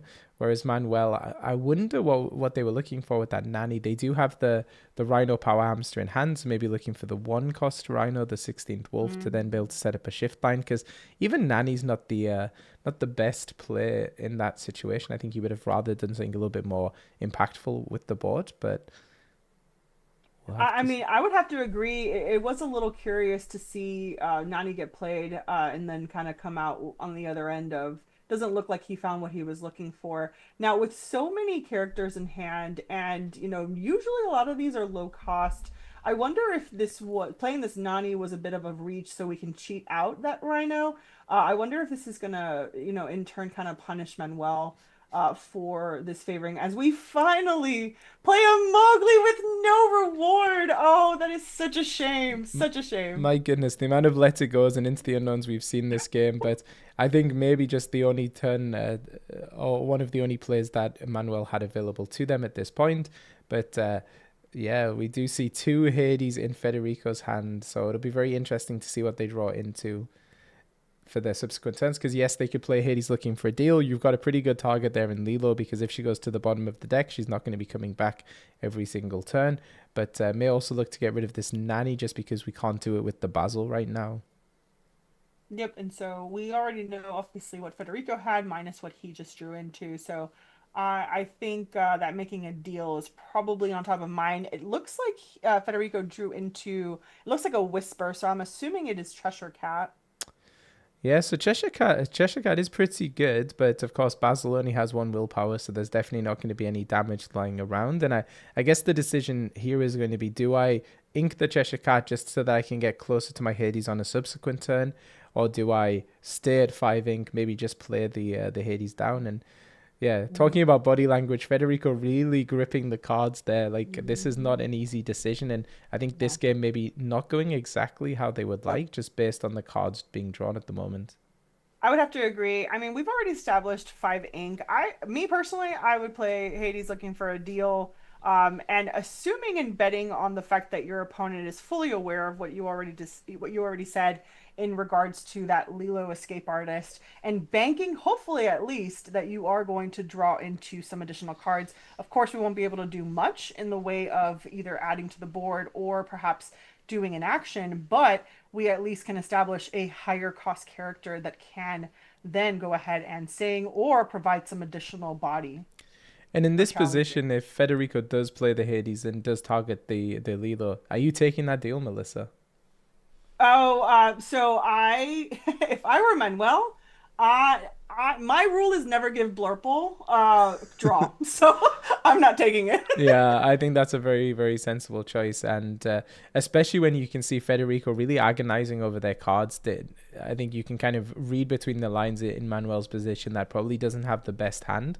So certainly don't want to be giving the resources. I think Federico, again, just kind of playing the long game here, not choosing the Lilo here because they know they can get rid of it with the Hades Infernal Schema next, and that's more of a certainty. Manuel could have chosen not to do the deal. And there we go. So we do ink the Cheshire Cat. So obviously Federico hurting here for resources, realizing they need to get up to that Hades. But on Manuel's side, we do see a dock in hand, which is exactly what he wants, plus another Lilo. So can start to really pressure the board here. And Manuel, obviously, since he hasn't really committed much to the board, should have a pretty extensive hand. So I'd be curious. I'm sure we're not gonna, unless he's got 2 in hand, not gonna really see that many docks, I don't think. It's interesting that he's, kind of hesitating on what he was gonna ink there. Okay, and then we're gonna hard cast. He hurled his Thunderbolt to remove that Hades looking for a deal. So again, we're now back to really not much in the way of challenge opportunities for Federico, which I'm sure is just we're not having a good time here as if we're with Federico. Yeah, and I think it was really, really wise there of Manuel, just kind of recognizing that if that Hades is left on the board, it can challenge one of these characters, eliminating that as a possibility. So now Basil, yes, can challenge into a Lilo, but that means you also get rid of the Basil, can bring the Lilo back yourself. But Manuel also setting themselves up for the next turn where they can play Doc and then follow that up with multiple characters as well. And Federico does find a little bit of card draw, but is taking off an entire turn right now in order to just try and get some resources to hopefully bring them back into this game. But Manuel firmly in the driver's seat right now. Yeah, this is a very telling of Federico's experience in terms of being a veteran of this game. Seeing that the cards or characters on Manuel's side aren't necessarily an immediate threat. We already know we have that Hades that will be able to answer one of them. So being able to do what Blurple does best, and that is draw, right? So being able to establish some additional answers, even though it is going to take his entire turn, he, I'm sure, now has some great cards to go ahead and answer whatever else is that Manuel is going to play next turn. Yeah. And interesting, maybe showing the experience there of Federico. A lot of people maybe would have just used that Basil to challenge into the Lilo, but Federico actually just kind of conceding that they'll give that extra law to Manuel. Mm-hmm. Oh, 100%. I think right now, we only have Manuel at 4 lore, and mentally, I'm pretty sure Federico is fully aware of the turn clock, even though we do have 2 Lilos, as he goes ahead and plays that Doc after playing the Rhino and drawing into 2. We do have enough ink to potentially sing something, but it looks like whatever is in his hand may be either too high a cost or not necessary for this current turn. Would have been cool to immediately shift into that Rhino, but it seems that that is not the case. He's thinking about it, and now he will pass. Interesting. So, yeah, I think Manuel hesitated there whether they should ink the Rhino and then play the Doc, but I think playing the Rhino in this situation is a really good play just because it does represent a potential shift line on the subsequent turn. But it also reduces the strength of the Basil. So now Basil cannot take out any of Manuel's characters, and Federico might be regretting maybe not challenging on the previous turn, because even if they're able to play that Hades Infernal Schema now, they're only removing one character. That's still going to leave 5 law on the board, assuming we get rid of a Lilo. And yeah, if we shift, then yeah, a lot more law as well. So trying to understand a little bit what's happening here. There's a lot of communication with the folks off screen, but yeah, Manuel is looking like a pretty commanding position there with 2 cards in hand. You've got to imagine that one of those cards, maybe even both of them, are kind of more high cost characters because they passed their previous turn with 3 ink remaining, or potentially a song that they didn't want to sacrifice on the previous turn. A Stitch Carefree Snowboarder would go so well right now for Manuel, as of course with the established board, Stitch on the next turn, once dry, will be able to quest for 2, applying more of that lore pressure, and then be able to draw, assuming of course we do have somewhat of a board state, as Basil, he did forget that Basil was currently yeah.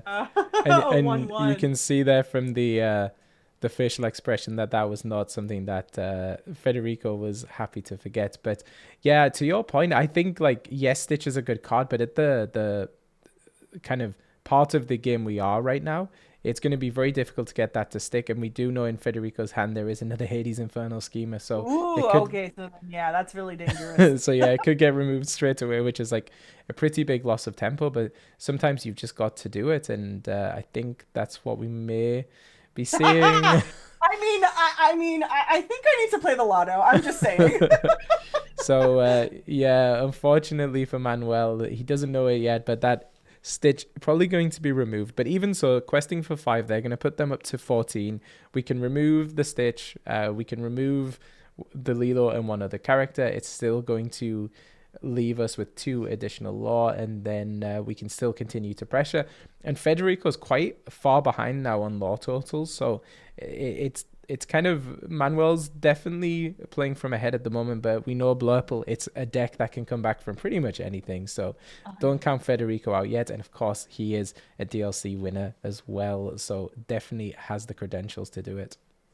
You know, as I'm sure he's going to play this Hades to target the Stitch, another strategy on Moel's thought process was probably, I want to bait a potential Hades so that maybe I can continue to flood the board with other characters, knowing now the odds of seeing further Hades do diminish, as of course now we could only see two more Hades being played from Federico's side. So sometimes that is a strategy. You want to bait those characters to then be able to give yourself that advantage for further opportunities. Yeah, absolutely. And Manuel, if they're able to find a dock with the amount of ink they have in their inkwell, it could be really, really powerful at just turning this game and or at least continuing the momentum Manuel has.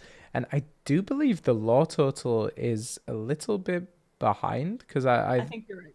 yeah, I think Manuel was at 9 before questing for 5. So I believe floating around 14 at the moment, if I'm not mistaken. Federico did remove the Rhino 1/16th Wolf, so that denies the ability to shift and quest. But yeah, Federico probably looking to challenge here, and I would suspect it's going to be the Lilo, but just because we need to slow down the law as much as we can here. But again, Federico is going through the mill this game, really agonizing over every decision, but we see does have some pretty good cards to be able to answer some of this aggression in the next turn. I would remove the Mowgli and then just sing that Let It Go with that secondary Hades. Me personally, because as we know, Manuel having so much ink on his side, he's just gonna, I guess he's not. I guess he didn't remember, especially with the amount of resources, be able to play that Lilo before turn. Yeah, it's a really good point. It'll be curious to see what is in Manuel's hand because maybe that's the reason they decided not to play the Lilo. Maybe they wanted as much ink as they could to deal with it. Does see a Mowgli there in the top 4 cards. Are they going to grab that and then remove a potential answer from Federico's hand? I think that could be very, very good, but instead choosing to go for the aggressive law pressure there with the Lilo. So it looks like we may well, play the Lilo straight away. I'll play the already had a Mowgli. Okay. Oh my goodness, Federico's face. Look at those facial expressions. They tell a story here right now. Questing for 2. So now we've denied the ability to be able to cleanly remove one of these characters. And Manuel has 4 characters on board that Federico needs to deal with. So let's see what happens here. I think we'll probably start with the Hades looking for a deal just to draw some cards because no way is Manuel getting rid of one of their characters, I would say, in this situation. No, I agree. This is starting to become a bit of a impossible mission here for Federico. Again, we're in a situation where, even though we do have an impressive inkwell, our deck really does not like playing multiple things at the same time. Now, a genie is a really good opportunity for additional draw.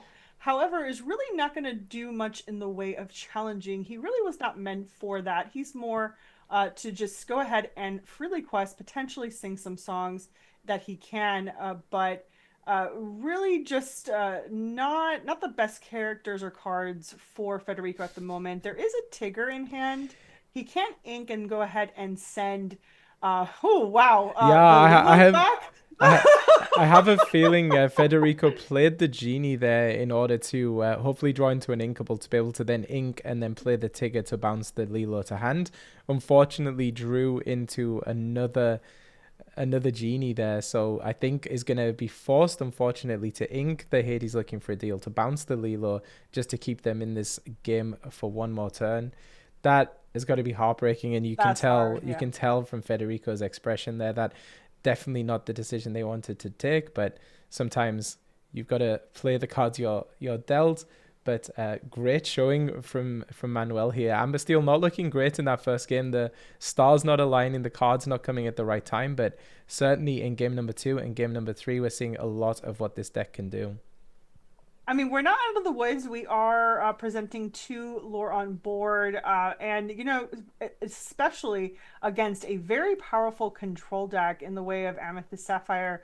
Never say never with this opponent. So that 16 lore turning into 18. I mean, Manuel, I've seen crazier things. He can potentially stay at that stagnant lore, but I do appreciate the board he has established in addition now with the Lilo and Carefree Snowboarder.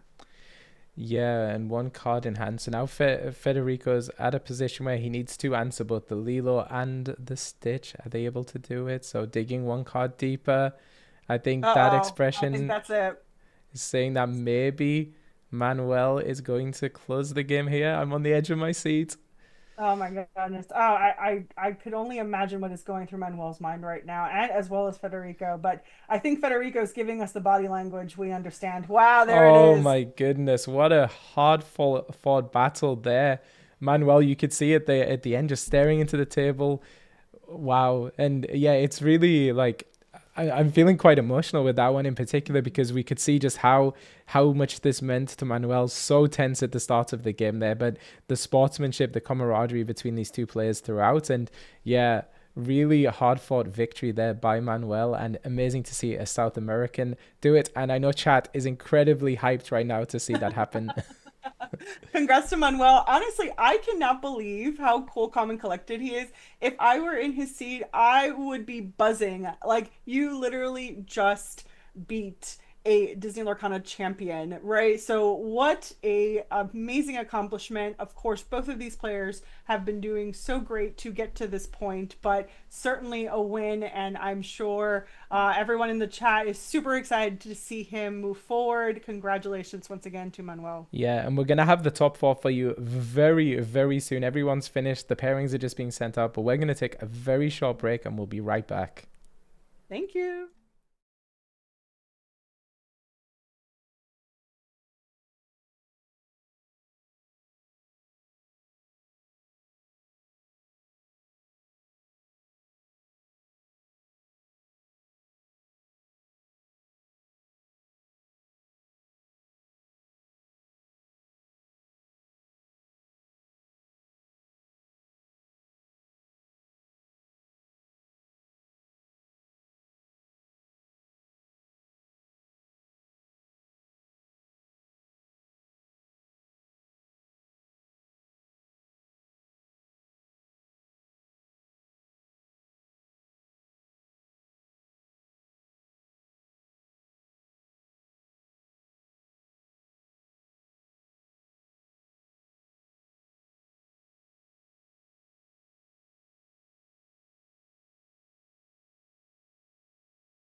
And welcome back, Illumineers. We are now going into the top four. And I've got Kim with me. How's it going, Kim? It's going really good, Melissa. I don't know if you're like me, just so hyped that we are going to be casting the top four of the Disney Lorcana San Paulo. Yeah, absolutely. And obviously, a very huge honor for those who are playing in these respective four seats. As you know, we do know that a few of them they are no stranger to this caliber and ranking in terms of their expertise and being in the top four situation. But nonetheless, I'm sure they're very proud of where they have gotten to, at least up to now, within the top four. And it seems like we're going to be seeing quite a lot of dogs coming up. Kim, what do you have to say about that? You say it as if we're just now starting to see dogs versus, I feel like we've been at the dog park all weekend with just how many, different dogs we've been seeing all weekend. But yes, it sounds like we'll be having a mirror here. And funnily enough, we've been able to see the deck lists and they are very similar, but there's a few differences. Just, very, very minor differences. But who knows, those minor differences could be what really changes the outcome here and can determine who wins this round. Absolutely. And now, typically, with these Amber Emerald dog stacks, the mirror really just poses some very quick decisions, right? As we've previously seen in other Disney Lorcana challenges, that when we do see, both of these players try to establish their board like they normally do against other opponents, typically it becomes the race to under the sea, right? So establishing as many characters on board, cheating out that 7 cost tramp street smart dog, and being able to, if you don't already have the answer in your hand, be able to search for it.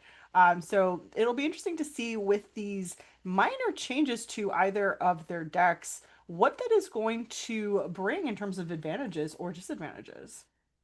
Exactly. And it seems like a lot of or it seems like the majority of these differences are really just the cards that can potentially snipe that under the sea, and also cards that can help filter and draw for them. Well, I mean, since we're waiting and we obviously haven't seen it, it looks like Mateus is getting word of something. But some of the differences before they get sent over to the players here, as we confirm, it is in fact who we believe it's going to be. Oh, we're going to get an interview. So let's talk about some of these. So we have it on authority that we're going to see Josh versus Zan. And so the couple of changes here really just come down to, different characters. Now, of course, we won't go into the numbers of it all for fairness, just making sure even though I do think that they have open deck. Is that correct, Kim? Yeah, it's Okay. been All right. So confirmed then that we they should have be open fine. deck. Yeah. Then we'll go through it. All right, so we've got Josh on for Ursula Deceivers, which of course is very beneficial in removing those under the seas and even Della Moon lullabies. And then what are some of the differences on Zan's side in regards to removing some of these non-character cards, Kim? Right, and it looks like Zan here has four Mowglis and one Ursula instead. So almost flipping the ratios here.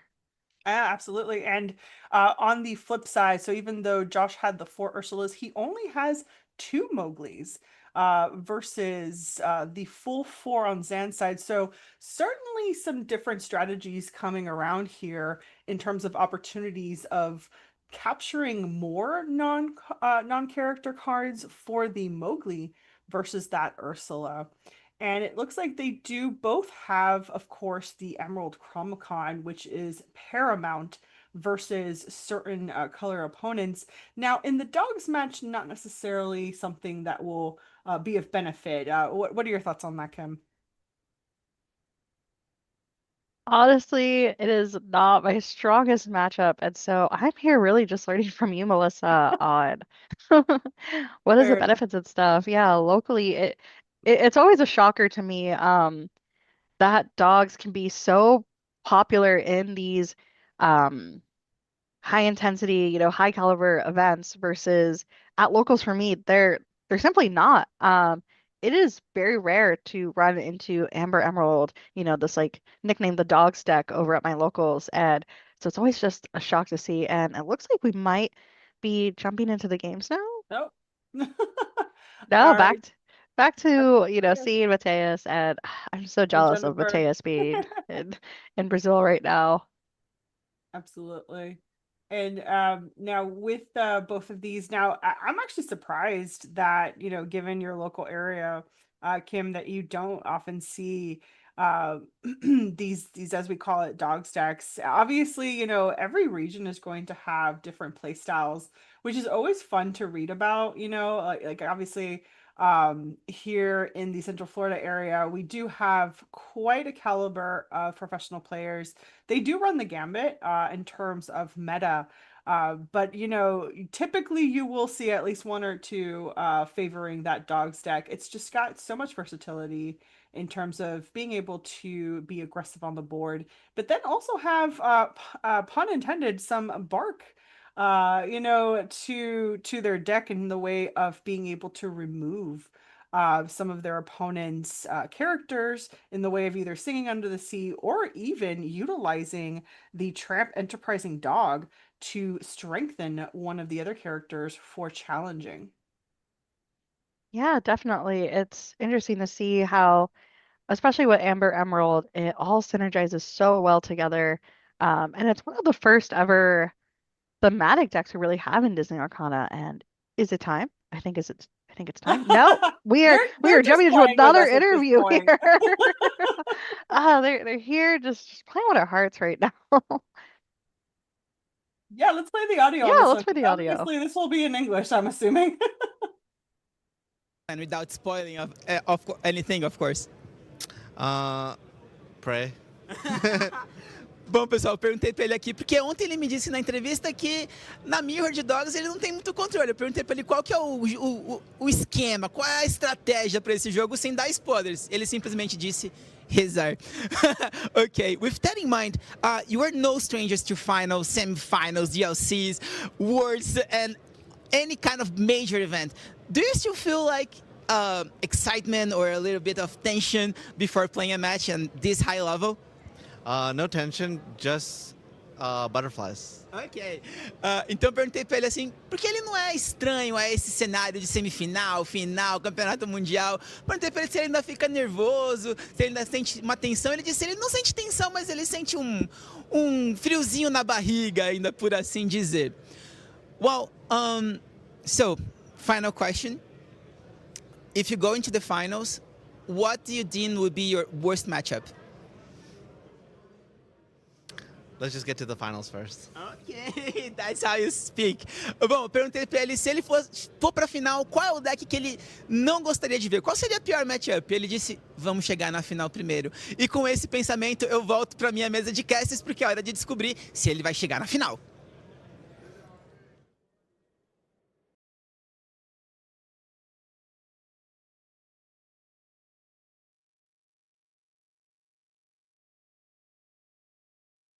All right, and we are back. So we did just see, it looks like both of our featured players in an interview. I'm curious now if we're gonna go across the board and interview the other two, but I know, but we'll be ready just in case. just in case. Yeah, so my assumption is maybe not. I don't know if it's typical to go ahead and interview all of them, but you know what? Equal opportunity, especially since we're not going to necessarily see both of these matches being streamed, as there is only from the appearance of it, from what we've seen consistently here in Sao Paulo, that there's only one featured table. So there's not necessarily like we see in some Europe or North America DLCs where they may have potentially kind of like a secondary streaming match. So we'll see. Time will tell on this for, if we're going to get those second match players here interviewed. But I do believe in terms of remaining players, and correct me if I'm wrong for my colleagues here. I do believe we have two remaining on Amber Emerald. I'm sorry, three remaining, as well as a Amethyst Sapphire. I believe that's correct. It's more just getting confirmation on the other top four pairings over there. But if if it's all correct, yeah, I believe you're right, Melissa. It's three Amber Emerald and a Sapphire Amethyst, which means potentially we could either have another Amber Emerald Mirror or a Amber Emerald and Sapphire Amethyst battling it off in the end. Absolutely. And, depending on who you are, from an audience perspective, this may be some of the most riveting and exciting matches, or potentially not. There is to tend to be, when we see mirrors, they could be some of the most riveting or pretty straightforward and rather quick matches. As sometimes we do see, once you are playing the mirror, you pretty much know what to expect. And once a certain kind of shift in power and opportunity on the one side happens, especially for a dog stack, the writing is usually on the wall. And with how these Amber Emerald decks run, there really isn't much in the way of coming back. Sometimes there are. We have seen it. We actually did see yesterday, Zan versus Robert. There was an Under the Sea where Zan did not just scoop and continued to play to the board. But finally, apparently when I say things, they just appear, whether it be characters or players. So I think we need to do that more often here. But I know, we Melissa, did are get you it right. secretly a Sapphire player? Because I feel like you have the visions of the future constantly in I hand. that's my secret apparently. So now that that's out, finally excited to see our feature matched players here as they exchange words. I'm sure just reveling in the moment. Now, if you could put yourself in those shoes, Kim, how do you think they're feeling right now? If I was one of them, I'd be shaking in my boots right now. I'm sure, like you said, these players are or as you said earlier, Melissa, these players are very experienced. So I'm sure yes, they feel some pressure, but they're used to being at the top tables. They're used to being on stream. So I'm sure they aren't as anxiety induced as I would be. Mhm. But yeah, if it were me, I'd be shaking. And we see Zan waving to someone, super cute there. I'm so curious who he's waving to. Maybe a teammate. Um, doing the thumbs up there too. I wonder if he's Uh, doing a little photo here.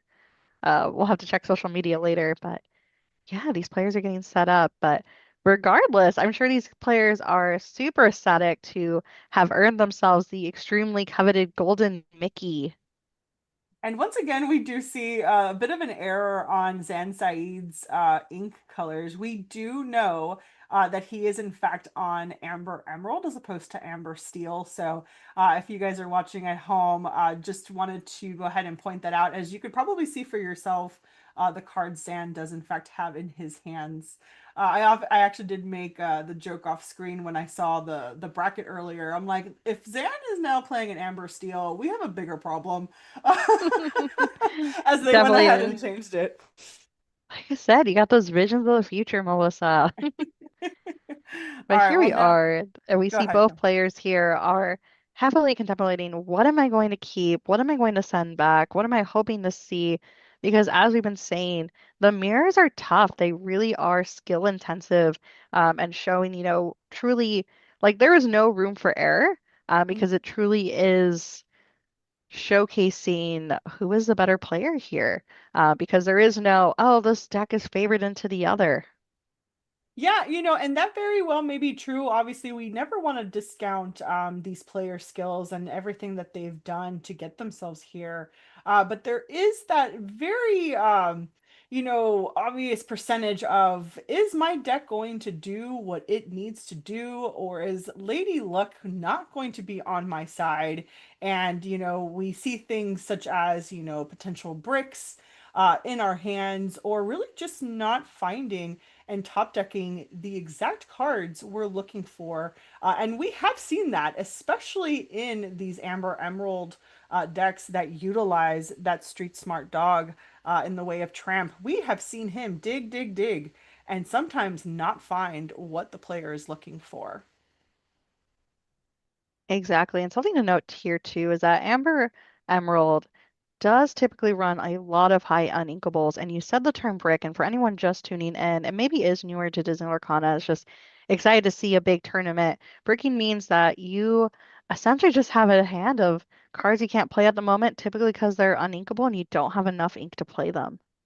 Yep, absolutely. Couldn't said it better myself, Kim. And as these two top four players are now shuffling each other's deck, we did talk about how we thought they're feeling. Right now, I'm sure as they've already altered their hands, started thinking of potential strategies around, okay, how are we going to circumvent our opponents here, knowing full well about a good percentage of the other's deck is pretty much the mirror, minus a few changes. Of course, certain opportunities apply here on either end when it comes to, we talked about those removal characters in the form of Mowgli and Ursula. So which would you prefer in your deck, Kim? Mowgli or Ursula? For me, I prefer Ursula. She does have that higher, or actually no, I would prefer Mowgli just because Mowgli is removing or having your opponent discard a non-character card, and so you could potentially force them to get rid of an Emerald Chromacon versus Ursula is strictly just songs. Okay, no, that's fair. As we see Zan ink and play a Lady Decisive Dog, a one-cost inkable 0/3 character. Whenever you play a character, this character gets +1 strength this turn, and then a secondary ability, take the lead. While this character has 3 strength or more, she gets 2 lore. So I did ask you which one, either or. So I did put you in that ultimatum decision here. I would agree with it. I think I'm taking a bit of the pass on myself if I were to choose. Ursula is great in terms of finding those songs, but I do also agree in a sense that Mowgli is able, even though he is able to capture different cards, non-character cards in your opponent's hand. The downside to Mowgli, of course, because there always has to be, limitations in the abilities of these cards, because if not, they would be very overly statted, is your opponent does choose themselves what they're going to discard. Of course, there are moments where they don't have a choice, and we are very thankful for that when we do play our Mowglis. But we do have Stan here with an established board. We've got exactly what he wants to see in the way of an additional tramp, an additional lady and a tramp. Right, and he did get to play that tramp for one cost less because of the ability, hey Pidge, if you have a character named Lady in play, you pay 1 ink less to play this character. So really using up his inkwell wisely here. Yep. And so, Josh, we've talked a lot about body language today, and I want to say it's a little too early to kind of be really heavily thinking about what our next turn is going to be. I wonder if he's thinking about playing the Mowgli, or as he already just showed us, playing that Grandmother Willow, which what go aheads and allows Josh to play the very next character for one cost less. So in this case, that Lady Elegant Spaniel. Oh boy. And we do see Zan here shift the lady into the 5 cost lady Miss Park Avenue. We are going to see many ladies and trips in this game here. And when you play this character, you may return up to 2 character cards which cost 2 or less each from your discard to your hand. But there aren't really any characters to pick up because there were none in the discard. Yeah, this was actually a very fast, 1, 2, 3, 4 for Zan. And typically, when you see the Under the Sea sung, and your opponent is playing the mirror, sometimes that does spell doom for you. But I feel like this was, in fact, a little early. Obviously, Zan wanted to do it. Obviously, he has very much experience with this deck, being the Disney Lorcana Challenge winner of Ghent. But as Josh is seeing here, he is not ready to fold the towel. However, we do continue to see him kind of struggle in what decisions to play, as he did have a secondary Grandmother Willow. We're going to ink that Mowgli and pass over to Zan. Right. And talking about body language again, we see a little bit of frustration here with Josh where he plays the Willow and just doesn't seem to have another character to play with that Grandmother Willow discount and seeming a little frustrated the pass. So it could very much be Zan's game, but again, a little too early to discount Josh here. Yeah, I mean, now as Zan actually shifts into what I would account to be one of his favorite cards that he has tacked into this deck, being that tramp. Now, this tramp, basically, during your opponent's turn, whenever one of your characters are banished, you may draw a card. And so, with that ability, as well as it being a 2 strength, 8 willpower, and 2 lore character, this is a huge character that Josh, has to now worry about. Of course, it being 2 strength, he can still sing Under the Sea and capture that tramp, but really good momentum swing for Zan here. And right now does seem to be controlling the board. Josh, I don't know what he has, but I know he was trying to establish a singer. We do have that Lady Miss Park Avenue established. So hopefully Josh is giving himself enough time to see what else he can do to maybe come back from this.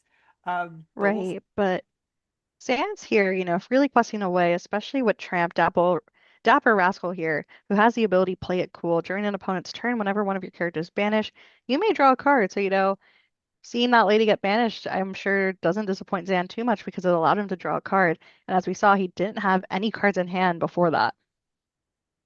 Yep, and so that's really one of the reasons he enjoys having this particular card teched in. We don't normally see it in your standard dogs decks. We do see a few kind of put it in, but I have heard in interviews him talk about how that card has basically helped him versus his opponents and just continuing to kind of squeak that advantage over his opponents. Right. And you would think more often than not that this would be a trade, but Zan here playing the Rhino 1/16th Wolf, which decreases the strength of Josh's Lady Miss Park Avenue so that Zan's Lady's Miss Park Avenue can really take out Josh's Lady Miss Park Avenue. How many times will I say that?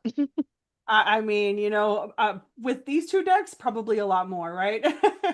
Now, Zan, of course, wanting to make sure that Josh's side cannot establish enough characters on the board that are going to give him the opportunity to sing together.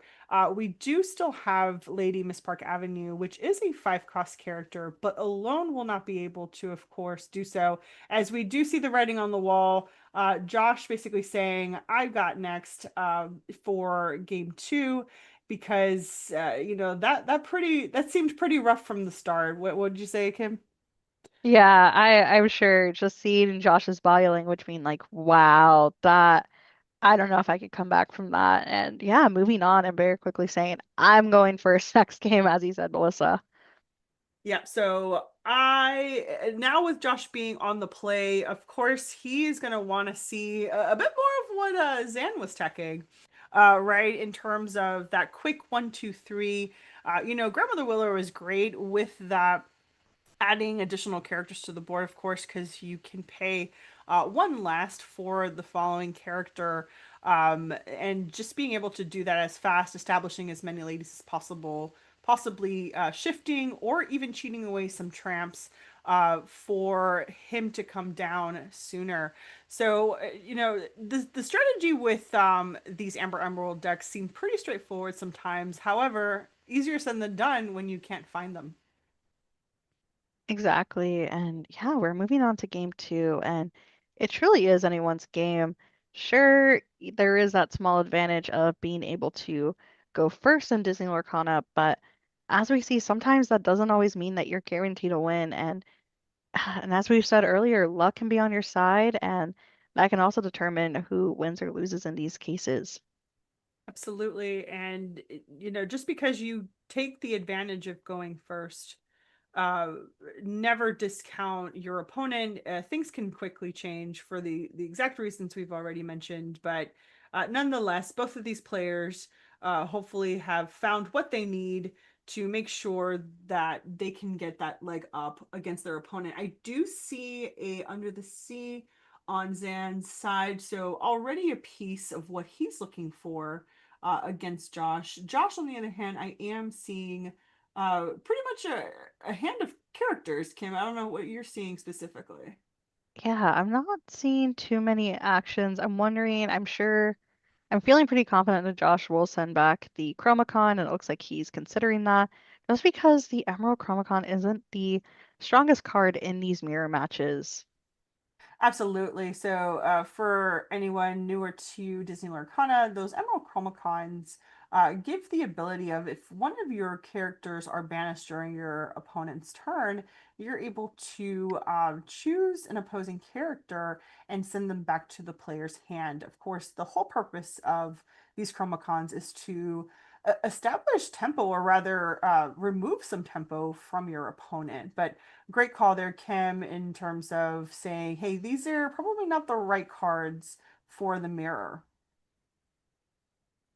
Right, and I see Zan drew in or possibly kept a Grandmother Willow as well, possibly giving him a leg up on being able to play those glimmers that are higher cost and being able to sing an Under the Sea pretty early again, just like we saw in game one. Yep. I do appreciate the side note as they're kind of doing their thing, shuffling.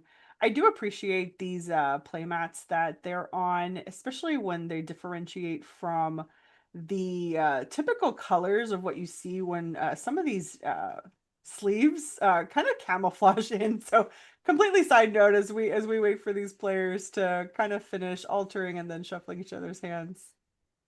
No, no, of course. And it's kind of fun too that these playmats are actually customized. Like I just now noticed that Mhm. it does have the Disney Lorcana Challenge logo, but it's specific for San Paulo.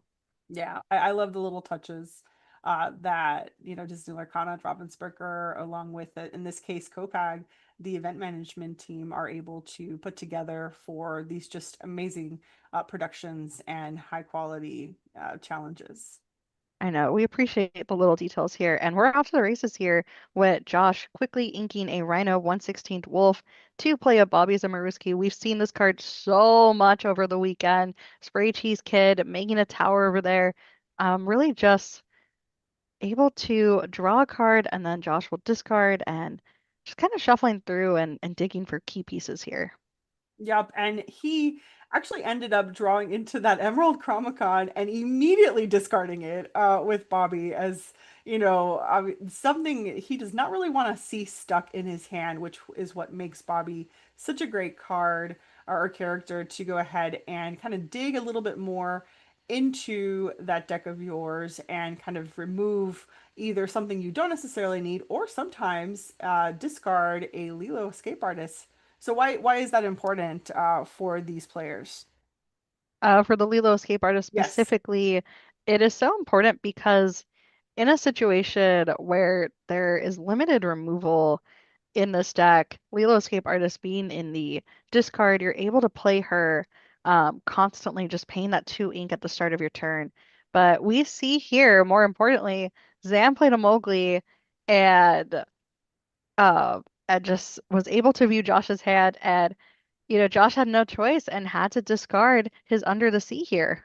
Yep. And so a bit of a we're trying not to panic here on Josh's side, as of course our upper hand with an established board now does not have the necessary removal. So we're just gonna go ahead and be forced to quest. Not necessarily sure if this is the right thing to do, but seeing as we do currently only have one character on Zan's side that can challenge with one strength, it does seem pretty safe to go ahead and do so. And if you're going to quest with one, might as well quest with the rest that are dry. Yeah, of course. And yeah, San just here thinking and wondering, what will he play next? Because as we've seen before, if your opponent can just start really building up your board, it can sometimes spell disaster here. Yep, and I do believe he kept on the flip side, he did keep his Under the Sea as well. So I'm pretty sure Josh is looking for his outs here. Didn't necessarily see what was in his hand, but obviously going to be very critical to make sure we're taking those songs out of Zan's hands. I'm not sure if the Oh, stream did the paused stream here. end? Because we had a bit of technical difficulties here. Because for a second, with these decks in the mirrors, it's a lot of thinking going on, but it looks like Mhm. we might have some minor technical difficulties.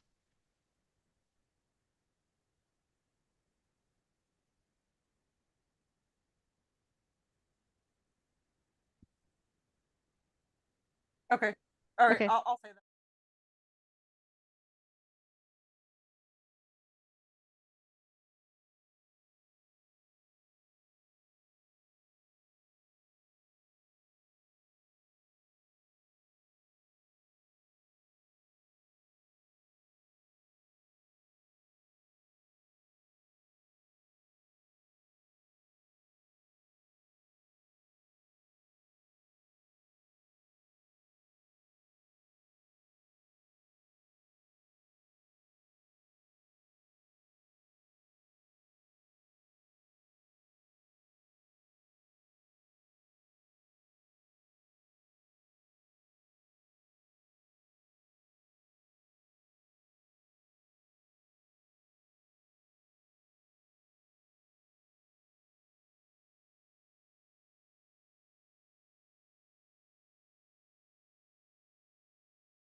Welcome All back. right. We are back here, Melissa, and a lot has happened since. Let's try to see if we can decipher all that just happened here. Yeah, so it looks like Josh has established and shifted a Lady Miss Park Avenue.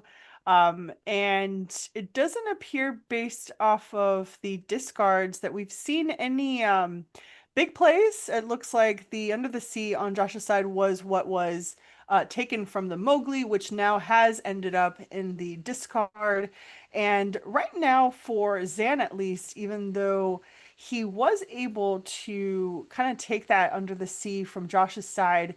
It looks like he's trying to determine with his two ink and the Grandmother Willow ability what to play next. I'd imagine there may not be exactly what he needs right now.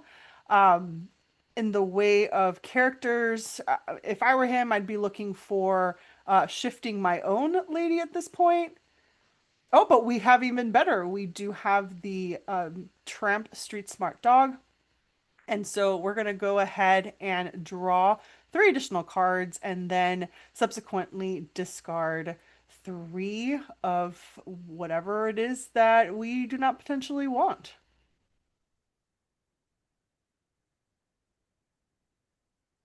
Okay. And we're here just kind of working through some technical Gente, difficulties, estamos aqui num momento figuring out sensível do jogo. what exactly is going on here. Okay, here we go.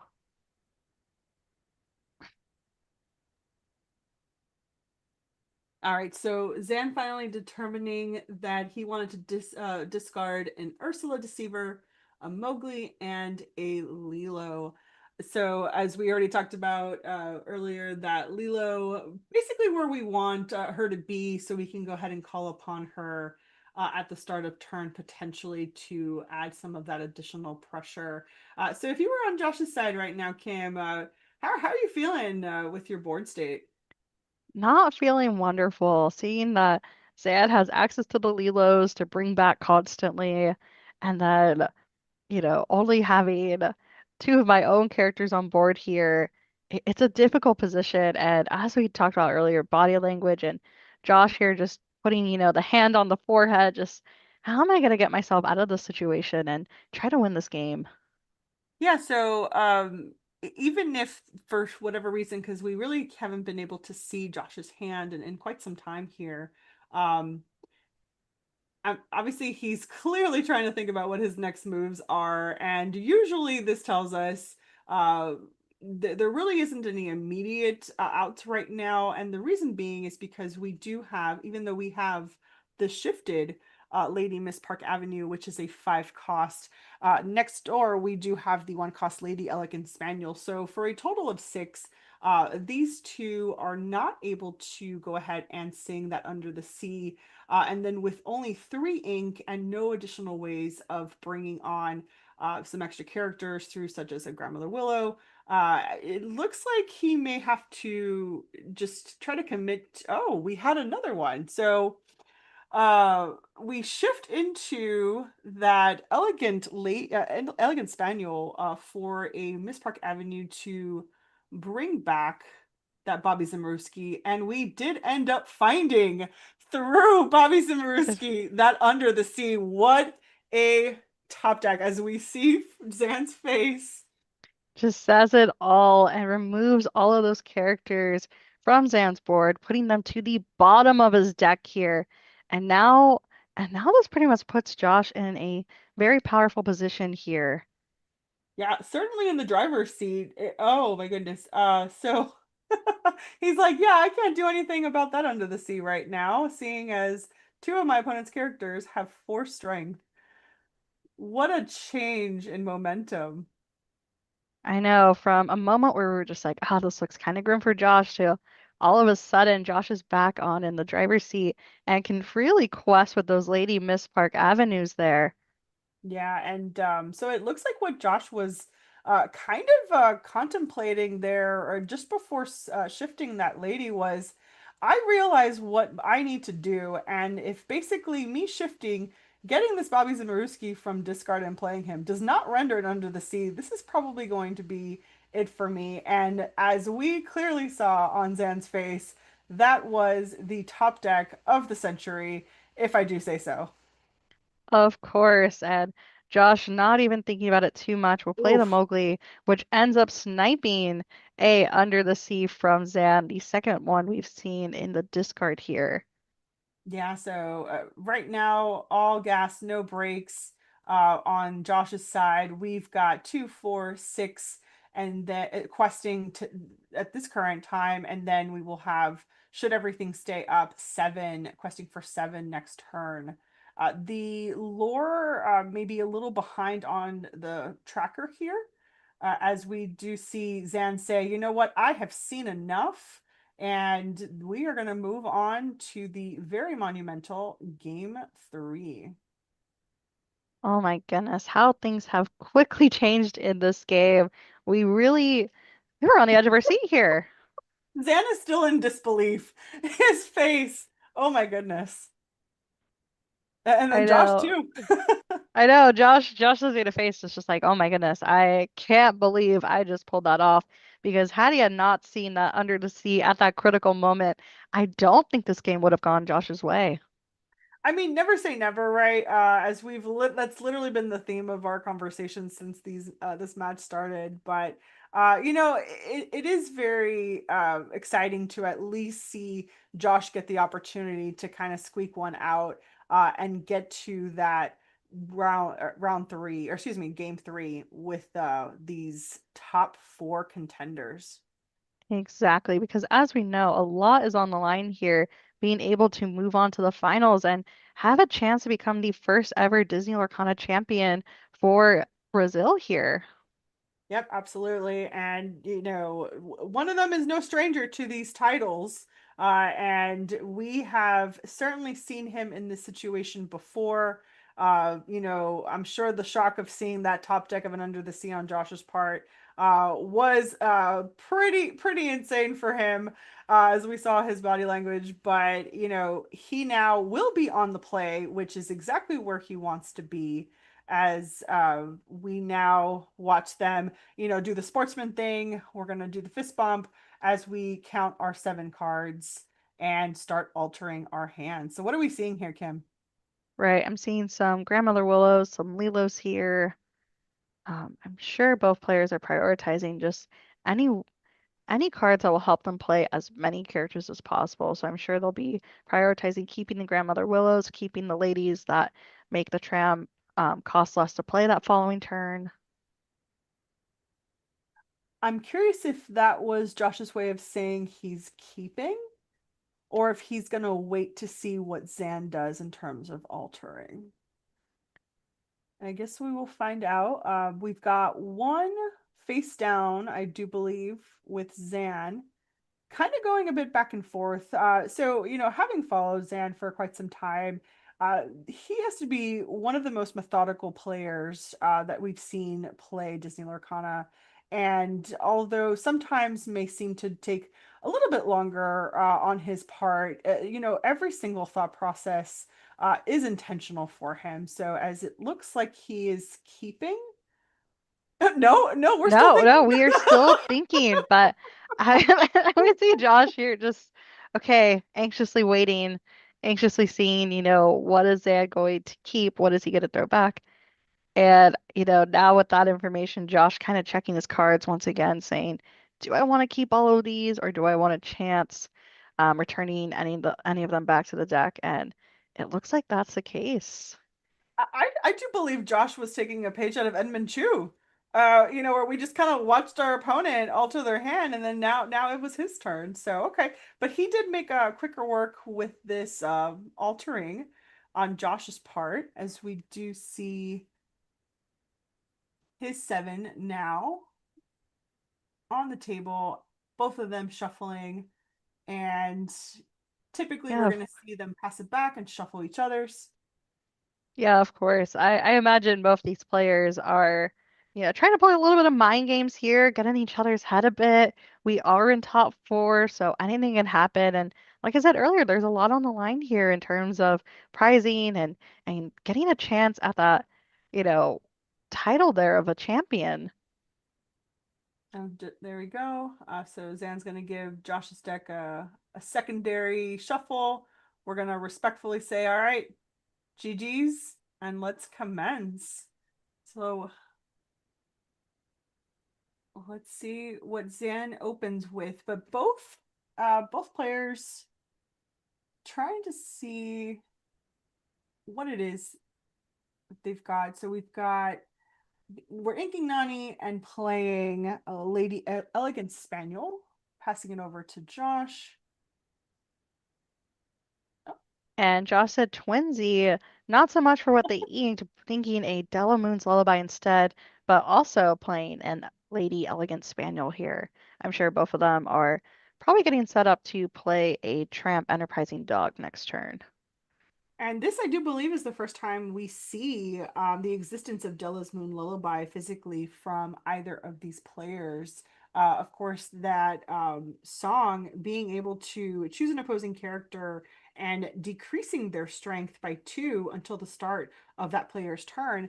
And an additional, a secondary part of that is to draw a card. So very helpful where you can sing and of course be able to then utilize additional ink for other things such as playing characters, and then that all important draw factor.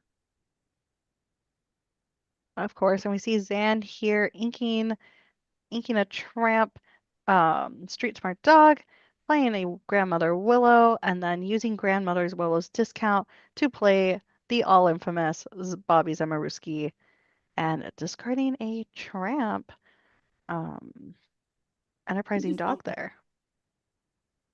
I love seeing Bobby Zimmerski play. As a huge O Goofy movie fan, he just wants his cheddar, and every time it gets played, I can't help but think of that movie. But, on a more serious note, it looks like Josh is having to think once again, what am I going to be answering? I'd imagine a turn to, he's probably thinking, do I want to see my own grandmother Willow right now? Am I thinking a Mowgli? Oh, we're gonna favor an Ursula instead. And we we do. There we go. So Ursula being the correct move here, because had it not been, then Zan would have certainly chosen the other non-character card. Exactly. Like you said, that move was pretty critical because he did have a Mowgli in hand, but favoring the Ursula because he's like, I specifically do not want to see an Under the Sea in my future.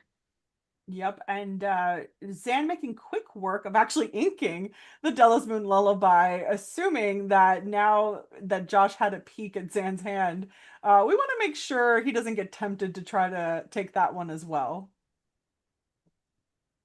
Yes, of course. And Zan here just, building up their board character by character, going wider, which can sometimes spell disaster if it's not being taken care of here by Josh. And so, once again, a lot of critical thinking here, and it looks like Zan is going to quest with both the Bobby Zamaruski and the Lady Elegant Spaniel.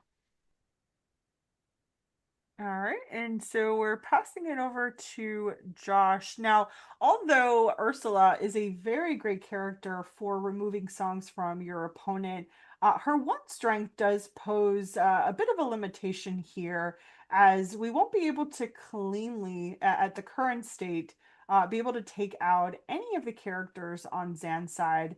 So again, it really just falls back on Josh to really see, what are we able to play this turn? Do we have an opportunity for inking and potentially shifting that lady and giving us some additional strength? But we are going to go ahead and play and see what Zan has in hand, and we reveal a Lady Miss Park Avenue. Right, and seeing the Lady Miss Park Avenue gives Josh intel that that is probably going to be shifted next turn if he doesn't do anything about the Lady Elegant Spaniel. All right, and so perfect. So now with playing the additional two characters, we will have enough to make quick work of that lady, as you just mentioned, Kim. So very heads up play. We certainly want to make sure that if she does get played, Zan will be paying that full cost for that lady in hand. Well, not the full cost because he does have the Grandmother Willow, so Great he catch, only Kim. will have Great to pay catch. 4. All right, and so we did see this yesterday, but it looks like Zan is trying to pair some of his characters, aligning them to those of Josh to make sure he's got a bit of a preview of what he wants to do in terms of play. But first, we're going to go ahead and Play the Lady Miss Park Avenue here, inking the tramp. I believe it was a Dapper Rascal, and with that, it gives the Zan the ability to bring those 2 low-cost glimmers back from the discard into his hand. yep. And so now, kind of these powers shifting and continuing to stay on Zan's side of the board, as these two characters are able to banish, leaving Josh with just these two low strength characters. Now, of course, there's always the potential to shift should he have that Miss Park Avenue. lady. I feel like I don't know if this is just how Josh thinks all the time of like what he wants to do, but interesting to. All right, so we are going to play. We do have the shift. Okay, perfect. So really heads up play here to get that Grandmother Willow out first, and then be able to pay one less for that Lady Miss Park Avenue shift.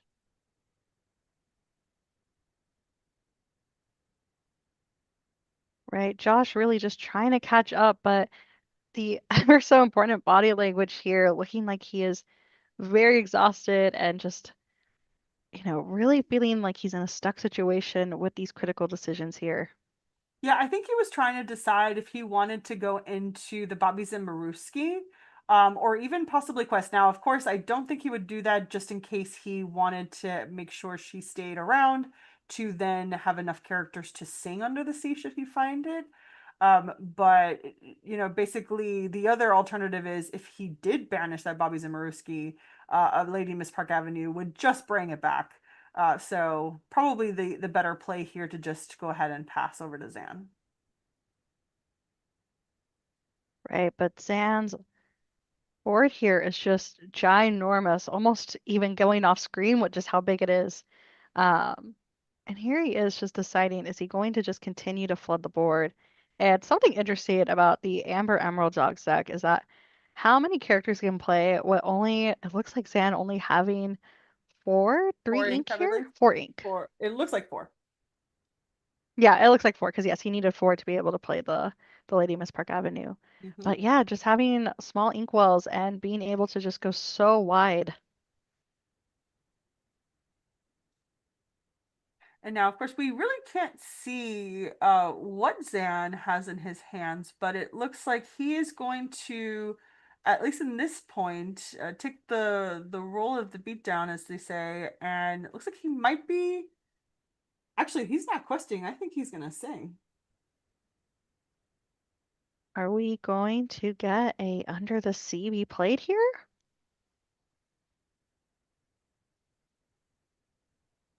Okay, no, so we are questing, right? That looked like he was jotting down his lore. Or are we now thinking about potentially,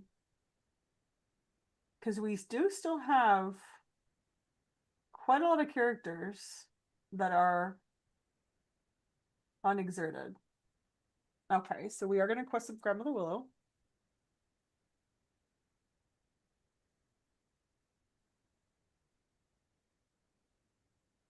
It's still just a lot of thinking here from Zan, trying to figure out what else is a safe quest here, realistically.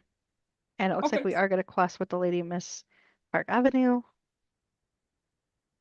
all right, so of course, as I mentioned, Zan taking the time to make sure that all of these plays are the most optimal for him, knowing full well that Josh will try to find ways to respond.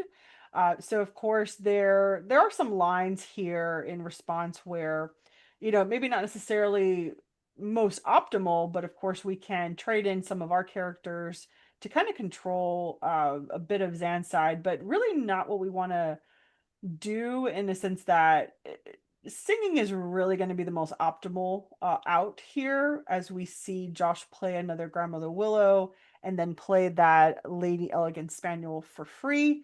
And that's going to give us just enough characters to minimize that cost and play that tramp for free. And so we're going to dig into our deck and oh my goodness, he's shaking his head, which is not spelling good news. Zan picked up on that cue and is really just kind of relaxed here for a second as we clearly all can see Josh did not find what he was looking for. Exactly. It's showing here to Zan. This is what I am putting in my discard. And Josh, the hand on the forehead, just not showing any positivity here and just exasperated, trying to see, as much as he's playing to his outs, how, see, even I'm exasperated too Yeah, of just yeah. what can he do in these situations and doing on the map here. Does he challenge? But of course, we have that Lilo escape artist there that if that was removed, even, which would be an easy removal there at just having a 1/2 strength and willpower and questing for 2, she can just come right back because of, her ability to just have to pay the 2 ink and she comes in exerted. Okay, and so we did take those trades, lady to lady, to at least minimize the questing potential here on Zan's side. However, Zan's still presenting, that 2 strength, 6 willpower tramp, and also an ability to, in terms of cost, sing in conjunction with another character on board. So, even though Zan is at 9 lore and we've got Josh yet to get on the board, um, Zan is not going to take his foot off the gas here, right? So we do see that Josh only has 1 card in hand. I'm sure he is just thinking, let me find another tramp, street smart dog, and then utilize, that secondary tramp to potentially dig for more and ultimately find exactly what he's looking for that effective response. Exactly. And I'm sure Josh here is just hoping that Zan doesn't find those answers, and has, another turn to try to change the outcome of this game that we're looking at here. And then Zen went ahead, as he passed, kind of shook his head. Not really sure what that was about, but as we see Josh over here just kind of contemplating what to do, as we see, it looks like Mowgli might sing. Being a 2-cost character, I can only imagine that being why we're going sideways while looking at our hand. And so we do see that Della's Moon Lullaby. Right, Josh really here trying to dig for answers, giving the strength reduction over to the tramp street smart dog and drawing a card. Okay, so now we have shifted the Lady Miss Park Avenue. I'm pretty sure we're looking for a Bobby Zimmerowski if we have it. And there he is. He was very clutch for Josh in the last game. So will he potentially have that luck? I do believe he will need to ink to play it, though, if he brings it back. Because I do believe what's on the top of the screen, his hand. Unless that is his ink. No, that's his ink. The Okay, one okay, card in okay. the middle is his hand. Oh, okay, so it's the other way around. Oh, okay, cool, cool, cool. Yes. I'm just trying to remember if we ever got a peek at Josh's hand and know that something is inkable. And I think he is considering taking the Ursula just to potentially have something to ink so that he can play that Bobby Samaruski. Yep, I do believe you are correct there. All right, so here we go. Call me a mind reader Oh here. boy, oh boy. It looks like he top And decked another still tramp. digging. Yes, Tramp, Dapper Rascal it looked like. Yes. We're moving Bobby a little over, and this is usually an indication of, hey, we just want to remind ourselves that this character was played this turn, so that we don't accidentally confuse it for a dry character to take any actions with. So great way of just kind of maintaining the board state there for Josh. Now, I don't believe we've been able to see his hand. But we have seen kind of this these expressions on Josh before, right? Where I think he's just really trying to understand, the math here. Obviously, Zan on the other side is threatening game on board, and really there is quite a few outs right now. Of course, we want to take care of the tramp here by challenging.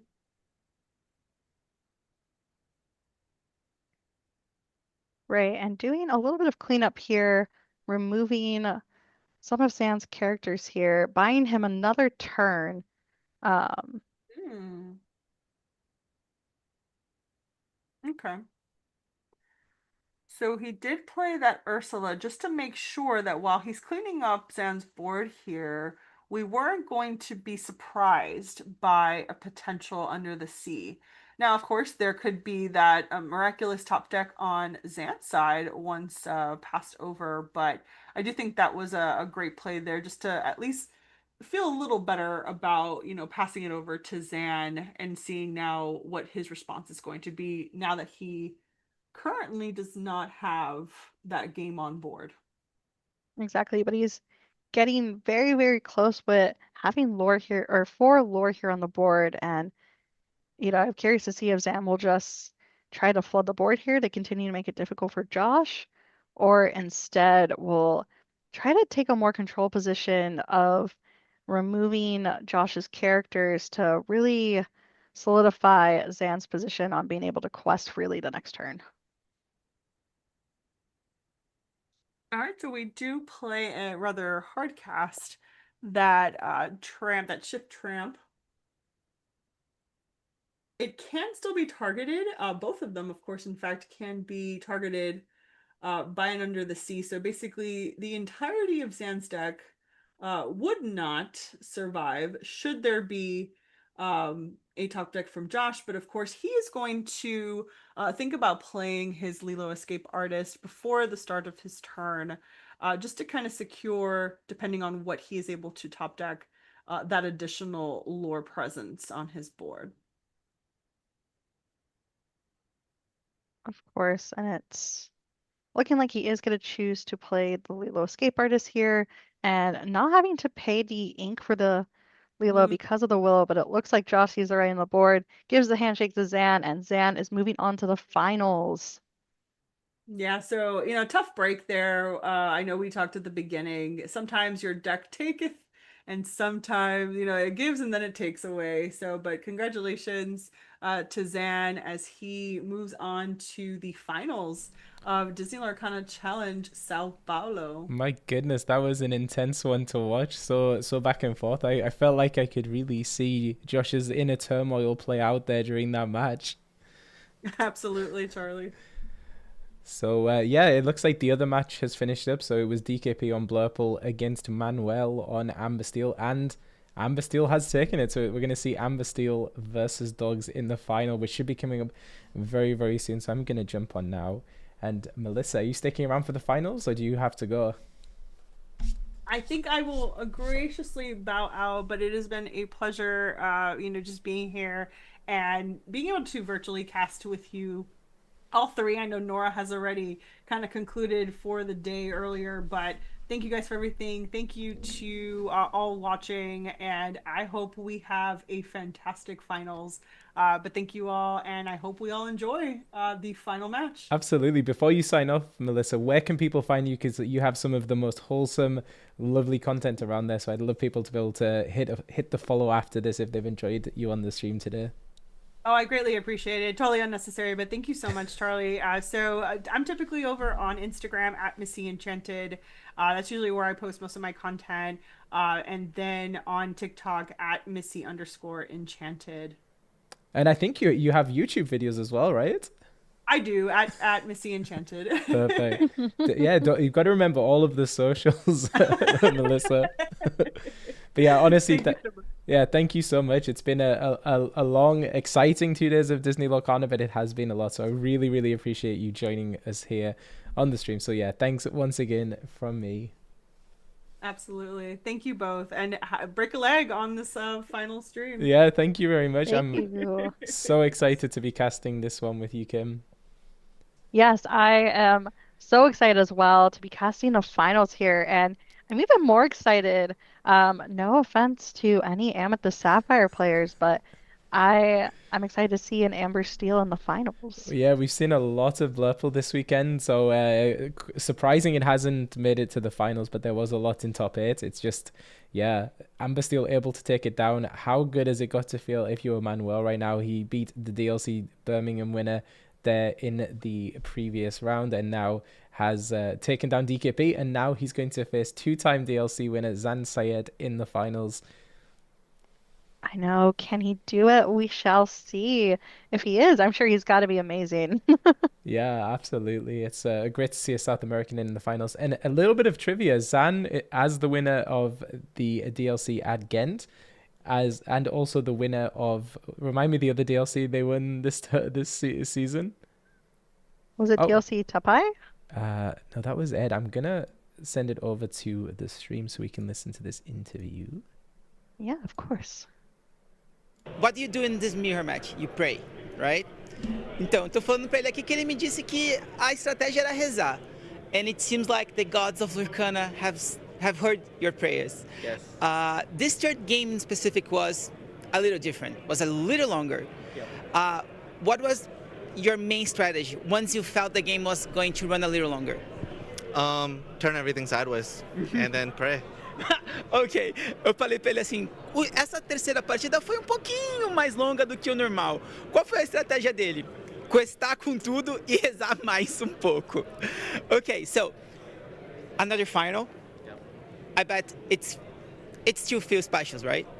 Super special. I mean, Brazil is an incredible country. I'm so happy to be here. I'm so happy that I've stamped my ticket to come back here for Continentals. And whether I win or lose, it's going to be an amazing game. Ok. Bom, perguntei pra ele, mais uma final, ainda é especial? E ele disse que sim, ainda é muito especial e que ele tá muito feliz de estar aqui no Brasil, não importa se ele ganhar ou perder. Ok, now, you know your final matchup. Yes. Steel Song. Yep. 2.0. I like to say that a lot.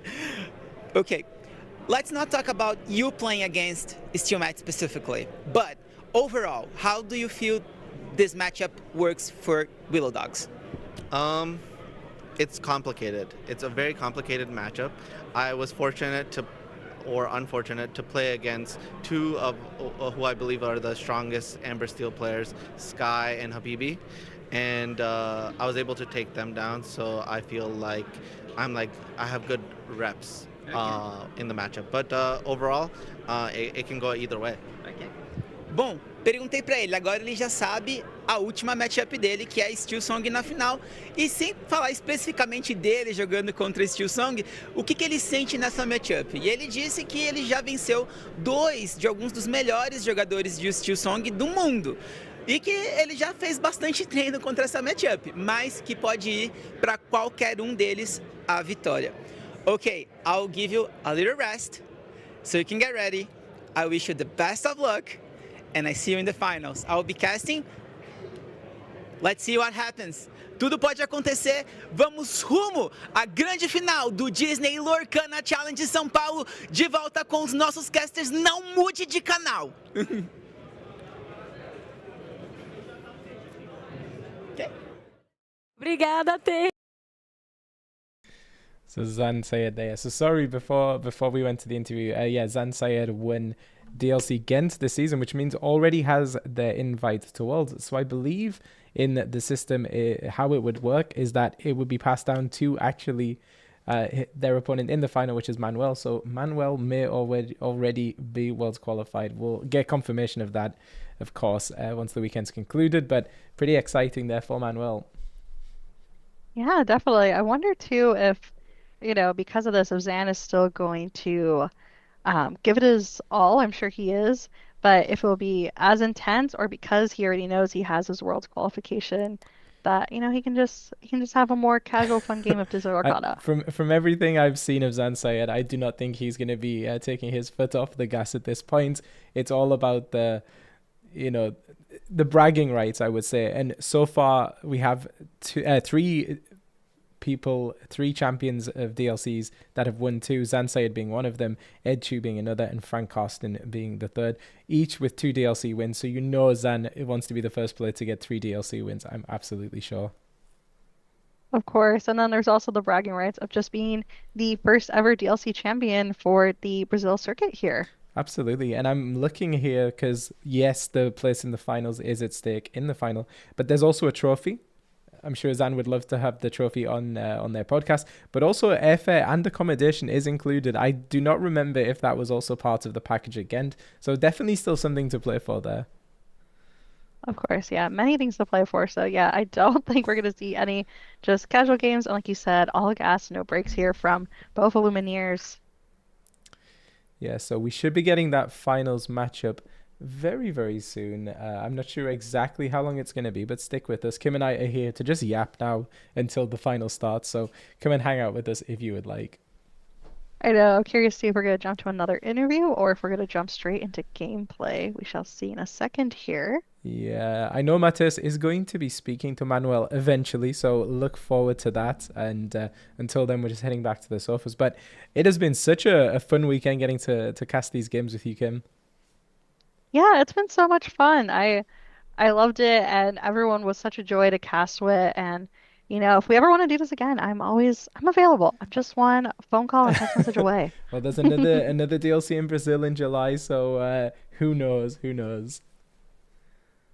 Yes. Oh my gosh, the stitch here reminds me of the giant stitch that we've been seeing all over social media, and I truly hope that they bring that giant stitch to all future DLCs in both North America and Europe because I want the selfie. I want the selfie with the giant The stitch. giant stitch is absolutely amazing. I wonder if it has its own trailer because it's so big. And yeah, as you said, seeing on the social media posts, I think one of the things I love about Lorcana in particular is that what other card game could you see your world champion DKP taking a selfie with a giant stitch? Honestly.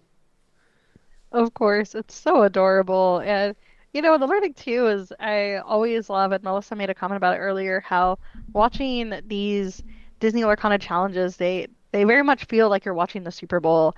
And it's always fun to hear at the end, or I'm still waiting for players to say this at the end of the stream when they're like, I'm going to Disneyland, because as we know, Disneyland will be holding the Continentals for Nor or will be hosting the North American Continentals. And I'm wondering too, maybe we'll hear it.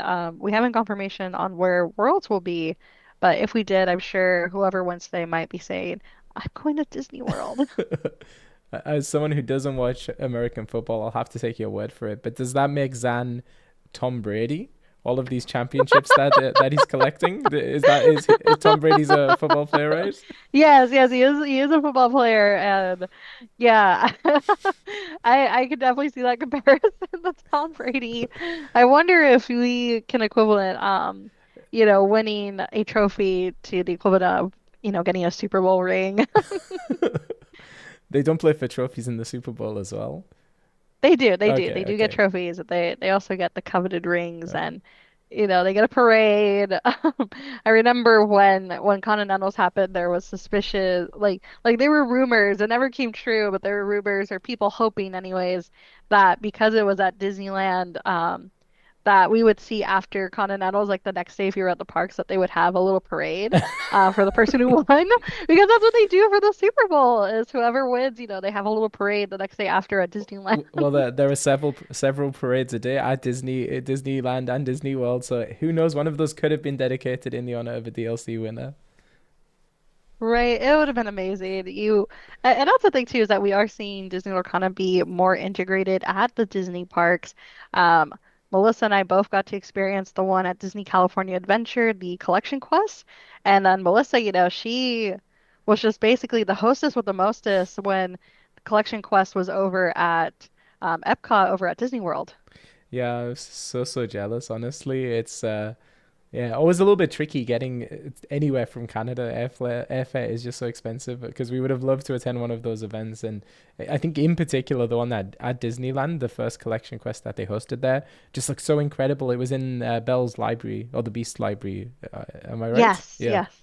Yes, it was in Beast Library. And not to sound dramatic, but Melissa and I talked how we almost started tearing up because we're both just so extremely passionate and just in love with Disney Lorcana. So to feel like you were in the Disney Lorcana universe with just how amazingly themed it was in that Beast library and having like the lore books there and hearing, the Lorcana theme song, like the little doo doo doo, like it was just the atmosphere, as I like to say, peak cinema.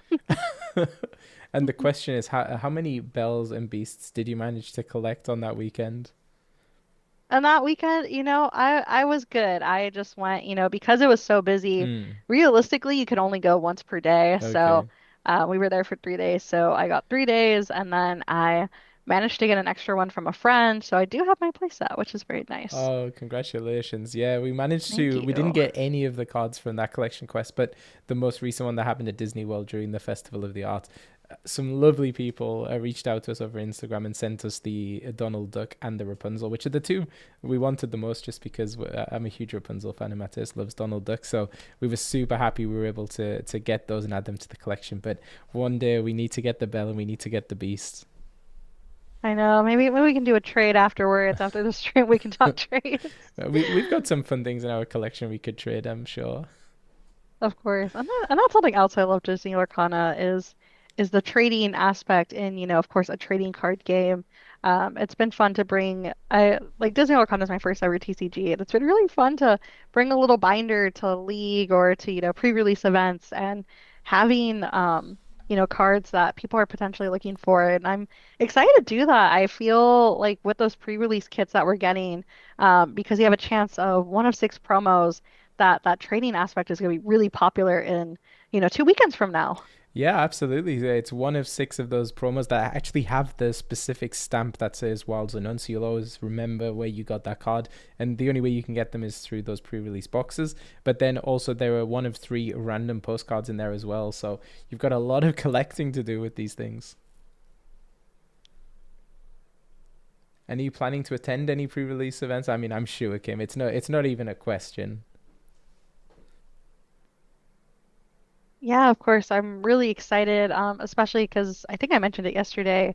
Cinderella is my favorite character, and she will be having one of these new promos in the Wild Unknown pre-release kits. And so if I don't pull one myself in my kit or in my box, that I am definitely going to be doing trading over the weekend. Yeah, me too. I know Matthias is more of the collector in this household, but yeah, we're definitely gonna need to get all six. There's just no two ways about it. So hopefully some other people who were at the pre-release event maybe are less interested in the promo card and are just gonna want to trade for whatever we pull out of the packs.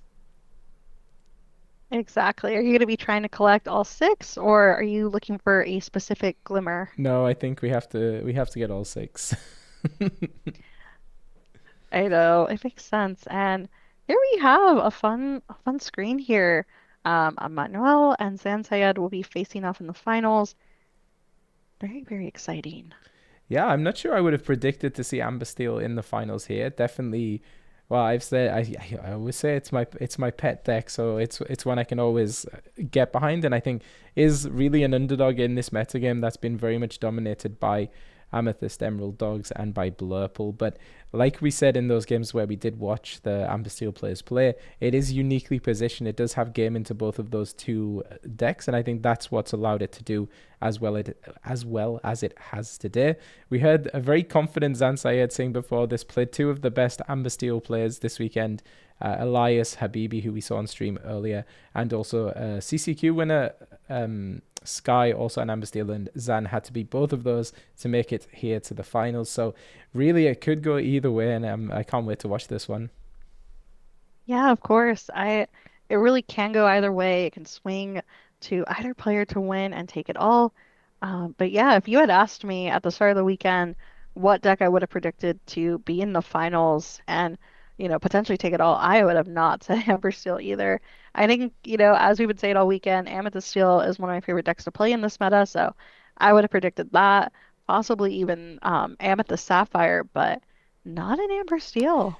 Yeah, I think if I was a betting man, I would have put my money on dogs taking this whole event down, and it is pretty close to that being the case, just because we know there is so much Amethyst Sapphire in the metagame. I think dogs just it can have a very good matchup into that, especially when we have some of the best dogs players in the world here with the likes of Zan Sayed, the likes of Frank Karsten, and so many more names are escaping me right now, but just so many fantastic dogs players here at Sao Paulo this weekend, just trying to take home the title of champion.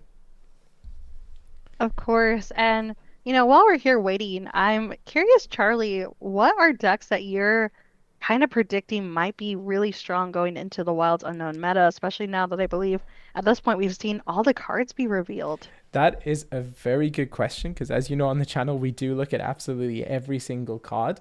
I'll be honest, I haven't, like, looking at everything on a very individual basis. I haven't taken that moment to step back and look at the whole picture. And of course, a lot of the attention of the community is on Infinity at the moment. The next two DLCs happening in North America and Europe are Infinity DLCs. So that is going to definitely impact this metagame that we see for Wilds Unknown, because how many people are actually going to be building decks for it? I know I will be, because if set champs continue to be core constructed, I'm going to try my hardest to win that new Woody set champs promo, and maybe even be ambitious enough to try to win that playmat, because Yeah. the artwork is absolutely stunning. Yeah, I feel the same. I'm definitely not, since the first set championship and Into the Inkland will I grind set championships as much as this one, because I desperately need that Woody playmat as well, and I would love a playset of the Woody cards because I feel like I just have to build that deck this set. It's just amazing. But same question to you, Kim. Which cards do you think we have to watch out for this set? This set, there was one card in particular, and at first it caught my eye. And it was one of the last cards revealed, and it caught my eye because it was so cute. It's the one that features the three bear cubs from Brave, and Mm. the ability was actually pretty good. I was talking about it with my friends, and they're like, Kim, this could potentially go in an Amethyst Steel deck. I can't remember the ability right off the top of my head, and I don't know if it's in the app yet, but I'm very looking forward to that. I think I might be sticking with Amethyst Steel going Ye- into Wilds Unknown, but Yeah, I think, isn't it, when you play it, it can enter play exerted, and if it does, chosen character can't ready at the start of the next turn or something like that.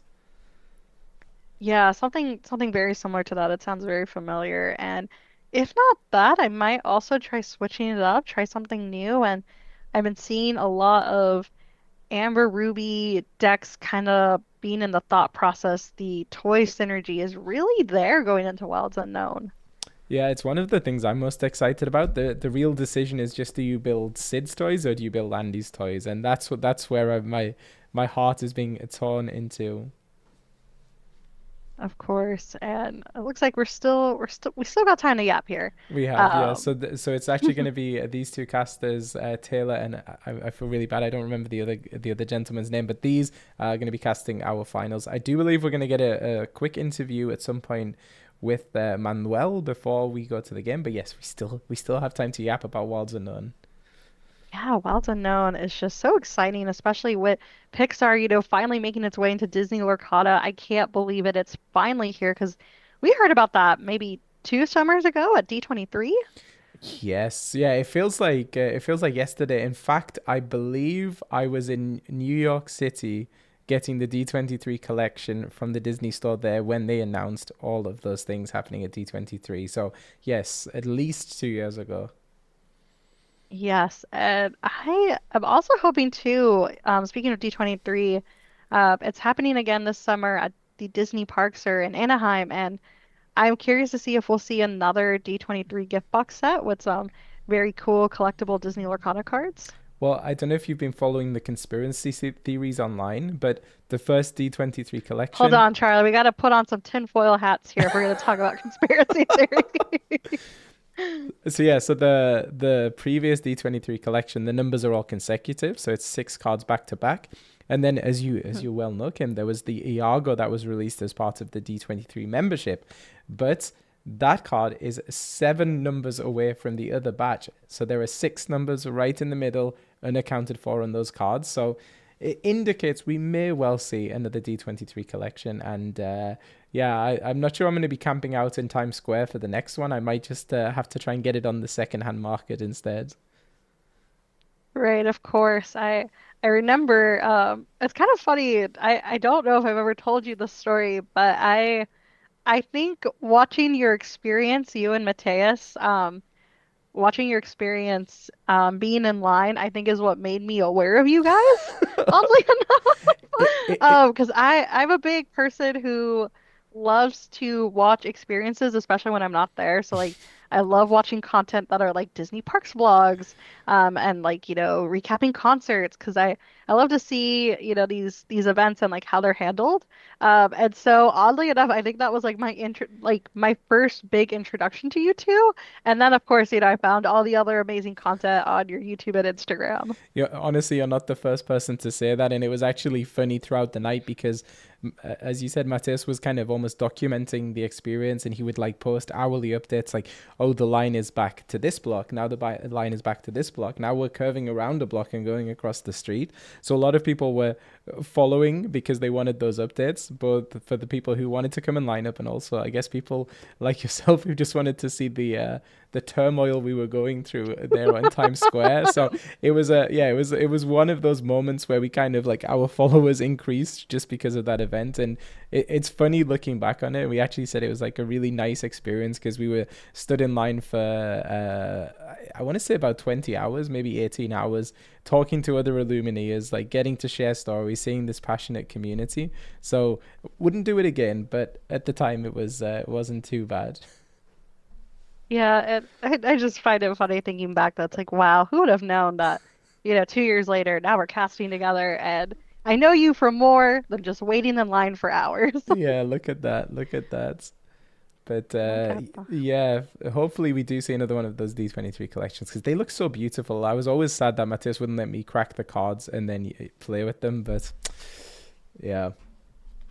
I know. I'm the same way. I only got one and it's still sealed. And, as I've mentioned multiple times now, I love Cinderella and I've been trying to have, my Cinderella binder. And of course, there's the D23 Stout-Hearted promo in that collection set. And I haven't been able to open it to put in my binder because I'm like, no, I want to keep this box sealed. That was the one I wanted as well. It was at the height of Steel Song when she was really a very, very playable card and definitely one I wanted to include in those decks, but Matthias would not allow it. But I've slowly chipped away at him, and now I do get to play with the enchanteds that haven't been graded, so that's a win for me. Oh, wonderful.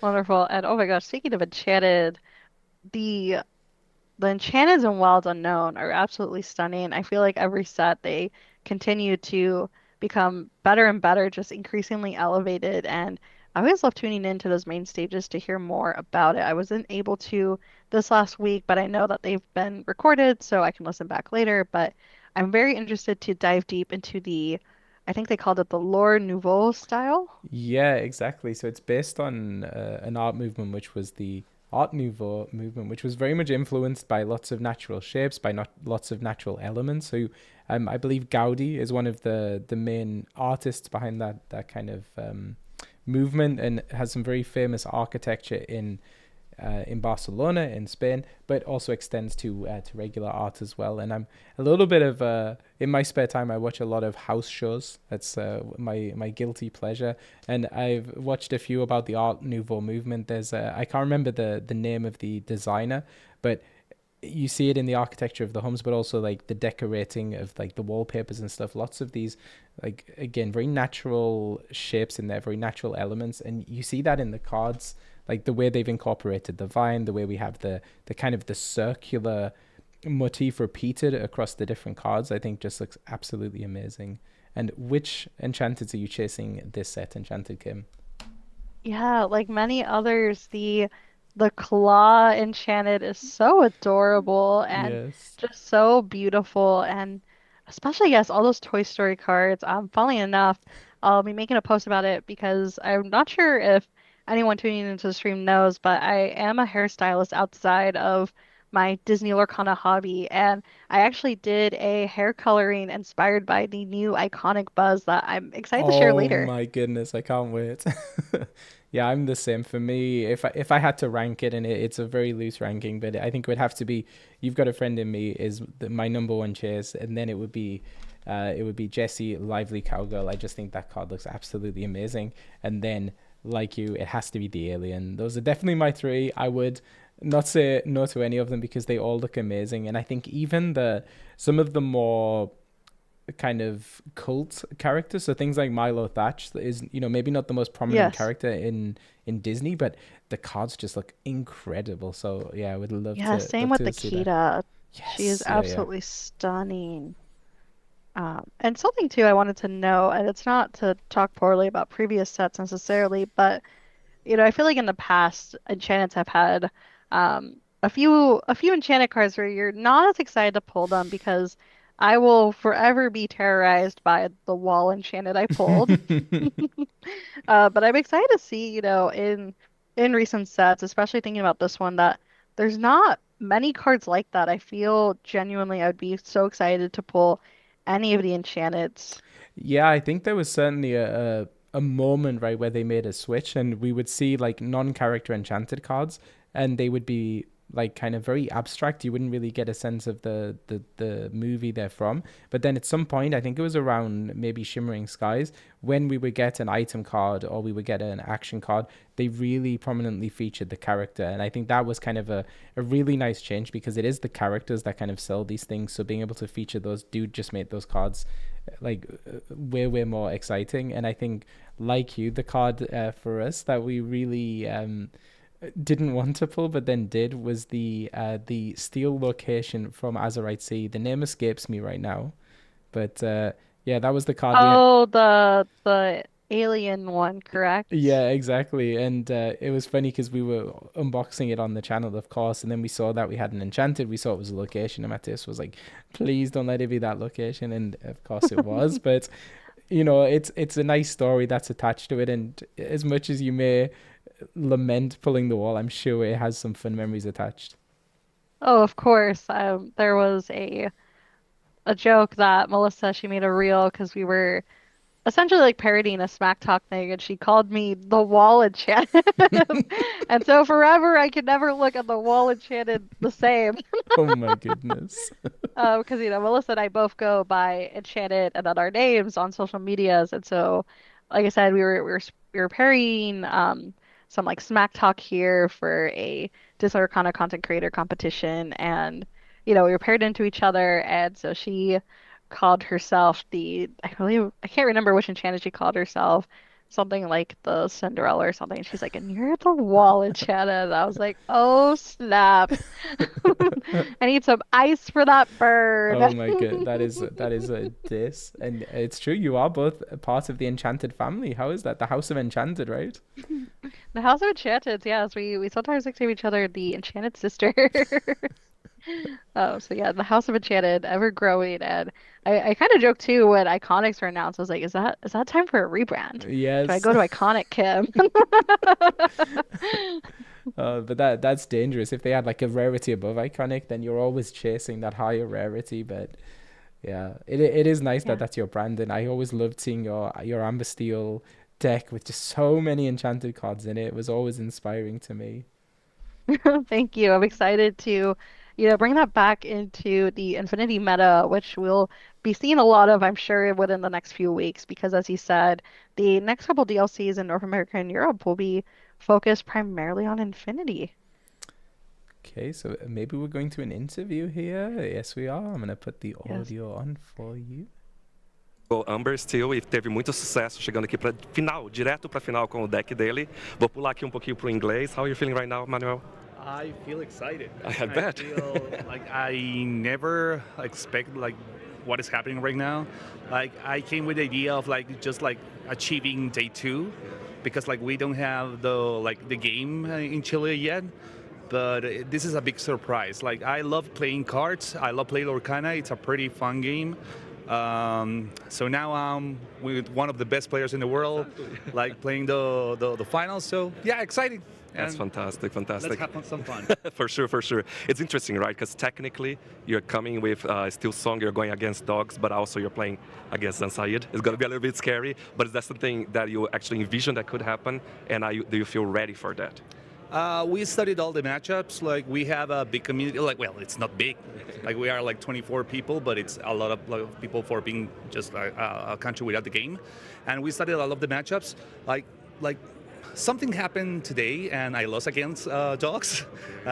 Since I thought it was a really good matchup, so I don't know what is happening. Like what is going to happen actually. So let's see. No, we wish you all the luck. I'm sure you're going to do great. Both of you are going to do great. I have one more question, though. Did you play, during those 2 days, any off-meta deck that surprised you, or any at all, just against Brazilians or other people all over the place? No, I think all the decks I played during this tournament were like part of the metagame. Like some of them were like tier 2 or like things like they are not like that well known. Yeah. But like most part of those are like the triangle or the square from like the big metagame thing. So it was a normal tournament. That's cool. That's cool. That's good to hear. Well, thank you so much. We wish you guys all the best. Enjoy this. As you said, this is about having fun. You're here. You should be very happy about that and have fun. Yeah, thank you. Nós estamos mandando para você de volta aí, Taylor, e vamos lá. There we go. So great to hear from Manuel. We also heard from Zan Sayed. So both players seeming pretty confident going into the finals, but yeah, it's got to be a pinch me moment there for Manuel, coming from Chile, a smaller community there who don't even have Disney Lorcana. Right now we don't have Disney Lorcana in Spanish, is well known. So yeah, great moment there to represent the community. Yeah, I'm in shock we still don't have Disney Lorcana in Spanish. The only Spanish cards we ever gotten in Disney Lorcana so far have been in Gateway. But I am Mexican American, and so I am very excited for the day we do get Spanish cards, because I would love to introduce Disney Lorcana to a lot of my family over in Mexico, where Spanish is the primary language. Yeah, absolutely. And like Brazil in a lot of ways, the Mexican community is super passionate. They have started getting the support from Ravensburger. I know it's been a little bit slow, but yeah, it's amazing to see these new communities kind of blooming here. And are we about to go to the finals? Oh, okay, we're gonna listen to Zan again. Também aqui trouxe o potencial dos dogs para a grande final. E vou agora traduzir pouquinho em inglês com ele a conversa.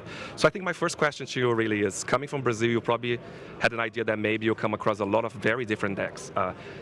Is your strategy during the process to have some tech cards or something that could act towards that, or you just embrace the full potential of dogs and hoping for the best? Dogs itself is a very adaptable deck, and so once I figured out the right build, I felt like my build was equipped to deal with every problem.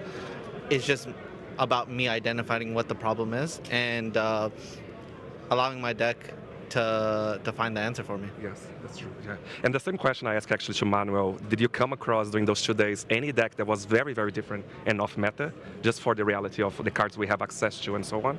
Yes, I played against one of the most creative decks I've ever seen. It was a red-green Mulan deck, and it actually beat me in a game, and I was really scared that I was going to lose the game 3. It was actually the last round of yesterday, round 9. Yeah, I was blown away, and he was from Brazil. I was like, wow, Brazil has a lot of creativity. I'm fairly sure they're going to be talking about that for ages now. It's like, I beat him in one game, but that's amazing. Thank you so much, honestly. We're very happy to see you two on the finals, and I'm sure you're going to do great as everyone else here, so have fun and enjoy the game. See you later. Thank you so much. Bye-bye. Thank you. E de volta para vocês dois aí, vamos lá.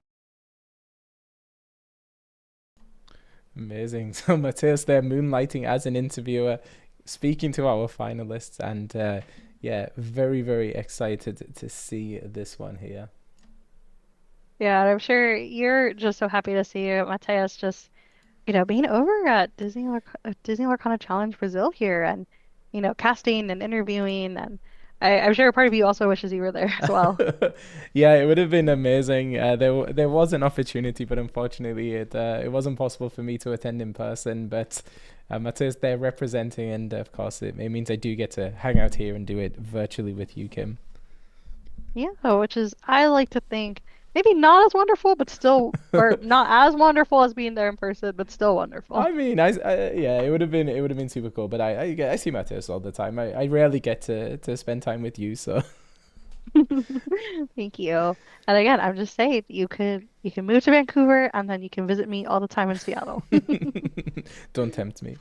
But yeah, I'm not sure how long until we have the final. It should be coming up pretty soon. But yes, Amber Steel versus Dogs. On paper, Amber Steel is slightly favored into the Dogs matchup. Of course, does rely on making sure that Zan isn't able to execute his strategy. But I feel like with a player the caliber of Zan Syed, two-time DLC winner, you can never count them out, even in one of their arguably weaker matchups. Yes, of course. Like you said, you would think that Amber Emerald or Amber Steel is more favored in this matchup, but with the caliber of Zan, it just, you can't count him out here at all. And especially to make it to the finals, it just shows that you need to have such a high skill level to be here. Yeah, absolutely, and certainly both of those players demonstrating that this weekend really had to beat some incredible opponents to get to this point. We saw Zan Sayed's path actually lost a game on stream yesterday in the Dog's Mirror, as I recall. Uh, am I remembering that right? Yes, I believe so. I believe it was the one that you casted with Melissa, and I was watching, and I saw that. I was a bit shocked, but didn't really matter in the end because Zan is here in the finals. Yeah, so we're getting a look actually at Manuel's deck list here because we didn't get to see it in the match we cast earlier. And interestingly, so there are a couple of different, I would say there are three main variations of the Amber Steel deck. One is kind of the more alien song where we see things in there like the GGs, like the Lilos. And then there are kind of a more traditional build, but there is kind of a divide in the community. And that divide is, do you play for Goliaths in the deck or do you play for aerial ethereal voice in the deck? And in Manuel's case is playing 4 of the Goliath clan leader, an excellent card. One of the kind of the big challenges for a deck like Amber Steel is card draw, and you need something that will help you kind of generate advantage into the mid game. Goliath does that, essentially acting like a dock turn after turn, and it was something we've seen especially in the game with Elias yesterday. Opponents just leaving the Goliath there because it means they get to draw cards. But if you are able to leverage those cards yourself, then it can really be a huge advantage to you. So that seems to be definitely a strategy going there for Manuel with their deck, and hopefully they're able to pull it off today against Zan. Yeah, of course. And it looks like for some reason on the screen it showed as a different name or just like one of the names are off, but I believe, or no, actually I'm wrong. Um, I don't know, there seems to be a typo in the list with the Ariel's and Angel being, I think it was meant to be Angel, but on there, I could have sworn it was typed as Ariel.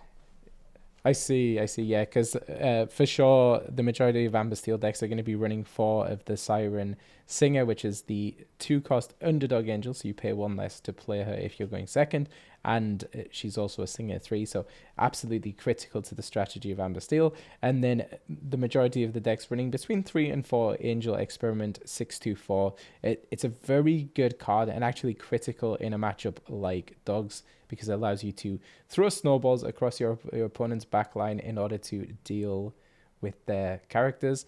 And then we're also going to get a look at Zan Syed's list. So this is a list that's been very popular. Zan played a similar list to win Ghent, which was the largest DLC ever. And funnily enough, the list you're looking on the screen right now is the list that Zan said they intended to take to Ghent, but when they submitted their deck list on the morning, ran out of time, so ended up submitting what they did, but took this to Taipei and bringing it here to DLC Brazil as well. The main change from that list from before was the 3 copies of the Tramp Dapper Rascal. So that's the Floodborn Tramp, can shift on for 4 ink, and then when one of your characters is banished, you get to draw a card. So a really powerful card into a matchup like Amethyst Steel, and that's the main reason it's included.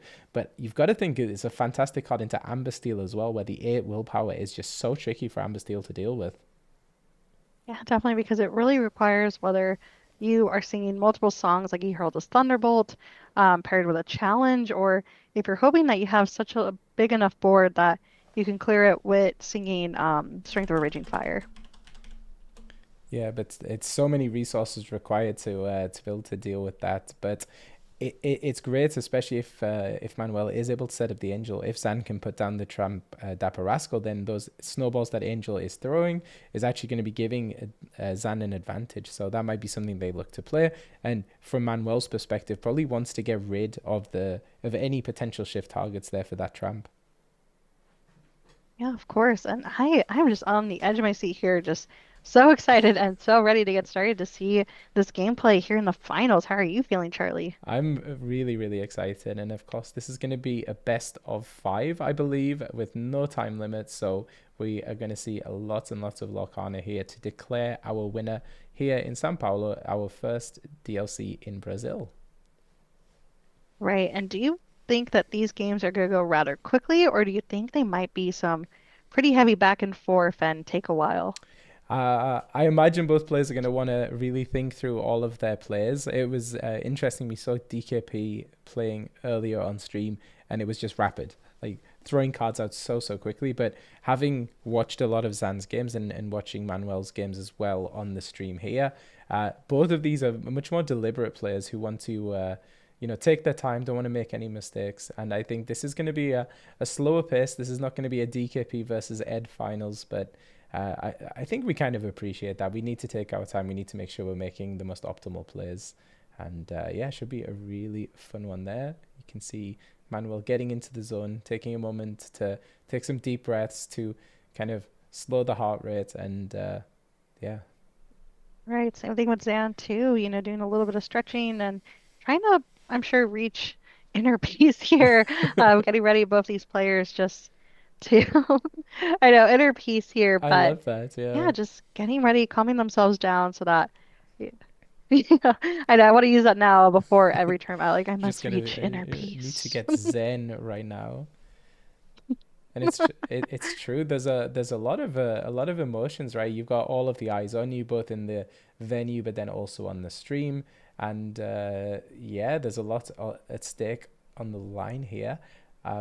So I believe Zan is going to be the higher seed, yeah, and they've already done their altar, so that's going to save us a little bit of time.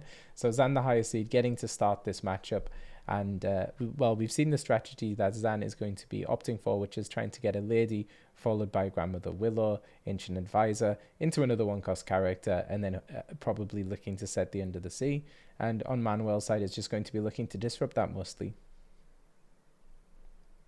Yes, and we will be playing the Rhino 1/16th Wolf to decrease the stings of the lady, but doesn't really matter in the situation since the lady's unexerted and Rhino can't really challenge. Yeah, and interesting. So Manuel did ink the Angel Siren Singer, which is a great turn one play, especially on when you're going second. But it looks like no songs in hand, and we're gonna get to see the hand and confirm that. But yes, as I expected, we do have the Rhino Power Hamster in hand, so we can shift that immediately. And Rhino is a great card in this matchup just because it's so difficult for dogs to deal with it. Of course, Zan does have ways to reduce the strength of characters and then can potentially put it under the sea, but also represents a singer for if Manuel is able to draw into some songs. Right, and another thing too about that Rhino Power Hamster, once it's shifted, it can start challenging, especially if Zan decides to leave any characters exerted, because it has the resist and having that 4 strength, 3 willpower means it can take out a lot of Zan's characters very easily without getting any damage back. Yeah, and Zan is going to have very few ways to deal with that. So Manuel, not obliged to do this, but because the hand became public information because of the Ursula, leaving it face up just gives Zan a little bit more time to study it, reduce a little bit of that cognitive burden of having to remember all of those cards. But Manuel picking the hand back up, I think probably quite sensible, just to make sure there's no confusion there with what's in play, what's in the inkwell, and what's in the hand. And now it's back over to Zan, who's taking a moment to think. So the Ursula, not the ideal turn 2 play, but also not a bad turn 2 play by any stretch of the imagination.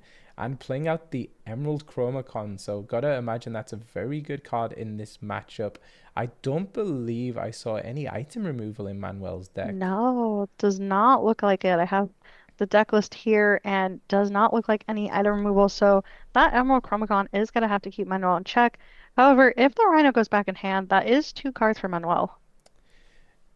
Yeah, but quite the tempo loss there. And I think you can tell kind of by the speed which Manuel is flicking those cards through the hand, maybe putting a little bit of pressure and playing the Rhino out straight away. I think you want to almost get ahead of the tempo you're losing with the Emerald Chromacon, so get rid of those characters whilst you can, because Zan's going to be playing a lot more than just one character per turn moving forward.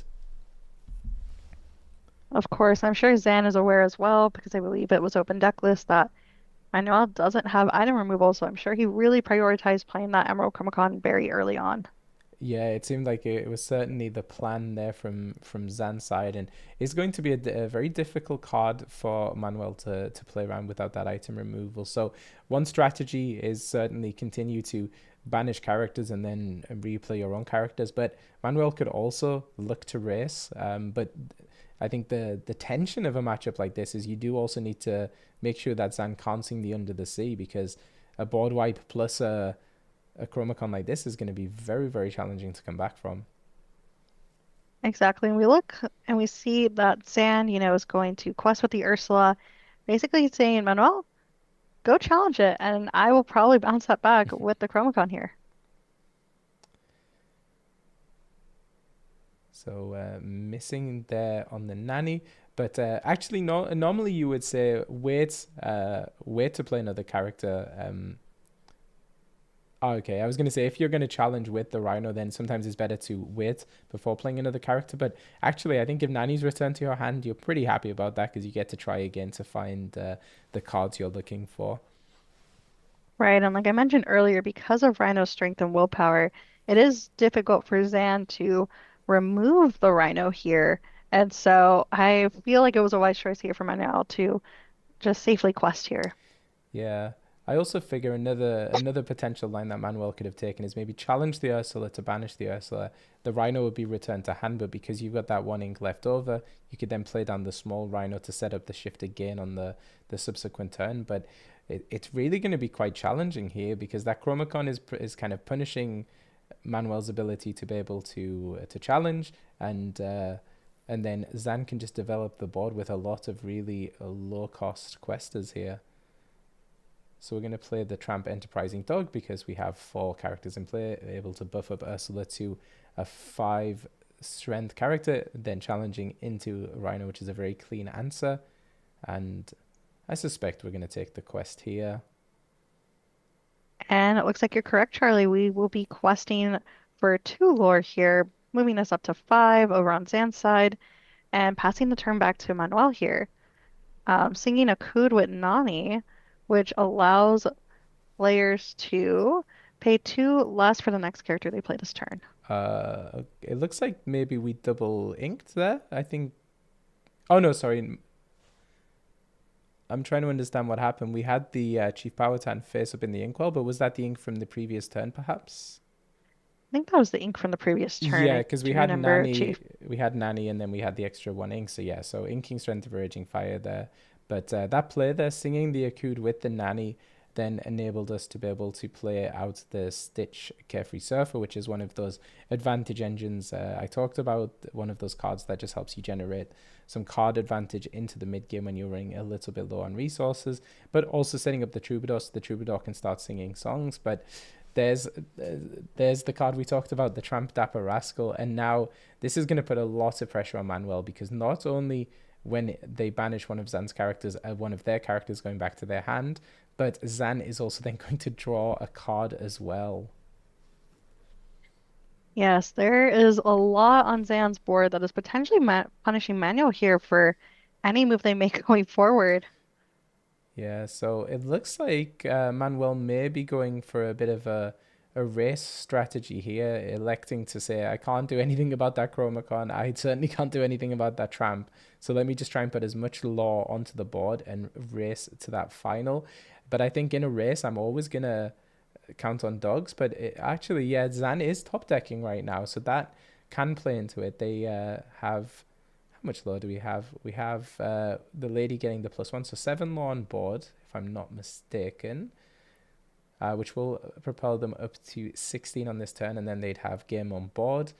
I don't think Manuel can get even close on the next turn, but in fact, we're going to see Under the Sea sweeping up 4 characters, and yeah, that may well be game 1 over here, but let's not count out Manuel. No, let's count out Manuel. He's scooping up and saying, let's go to game number 2.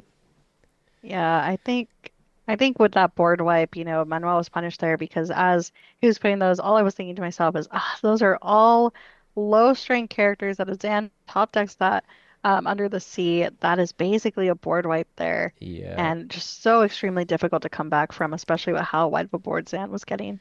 Yeah, I will say, of course, Manuel has made it this far, but a little bit surprised that there's no item removal in the deck. There are a few options that slot really well into Amber Steel, of course. Benja, Guardian of the Dragon Gem, a card that has been seeing play on and off ever since it was first added to the game in Rise of the Floodborn, but we also have Pluto Steel Champion. Either of those cards would Yeah, have really helped in that spot.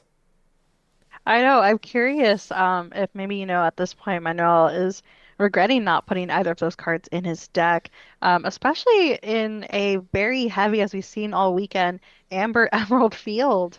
Yeah, I think a lot of people were predicting that Brazil was going to see a lot of top tier dogs players descend upon it this weekend, and people should really be prepared for that, especially as we reach the top 32. And we saw so many dogs in the top 32. I think 5 dog decks or 4 dog decks, if I'm not mistaken, in top 8. So yeah, having an answer for that Emerald Chromacon would be absolutely critical. And yeah, it's tricky to say what Manuel even can do if Zan plays that. Yes, they can try and race, but yeah, I think dogs just wins the race every time. Yeah, and so really at this point, Manuel just has to hope that Zan does not see any Emerald Chromacons in these games. But it really is up to luck on deciding if that's going to be the case or not. Yeah, absolutely. But Manuel does get to start again in game 2. Hopefully he's able to do something a little bit different this time. But looks like we're going to be sending 3 cards. Oh no, okay, so we're keeping those and then we're We're sending... keeping 3, Yeah, yeah, we're keeping 3 and then sending 4. 4. Interestingly, held on to Strength of a Raging Fire this time. I believe last time sent it back in the altar, and perhaps a good strategy, but we do know Zan is running things like the Mowglis and the Ursulas, which could swipe that. And in fact, Zan played Ursula turn 2 last game. Maybe not the ideal play, but certainly what they opted to do. Definitely, that is something I feel like most Amber Steel players do when they know that they're playing against a deck that runs either Ursula and or Mowgli, is that they don't really want to keep cards because more than likely they are going to play that on turn 2 to try to snipe something away. Yeah, absolutely. And Zan taking a moment to think about what they're going to send back. It looks like it may also be 4 cards sent back for Zan. And then we'll be starting this one. And oh my goodness, a lot of songs Yes, in Manuel's hand. I know. I spotted 2. He hurled his thunderbolts, and then the Strength of a Raging Fire. And I think I also spotted an Akuda Moody as well. Wow. An embarrassment of riches in songs. But I don't see the angel in hand, but I do see the troubadour. So we definitely have a singer. I'm trying to decipher Manuel's expression there. I don't know if he can quite believe how many songs are in the hand at the moment. I know. I'm sure Manuel is probably going to prioritize, if able to, I inking those songs if possible. I know majority of them are uninkable, but still inking them so that if Zan does play the Mowgli or the Ursula, it's one less thing he can snipe because we don't want that card disadvantage there. Yeah, exactly. Yeah, so I think it was definitely the right decision there. Trying to get a peek at Zan Sayed's hand, and I do think we see that dreaded Emerald Chromacon there, if I'm not mistaken, which Manuel absolutely does not want to see. And Zan putting out the Lady Decisive Dog there, who is a quest for 1, but when she has 3 strength, quest for an additional 2 law. So a very aggressive early start. Right, and I'm sure it doesn't feel great, especially being on the plate and not have anything to play turn 1, especially against Amber Emerald dogs, just because you want to be able to challenge and remove their characters as early as possible, and not playing that turn 1 character can just slow you down a lot. Yeah, absolutely. I don't think the Troubadour on 2 is the worst thing in the world. Zan is able to play the Tramp Enterprising Dog, which will give the additional Center Lady, allowing her to quest for 3. And I may have misspoke, actually. It may not have been the Chromacon in hand. It may have actually been the Grandmother Willow. We'll see. And oh my goodness, the third he hurled his thunderbolt, finding its way into Manuel's hand. I imagine we're going to use it right now to. Well, actually, maybe you. I was going to say you could use it to get rid of the lady, but Manuel might be forced to get rid of the tramp. But in fact, we're going to Akud instead. But yeah, with the Grandmother Willow Ancient Advisor and 3 ink on the next turn, then Zan is going to be able to play that tramp Dapper Rascal. Right, but we're going to see Manuel here play the Stitch Carefree Snowboarder, a card that's been seeing a lot of play recently in Winter Spell meta. This card has the ability to bring your friends whenever this character quests. If you have 2 or more other characters in play, you may draw a card, because I'm sure Manuel wants to draw the cards. I'm assuming that's why he played the Akuda Moody as well, because he just does not want to see as many songs in his hand. Yeah, I think you're definitely right there. And gotta shout out this card, Stitch Carefree Snowboarder, one of my favorite cards from Winterspell, but also one of my favorite arts from Winterspell by an artist called Federico. Has done a lot of wonderful cards in Disney Lorcana, so love to see that there, and especially with the glimmer foil as well, extra shiny. Right, and we're seeing Zan quest again with that lady, gaining some additional lore here. And taking a moment to think out the turn. So could quest with the Grandmother Willow now. And then if Manuel decides to banish Grandmother Willow, at least you get a card because of that Tramp Dapper Rascal. And you can see just how good that card is. With all of those, he held his Thunderbolts in hand. I do wonder if Manuel just has to prioritize, sing both of those, play both of those, deal the full 8 damage to Tramp just to take that pressure off the board. I think is probably what I would be doing right now. Right, and truly thinking about his turns here, because he does have that Stitch Carefree Snowboarder, and if he does play another character in quest, it does allow him the ability to draw a card, which he could be prioritizing as well. But yeah, a lot of counting here, and it looks like he is going to sing the He Herald a Thunderbolt and double sing it with the Troubadour to get rid of that Tramp Dapper Rascal. Yeah, and definitely a very, very wise play. And oh my goodness, so we did have the Emerald Chromacon. Zan on the previous turn choosing to play the Tramp instead, and then Manuel punishing the Chromacon. So we said that Manuel doesn't have item removal in their deck, but Mowgli is certainly one way to remove items. I know, how could we forget Mowgli here? Yeah, and you said you have the But list. How many Mowglis is Manuel running?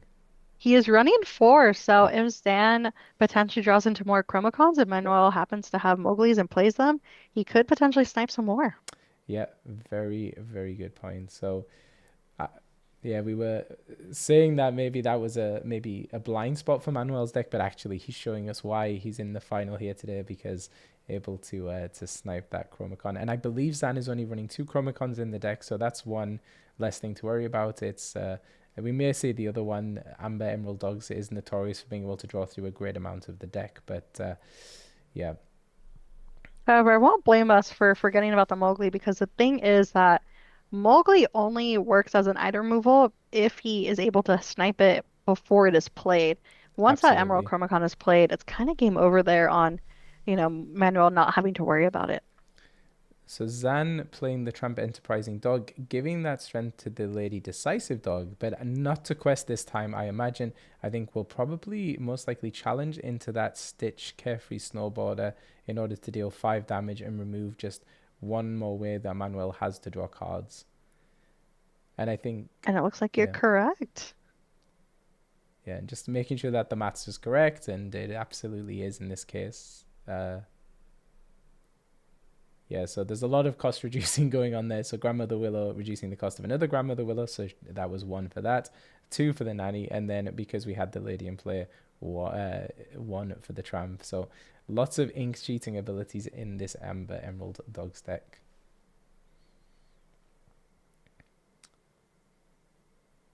Right, a lot of math you have to think about here.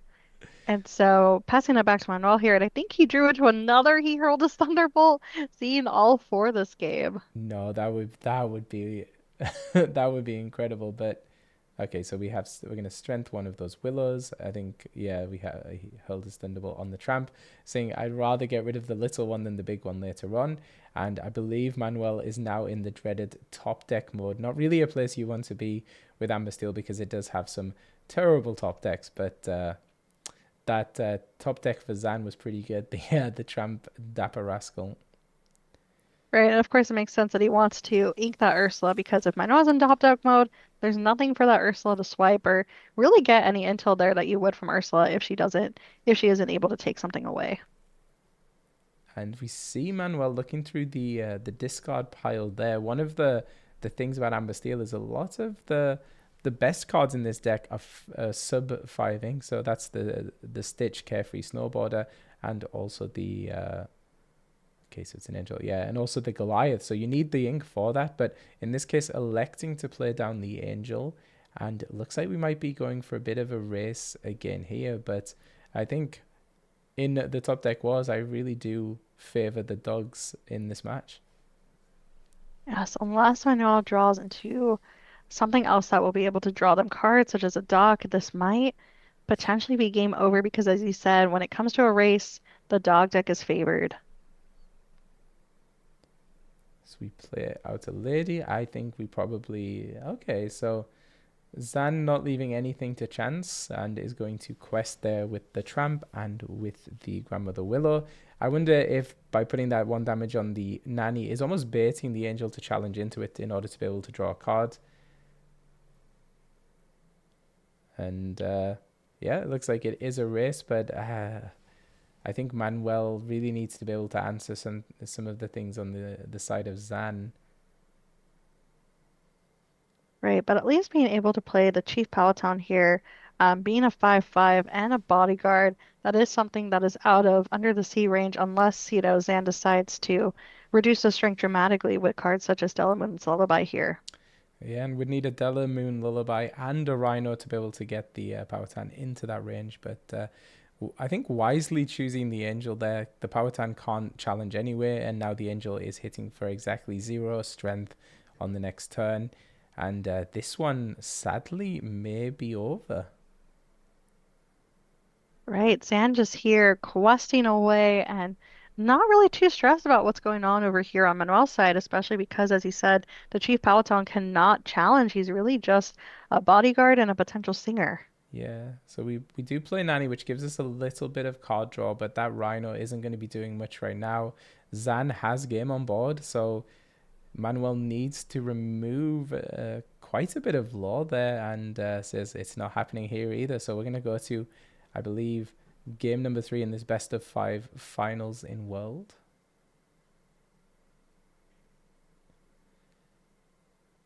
But yeah, it's... I believe so, unless something's different, but I believe not. They're just cutting back to having the players shuffle, and then we'll be moving on to a game 3 here, and I'm sure Zan is feeling pretty good about himself, only really needing one more win here to secure the title of Disney Lorcana Challenge Champion here for St. Paulo. How are you feeling about this whole situation, Charlie?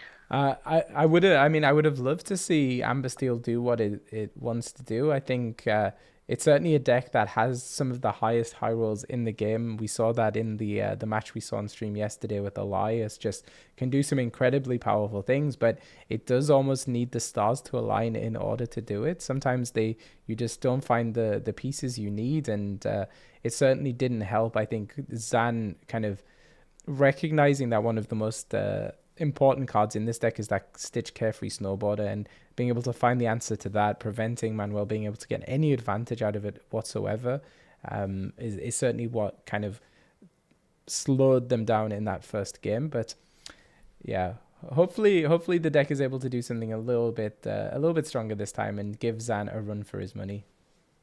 Of course, and we've seen this before in Disney Lorcana challenges where one person takes the first 2 games. I believe we saw this in Disney Lorcana Challenge Milwaukee where one person took the first 2 games, but then the other opponent took the second or the third and fourth game, and it went all the way down to that 5th and final game to determine who wins the whole thing. Yeah. So we're not quite counting out Manuel yet. Yeah, I remember that. It was Sky and then the eventual winner, Fungus. Looked like it was Fungus's day.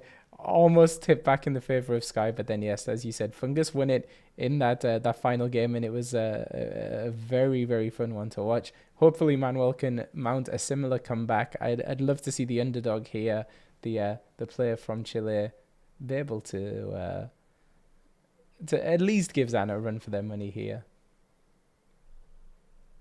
All right, it looks like a little bit of playful banter here, waiting on, I think we saw this before where we wait and see what the opponent throws back and then, they decide. But lots of mind games here. Yeah.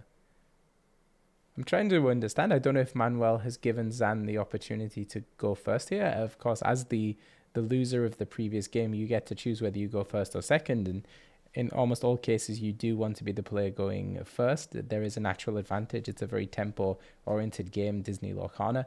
But when you've got the singers like Angel in the deck, maybe it behooves Manuel to be able to go second, play that underdog, and then begin singing songs even sooner. But maybe I'm misreading the situation. What does it look like to you, Yeah. Kim?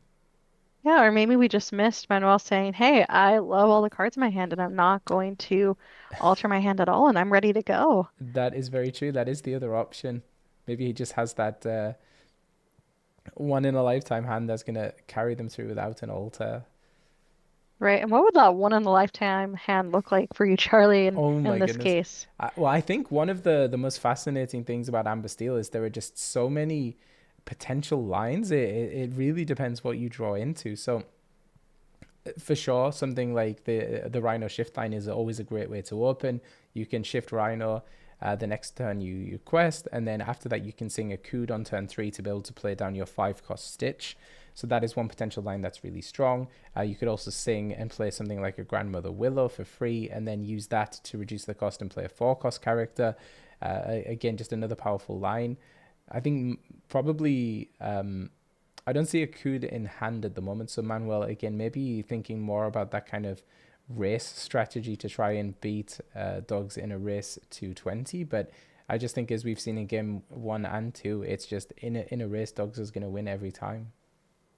In fact, and I did spot a dock in Manuel's hand here, so I'm sure he's possibly seen emptying his hand as quickly as possible so he can play that dock and draw more cards. And yeah, may look like he either shifts the Rhino or deciding to play the Troubadour here.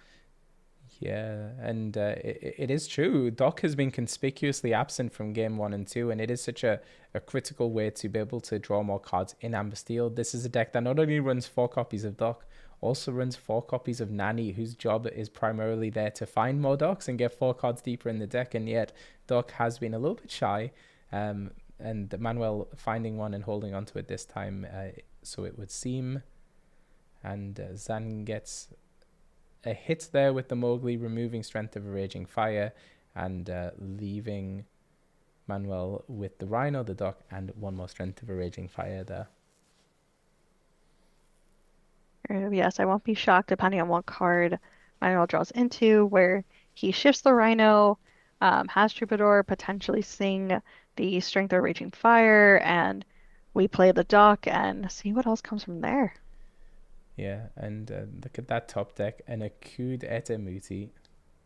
And it works so well with the Rhino shift here, because now you get to play Rhino for free, which is a pretty good deal. I think you'll agree. Oh yeah, definitely. We love a good bargain here. But Manuel's still thinking about it, because we could play the Rhino. We're going to ink the Rhino. Interesting. So what is the other?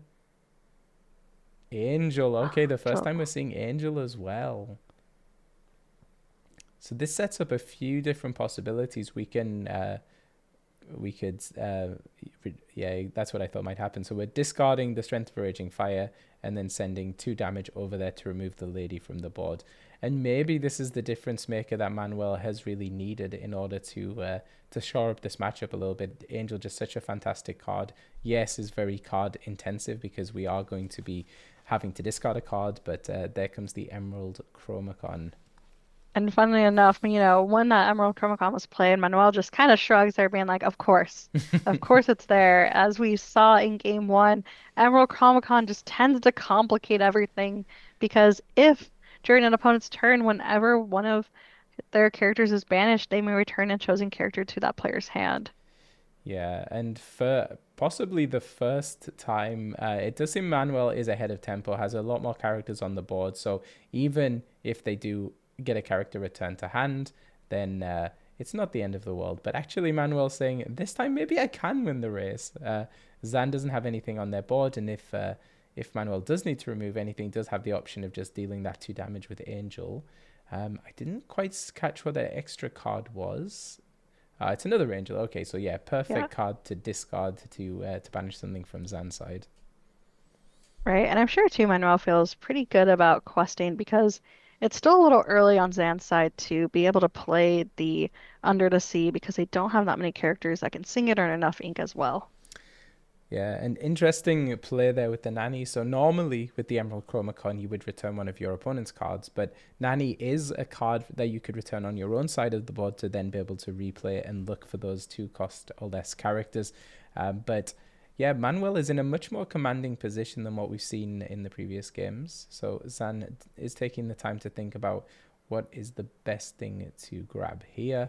And it's difficult to say without seeing the rest of Zan's hand what is the right choice, because you could grab something like the Tramp Enterprising Dog to allow a challenge if you need to slow down the momentum. It is what we grab, but no ladies in play, so we're not going to be able to play that this turn. Right, and looking like we're deciding what else to ink and if we can play anything else. It looks like inking the Tramp Street Smart Dog here and playing the Bobby Zamaruski. Yeah, it's not a card you see going to the inkwell all that often, the Tramp Street Smart Dog, just because it is so critical to the strategy, but that is what happened here, maybe indicating Zan's hand isn't that strong right now. And we're discarding the Tramp that we just got off the Nanny. Interesting. So we may well just quest. Yes. I think Zan's going to mostly be questing when they can this time with the Emerald Chromacon in place now. Right, because yeah, the Emerald Chromacon just keeping Manuel in check, but as I see, Manuel might try to prioritize a more aggressive strategy, trying to outrace Zan here for getting that 20 lore. So going for a quest for 4 there. Probably, yeah, going to use the Power Tan to banish the Nanny, prevent it being triggered and sent back to Zan's hand. And so far, Manuel hasn't spent any of their ink this turn, so anything that is returned to hand gets to come straight back into play if they so desire. But yeah, for the first time in this finals, it looks like Zansayed is on the back foot. Manuel able to find the pieces, and it's really just showing how critical that Angel is in this matchup. Really propping up Amber Steel here to be able to deal with that board of dogs. And there we go, Power Tan straight back into the hand and straight back into play. Of course, it's wonderful, I'm sure, for Manuel to have enough ink that whatever goes straight back into hand, he can play because he didn't rely on using the Grandmother Willow to try to get a discount on playing any of these characters. Yeah, absolutely. So Zan back over now. We get a lady, which does mean we can play if we have another one of those tramps, and we can. So we get to play that tramp. That's going to give a character +1 for each other character in play. So it's going to be able to buff either the Bobby or the Mowgli up to a 4 strength character. Still won't be enough to get through the Power Tan, and you can just see like that 5 strength, 5 willpower on a bodyguard is pretty incredible, with the small downside that you can't challenge with him. Exactly, but as he said, having that bodyguard ability here is just keeping Zan in check despite that Emerald Chromacon being there. Yeah, and that racing strategy is certainly paying off in this one, giving Zan some pause. No pun intended there as the dogs player.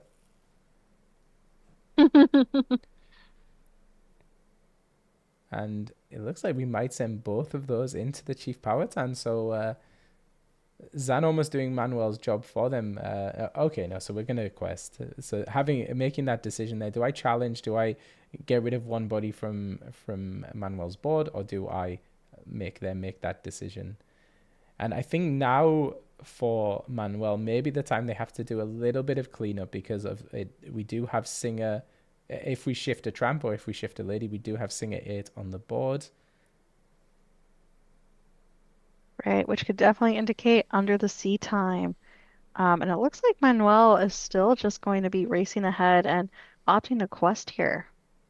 Yeah, so we're discarding the angel there to banish the Bobby.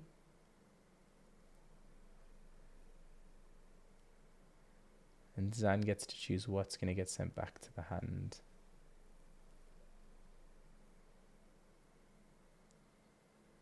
Of course, and it seems like we're having a repetitive strategy here of being able to just replay it because they haven't used any of their ink yet to play any characters. Yeah, exactly. And I've often said that watching these dog matchups this weekend, it puts a lot of pressure on the player on the opposite side of the Emerald Chromacon.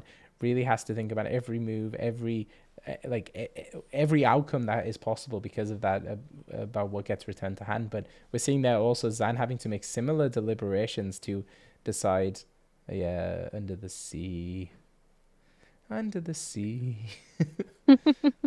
I think it was an inevitability at that point. So that's certainly one way for Zan to get back into the game and to regain some of that tempo. And one of the reasons I think was returning that power tan every turn, because it's not a character that goes under the sea, but is also the most expensive One less character. threat there. Yeah, and the most expensive character. So Manuel can't play more than one at a turn. Is just going to be playing that big old body back down onto the board. Of course, but because the Chief Powtown cannot quest, it does slow down the race here that Manuel is trying to have. Powhatan can't challenge but can still quest. Oh, never mind. Yeah. But as we see here, on Manuel's side of the board, just quested for 2, put up to 15, has 4 law on board, so that's not quite game yet. But Zan might have to start thinking about removing some of these threats right now. And so we see picked up there from the nanny, it looked like 2 rhinos, a lady, and a tramp street smart dog. We know there's a tramp street smart dog in the Inkwell. One of those is about to go to the bottom of the deck, which Zan won't be happy to see. And then after that, it's just deciding what is the right pickup here.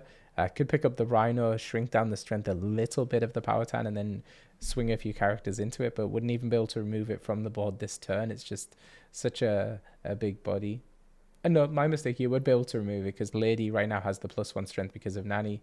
If we played another character, would get the +2 strength, and then we would have 5 strength between all of our characters. But certainly not what Zan is going to want to do this turn.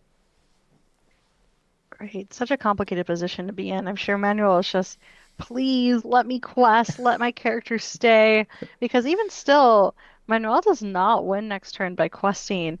He'd be 1 short. And so it's putting on a really tight clock here for Zan. Yeah, absolutely. I will be very fascinated to see. It looked like the lady was what was held in hand, and but we will see. We're seeing a little bit of something we've seen from the pro players quite a bit, which is lining up their characters with potential challenges on the other side of the board.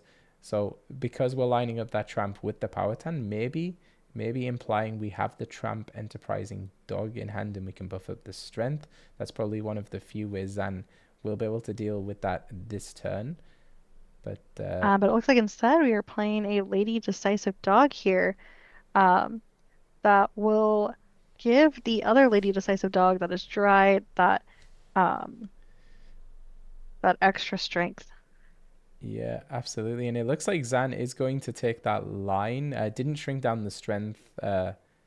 Oh, and actually, yes, that's a very, very good reminder. So Rhino was played on the previous turn, reducing the strength of that lady by 1. So now Zan doesn't have enough strength to take down the Powhatan. Wow, crazy to think about that with the Rhino here. Just one of those little things that is so easy to overlook here. Yeah, and Zan has played out their whole turn, I believe, with the assumption they're gonna take that line, and you can kind of see really That bit of frustration, yeah. yes. Hands on the forehead, elbows on the table, just, oh my goodness, how could I forget the Rhino reducing the strength here? So now maybe is calculating, can I just quest? can I stay in this game through questing alone? And I think as we said about Manuel a few games, it's just you're not going to win that race. And I think in this position, with only 5 law on the board, I'm not sure Zan can win the race, but we shall see. Right, and still just counting it out here, and it looks like Yeah, so we're going to start doing we some are still challenging. going to challenge. But we're actually going to quest with the Mowgli and the lady. Still got 1 card in hand on Zan's side. So what's going to be really interesting now is, do you get rid of that tramp street smart dog while you can? So from Manuel's perspective, would definitely like to quest here, get up to that 19 law total, but maybe it's going to be more advantageous to maybe take out the tramp street smart dog. You would only be able to then get up to 18, and then something would be returned to hand. But yeah, tricky one here for Manuel. So we do get a troubadour. Yeah, definitely. It's better than nothing. I think Manuel does need to just be very careful about an Under the Sea. He's going to have a lot of low strength characters in play, but takes the quest there up to 18. I think we absolutely can't resist the opportunity to get rid of that tramp street smart dog, but maybe I'm wrong. But certainly that's what's going through Manuel's head right now. Do they challenge? If they are able to ink that card or discard that card otherwise, then Angel will get the resist, but that's not going to be the case. Definitely. And it looks like Angel does challenge the tramp here, allowing Zan to draw another card. And now think about what character will I bounce from Manuel's side with that Emerald Chromacon ability. Yeah, so bouncing the Powhatan, and yes, I think that may have been a slight sequencing error there, because yes, it was great getting the nanny down, but now we've just removed that potential bodyguard from the board, which was protecting a lot of characters. Even so, we're able to get the troubadour into play. Zan does need to answer both the angel, well, needs to answer all but 2 characters on this board. Can certainly challenge the angel to remove it. Can certainly challenge the other angel, the siren singer as well, and the rhino, but also has to answer both the troubadour and the nanny. Yes, definitely putting Zan here on a time crunch of not answering this board can just lead to a loss here. Yeah, very tricky. And it looks like maybe we see we're seeing Grandmother Willow there. And interesting. So this is Finnick. This is a card that not many Dogs players are playing in their deck, but Zan has been running it ever since DLC Gend. When you play it, you can pay 2 to return a character 2 strength or less to their opponent's hand, and that's how we were able to answer the troubadour there. So Zan is in top deck mode, but has some ways to out these characters because they played 2 characters. Both of the ladies have been nicely buffed up, and we can also use the Mowgli to take out the angel. So we will be able to quest for 1, which will get us to 19 for Manuel. And then it's all going to be in the hands of fate as to what Zan gets off the top of their deck. Exactly. And we see here that Zan is once again putting his characters onto Manuel's characters and just deciding what here to challenge with. And looks like he does just that. And yeah, just cleaning up Manuel's board and leaving the Nani there. Yeah, very interesting. Something you don't see all too often is the Dogs player being forced to challenge. And I did misspeak. It looks like Zan has 1 card in hand, I believe, by the looks of it. So Manuel has the nanny in play, true for turn, and we know they have a troubadour, but what is that last card? It looks like it's going to be a Lilo.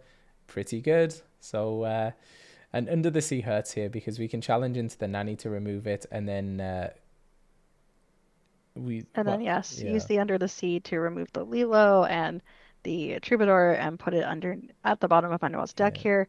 So I'm sure he is hoping that Zan does not draw into that Under the Sea and has it in hand. Zan would need 2 cards. One is the Lady Miss Park Avenue to shift, and then Under the Sea as well. So Yeah, isn't going to happen this game. And there we go. Manuel takes a game here in the final. So now it's 2-1 to Zan. Zan's still one game away from being the champion here at DLC Sao Paulo. And Miguel being 2 games away. And nice to see Amber Steel there. Finally picking up a little bit of momentum and being able to slow down that onslaught of the dogs. I know, it's wonderful to see here that Manuel really able to show off why he's here in the finals, showing that this deck is pretty strong, and especially with that Mowgli play, discarding that Emerald Chromacon, despite it not being in this game, showing that it has answers for a lot of what is in Zan's deck here.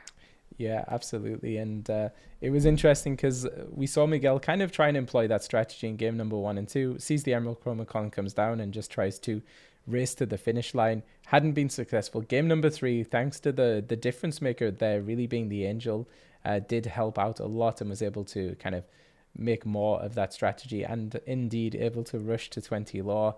But this time Zan is going to be on the play again. It does give them that advantage there, and we'll have to see if Miguel's able to slow down the momentum. Yeah, of course.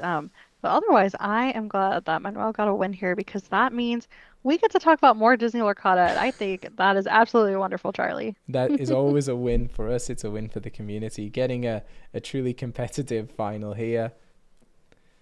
And I know there's a lot of support for Miguel in the chat. People very hyped to see a player here from Chile in the finals. It was great hearing from Miguel before this match, saying how it's quite a small community there in Chile, but does have a core group of friends. I think he said maybe 20, 25 friends who were all kind of practicing together, running through all of these matchups. So yeah, really great to see Miguel make it all the way here to the finals of DLC Sao Paulo. And of course, San Sayed, one of the most notable players in the community and the most decorated players in the community, part of professional teams, has a history in other trading card games, so has all of the credentials and certainly been showing us in this game why they are as known as they are.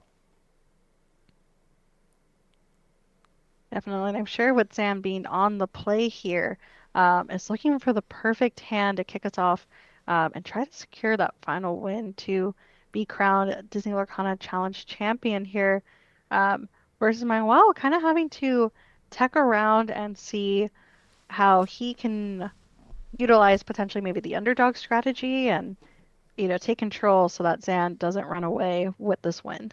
Yeah, and looking at Miguel's hand does have that strategy. So I see the 2-cost Angel, the Siren Singer, but can of course be played for 1 ink less if you're the player going second. Has the Akud Muti, so potentially we could play Angel on 1, sing Akud, and then play a 4-cost character on turn 2, which is such a huge tempo play.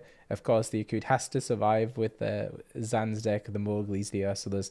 Can definitely remove that before you get a chance to sing, but that might be the high roll that Miguel is going to look for in this game. Yes, of course. And here we go. It seems like Zan is first inking the Delamoon's Lullaby and is playing the Lady here and passing the turn over to Manuel, who will ink the Rhino and, as I said, play the underdog Angel Siren Singer.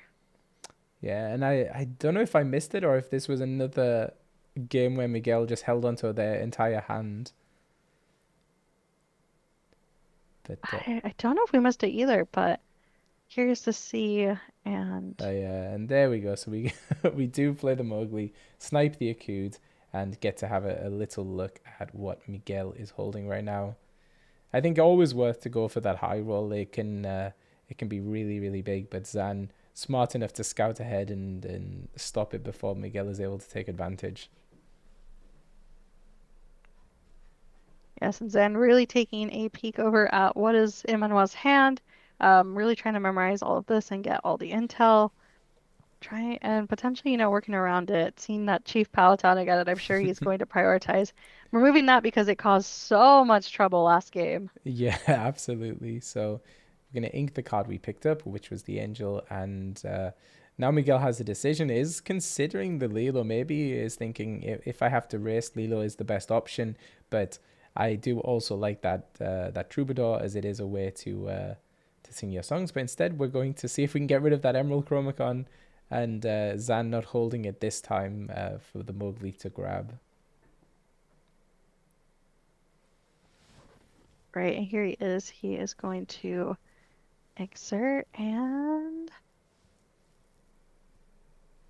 let's see, he does have plenty of 2-cost characters here.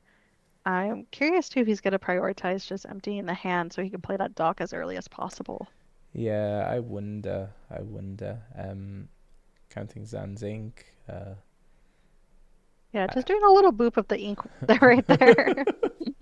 Yeah, I think probably Manuel right now just thinking, do I want to quest with the angel or not? And it looks like we're going to pass. Keep the angel there to sing some songs for us later, hopefully. So I'm gonna pass back over to Zan, and Zan having an okay start right now. Getting the lady on board is good because it allows us to potentially start pressuring some law if we're able to play a tramp. We're gonna ink the Mowgli and probably playing down a nanny here to help us look through our deck and find some more cards. It's good there. So, okay. So there's going to be an Under the Sea going to the bottom of the deck as well as a Tramp Dapper Rascal. And For sure, and I'm sure that if Manuel could have seen that, he would have been so excited. Yeah, and sometimes you can read things from your opponent's face, but San Syed, stony face, giving absolutely nothing away. So we take the Ursula great into a matchup like this and against a deck that is notorious for running a lot of songs and also kind of puts a little bit of pressure on Manuel not to hold on to those songs for too long as well.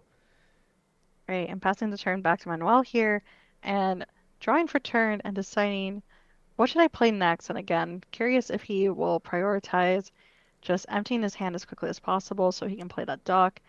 And it looks like we are going to be inking that Rhino.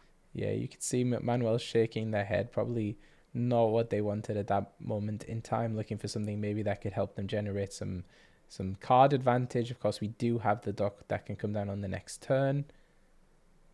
Of course, but it is unfortunate, I'm sure, for Manuel. He's feeling it too, that he just can't utilize all of his ink efficiently as he would like to.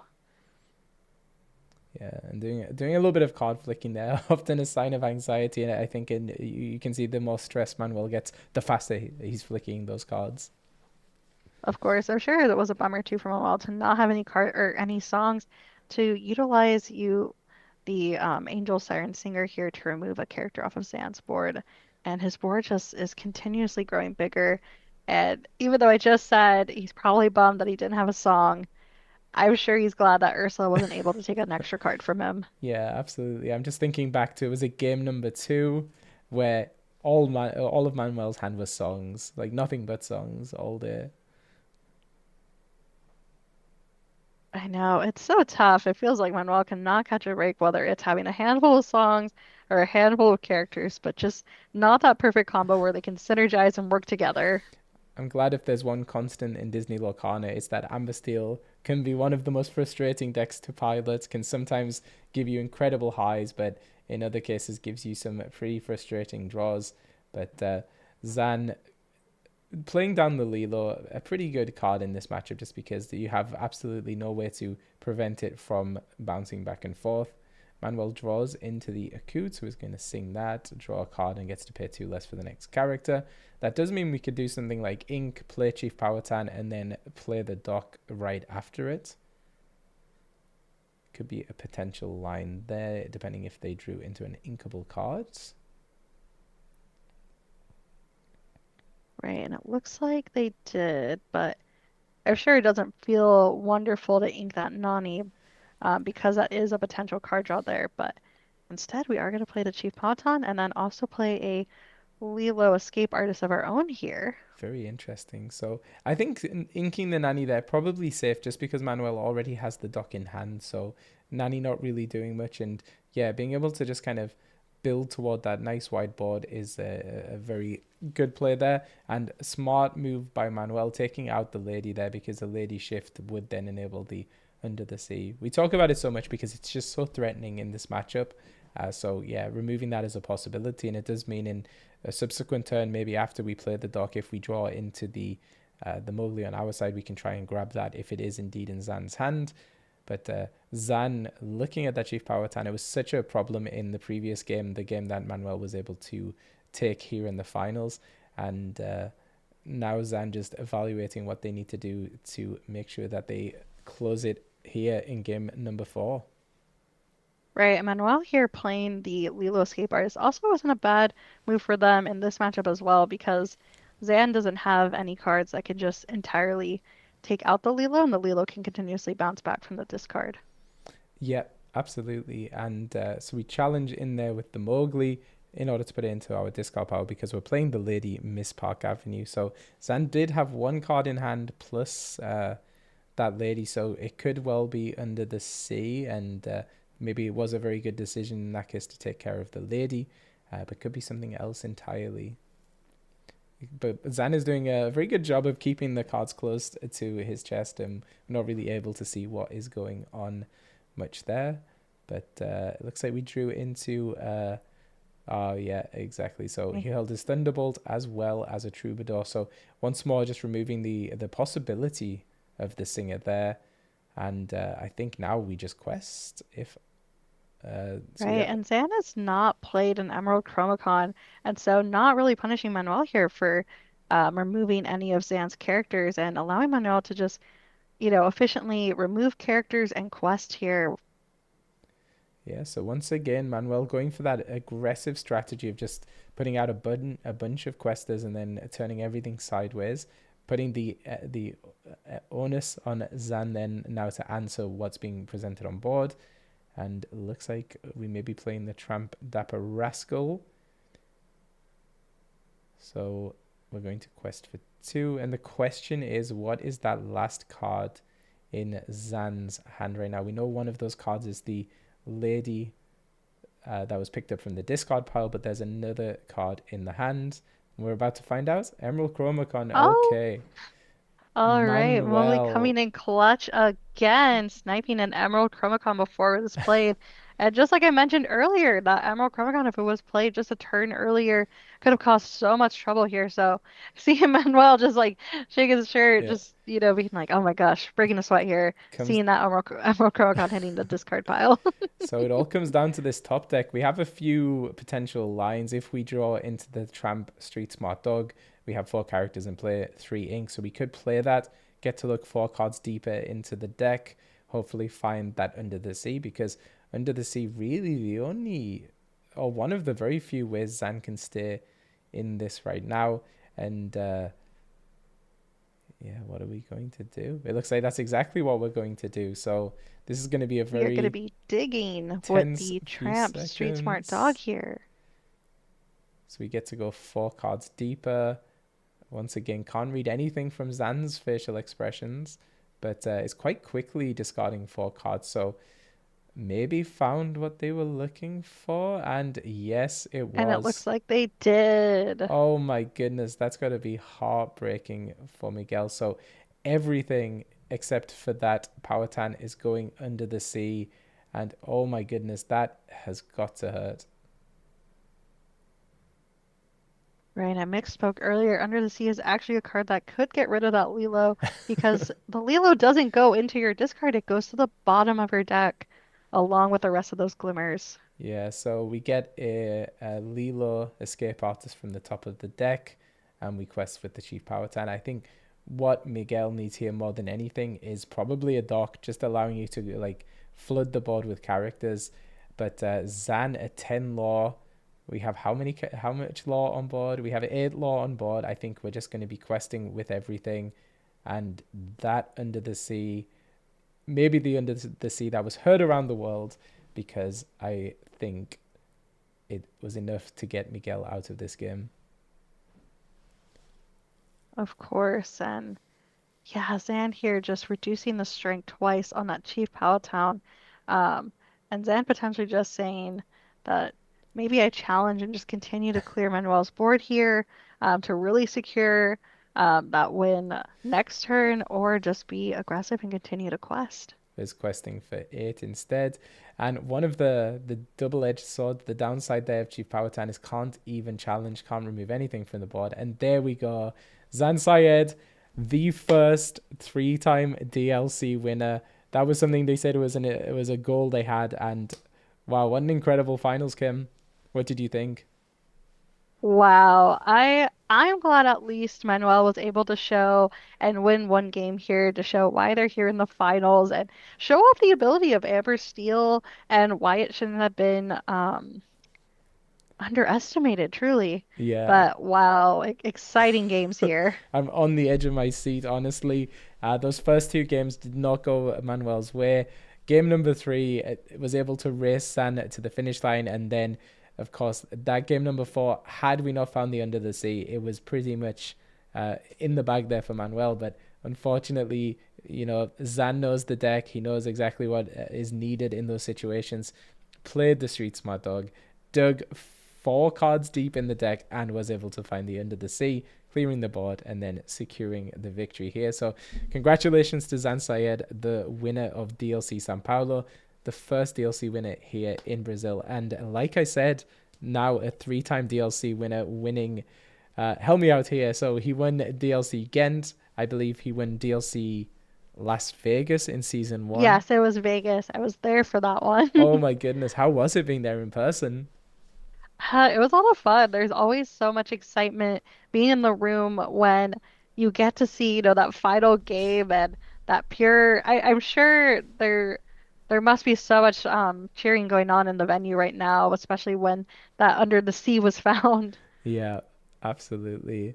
Absolutely. And cheering from one side of the room and maybe some quiet from the other side of the room. But yeah, Zan has been on a tear. Ghent was less than 2 months ago. It was when Zan won with a very, very similar Amber Emerald Dogs list. Dogs just one of the strongest decks in the format. People often say that Blurple is the best deck in Winterspell, but I think Dogs is proving here why it may well be the best deck. Definitely. And despite all the people being frustrated by dogs, a part of me does enjoy that it's one of the first ever like thematic decks in Disney Lorcana that truly is meta. And so I'm excited for the future of Disney Lorcana to see more of these thematic decks hopefully coming. Yeah, and yeah, nice to see the thematic, but also seeing a deck that's more leaning on the aggro strategy. A lot of Lorcana up until a few sets ago was very much dominated by mid-range and by control decks, but now, and people will argue whether Dogs is a traditional aggro deck. It does have a lot of control elements in it, but very much a strategy about questing and questing quite aggressive early on. But as we saw, there have been very few games where we've seen dog players turn sideways. It's a lot about that setup, and then once you have that moment, either with the Emerald Chromacon or Under the Sea, you can then really swing the tempo in your favor. Hopefully, we will be getting a word from Zan as we go here, and eventually we'll also be handing them the trophy. So Kim and I will stay with you for a few minutes longer whilst we get there. Right, of course. And so, Charlie, are you planning to go to any more future DLCs? Absolutely. I'm not sure which one it's going to be. We couldn't, unfortunately, make it through to the one that's happening in Milwaukee, and a trip to Europe is not on the cards anytime soon, but certainly in the next season. Our fingers are crossed that we're going to see one in Canada, whether it's on our side of the country, maybe in Montreal, where we have a really passionate Lorcana community. Toronto, which has hosted a DLC, has a CCQ coming up, but I also wouldn't be opposed to one in Vancouver, not too far from Seattle. Exactly. We gotta see each other, whether it's Seattle or Vancouver. Um, but yeah, I plan to go to Disney Lorcana Challenge in Indianapolis, and I also got tickets to go to the Disney Lorcana North American Continentals. So very excited to be there in person for all this Disney Lorcana action and see who wins DLC Indianapolis My and goodness, who yes. get crowned as the Continental Champion this year. Yeah, and so yes, that Indianapolis is the next one. I think American city names all just blend into one for us outsiders, but yes, Indianapolis is the next one. And yeah, some really incredible talent, and it's been fascinating this season because we've seen some first time champions in the DLC circuit, some unknown names able to then capture the victory, but we've also seen some very consistent players as well, as we said earlier on the stream. Both Zan Sayed, Ed Chu, and Frank Karsten, all champions of DLCs in the first season, also taking down DLCs in season 2. And in the case of Zan Sayed, taking down 3 DLCs, 2 of those in season 2 alone. I know, and you can't forget the world champion that also participated in DLC São Paulo this weekend, DKP. Yeah, making it all the way to top 4, beaten by that Amber Steel deck, but sadly Amber Steel not able to get it done in the finals. But great achievement there by me. Sorry, apparently I was saying their name wrong on the stream, so I'm just gonna double check. Manuel. Yes. So yeah, great achievement by Manuel, and as we said, it'll be clarified as we go on and as the event concludes. But as Zan is already invited to Worlds, it may be that we get a pass down invite to Manuel, but we shall find out in due course. I know, and I'm excited to see the trophy being handed here. What is going on? Oh, they have a bunch of signatures. Cute. That's a good idea. Have you ever had your lanyard signed at a DLC? I have. It was really funny. I went to, this is actually the last DLC, so I believe this was DLC Richmond, and I've seen people, get them signed by like the game developers or other people at Ravensburger, like Shane Hartley and whatnot. And I was in line for one of the artists, and I only had one card on me. I believe this was Javier, or like the nickname Javi, Yeah. and I only had or like I think it was like my second time seeing him, so I only had one extra card because he already signed my Hades and my Cinderella, and he was like, "Oh, you only have one item for me. Let me sign your badge." And I was like, "Sure." Oh my Like, why goodness. not? And so now one of my badges has Javi's signature on it, and What? it looks so beautiful. He has such a lovely signature. Yeah, I'm always impressed. It was the same in Ghent. There were 3 artists there, including Mariana Moreno, who has the most beautiful signature I think I've ever seen. Oh It's my gosh, yes, her signature is lovely. She was, I believe, at DLC Milwaukee night, and I got a couple cards signed by her. I'm jealous. I was actually saying I need to practice my signature because mine is like it's nothing. It's just like a scribble. I was like I want something with a little bit more flourish, like a Mariana Moreno signature. But that's why she's a professional artist and I'm not.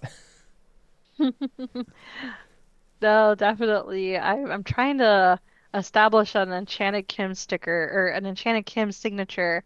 I've done 2 different variants, but Enchanted Kim is such a long name that it's hard to make it small. Maybe you just do Kim, but then the I is dotted with the enchanted symbol instead. That's a lot of work to draw constantly. I've been doing where I've been doing instead where it's enchanted and cursive and then Kim, and then I do like the little lore symbol as the I. That's cute. Well, we'll have to practice our signatures and then compare with each other. I know, right? Super fun. Um, yeah, I am so curious later to hear Mateus's experience. Are you two planning to talk about that on your upcoming podcast? Yeah, I think we will. So we normally release podcasts every other Wednesday. We missed the one last week because, of course, Matheus is in Brazil, but maybe we'll record one this week. We have a bunch of topics we want to talk about, but hopefully we'll be able to get a little bit of time to talk about Matheus's experience in Brazil attending the DLC. Because from what I've heard from him on our communication back and forth, he's had a really wonderful time. It's been yeah, again, just such a celebration of this really, really passionate community. So happy this could happen, and also very happy that we have one more plus the Continentals. I know, and talk to me a little bit too about the goodie bags I've been seeing on your guys' story. I think it's specifically Mateus running it, about handing out some goodie bags over here at DLC São Paulo. Yes, so we have some stickers and we have some pins. I believe we've already sent you some, Kim, so don't feel left out. But yeah, it's just a few things from the channel just put into a little bag. But one of the really cool things, for those of you who don't know, is Lorcana cards are quite difficult to get in Brazil. They're imported, they're quite expensive, and they don't have the access we have here in Europe, North America, and other parts of the world. So what Mateus did is he got a bunch of kind of playable cards. So Grandmother Willow, a card we've been seeing all weekend, cards like the Tigger in Amethyst, and a bunch of those cards, and just put those in the goodie bags as well. So as he's handing them out, he's actually giving people some playable cards as well that would make them happy. And it looks like we might be going to the ceremony, so we're gonna turn the audio over there and let you hear this all.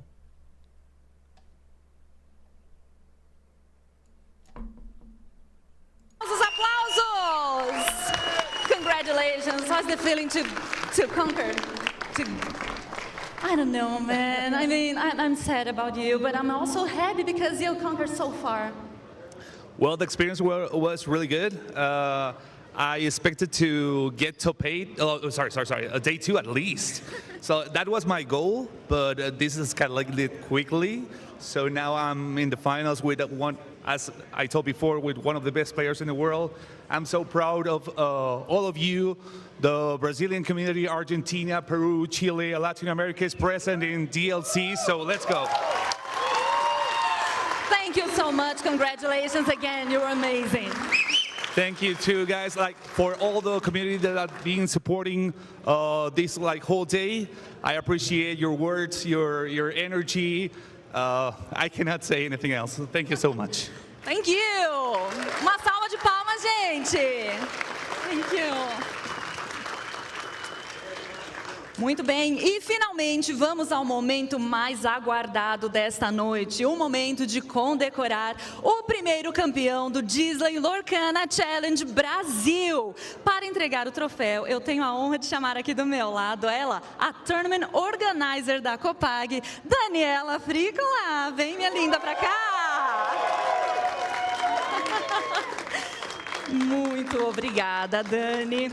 E agora sim, sem mais delongas, eu tenho a honra de apresentar para vocês o primeiro campeão do Disney Lorcana Challenge do Brasil, o Iluminir Zan Said.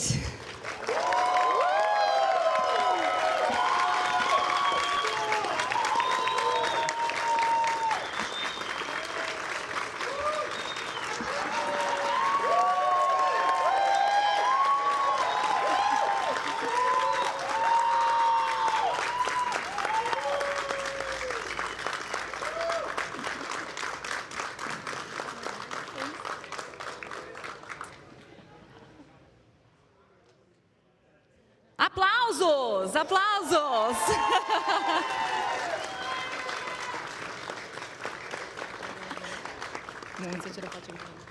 Oi? Congratulations for the first place. How's the feeling? Incredible. Incredible. Just unreal. You want to shout out for someone? Yes.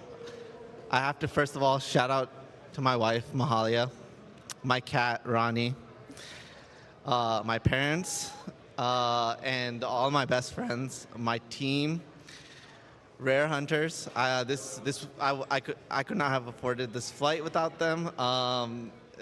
They're my family away from my real family. Yeah, I mean, Club Lorcana podcast, all my friends that are on there, Jeremy, Ryan, Nathan, everybody else that's supported me. I mean, there's so many people in my journey. I am at a loss for words. Congratulations. Don't make me cry, please. Thank you so much. Congratulations. Uma salva de palmas, gente. Thank you. So congrats once more to Zan Syed. This has been such a wonderful weekend of Disney Lorcana. I think Kim and I just about done here. So I just wanted to say thanks again to Melissa, Nora, and Kim for joining us on the stream. Thank you so much, Kim, for casting this final with me. And I just want to give a shout out to you. Honestly, you've been so amazing, and everyone should follow you. Where can they find you? Oh, thank you. You're so sweet. Everyone can follow me. I primarily post on Instagram, and I also post on Twitter, TikTok, and occasionally on YouTube. And on everything, I'm just Enchanted_Kim_. So pretty easy to find me. Yeah, definitely check out Kim. Thanks so much for joining us. This has been amazing. It's been such an honor and a pleasure to cover DLC Sao Paulo. Thanks for watching.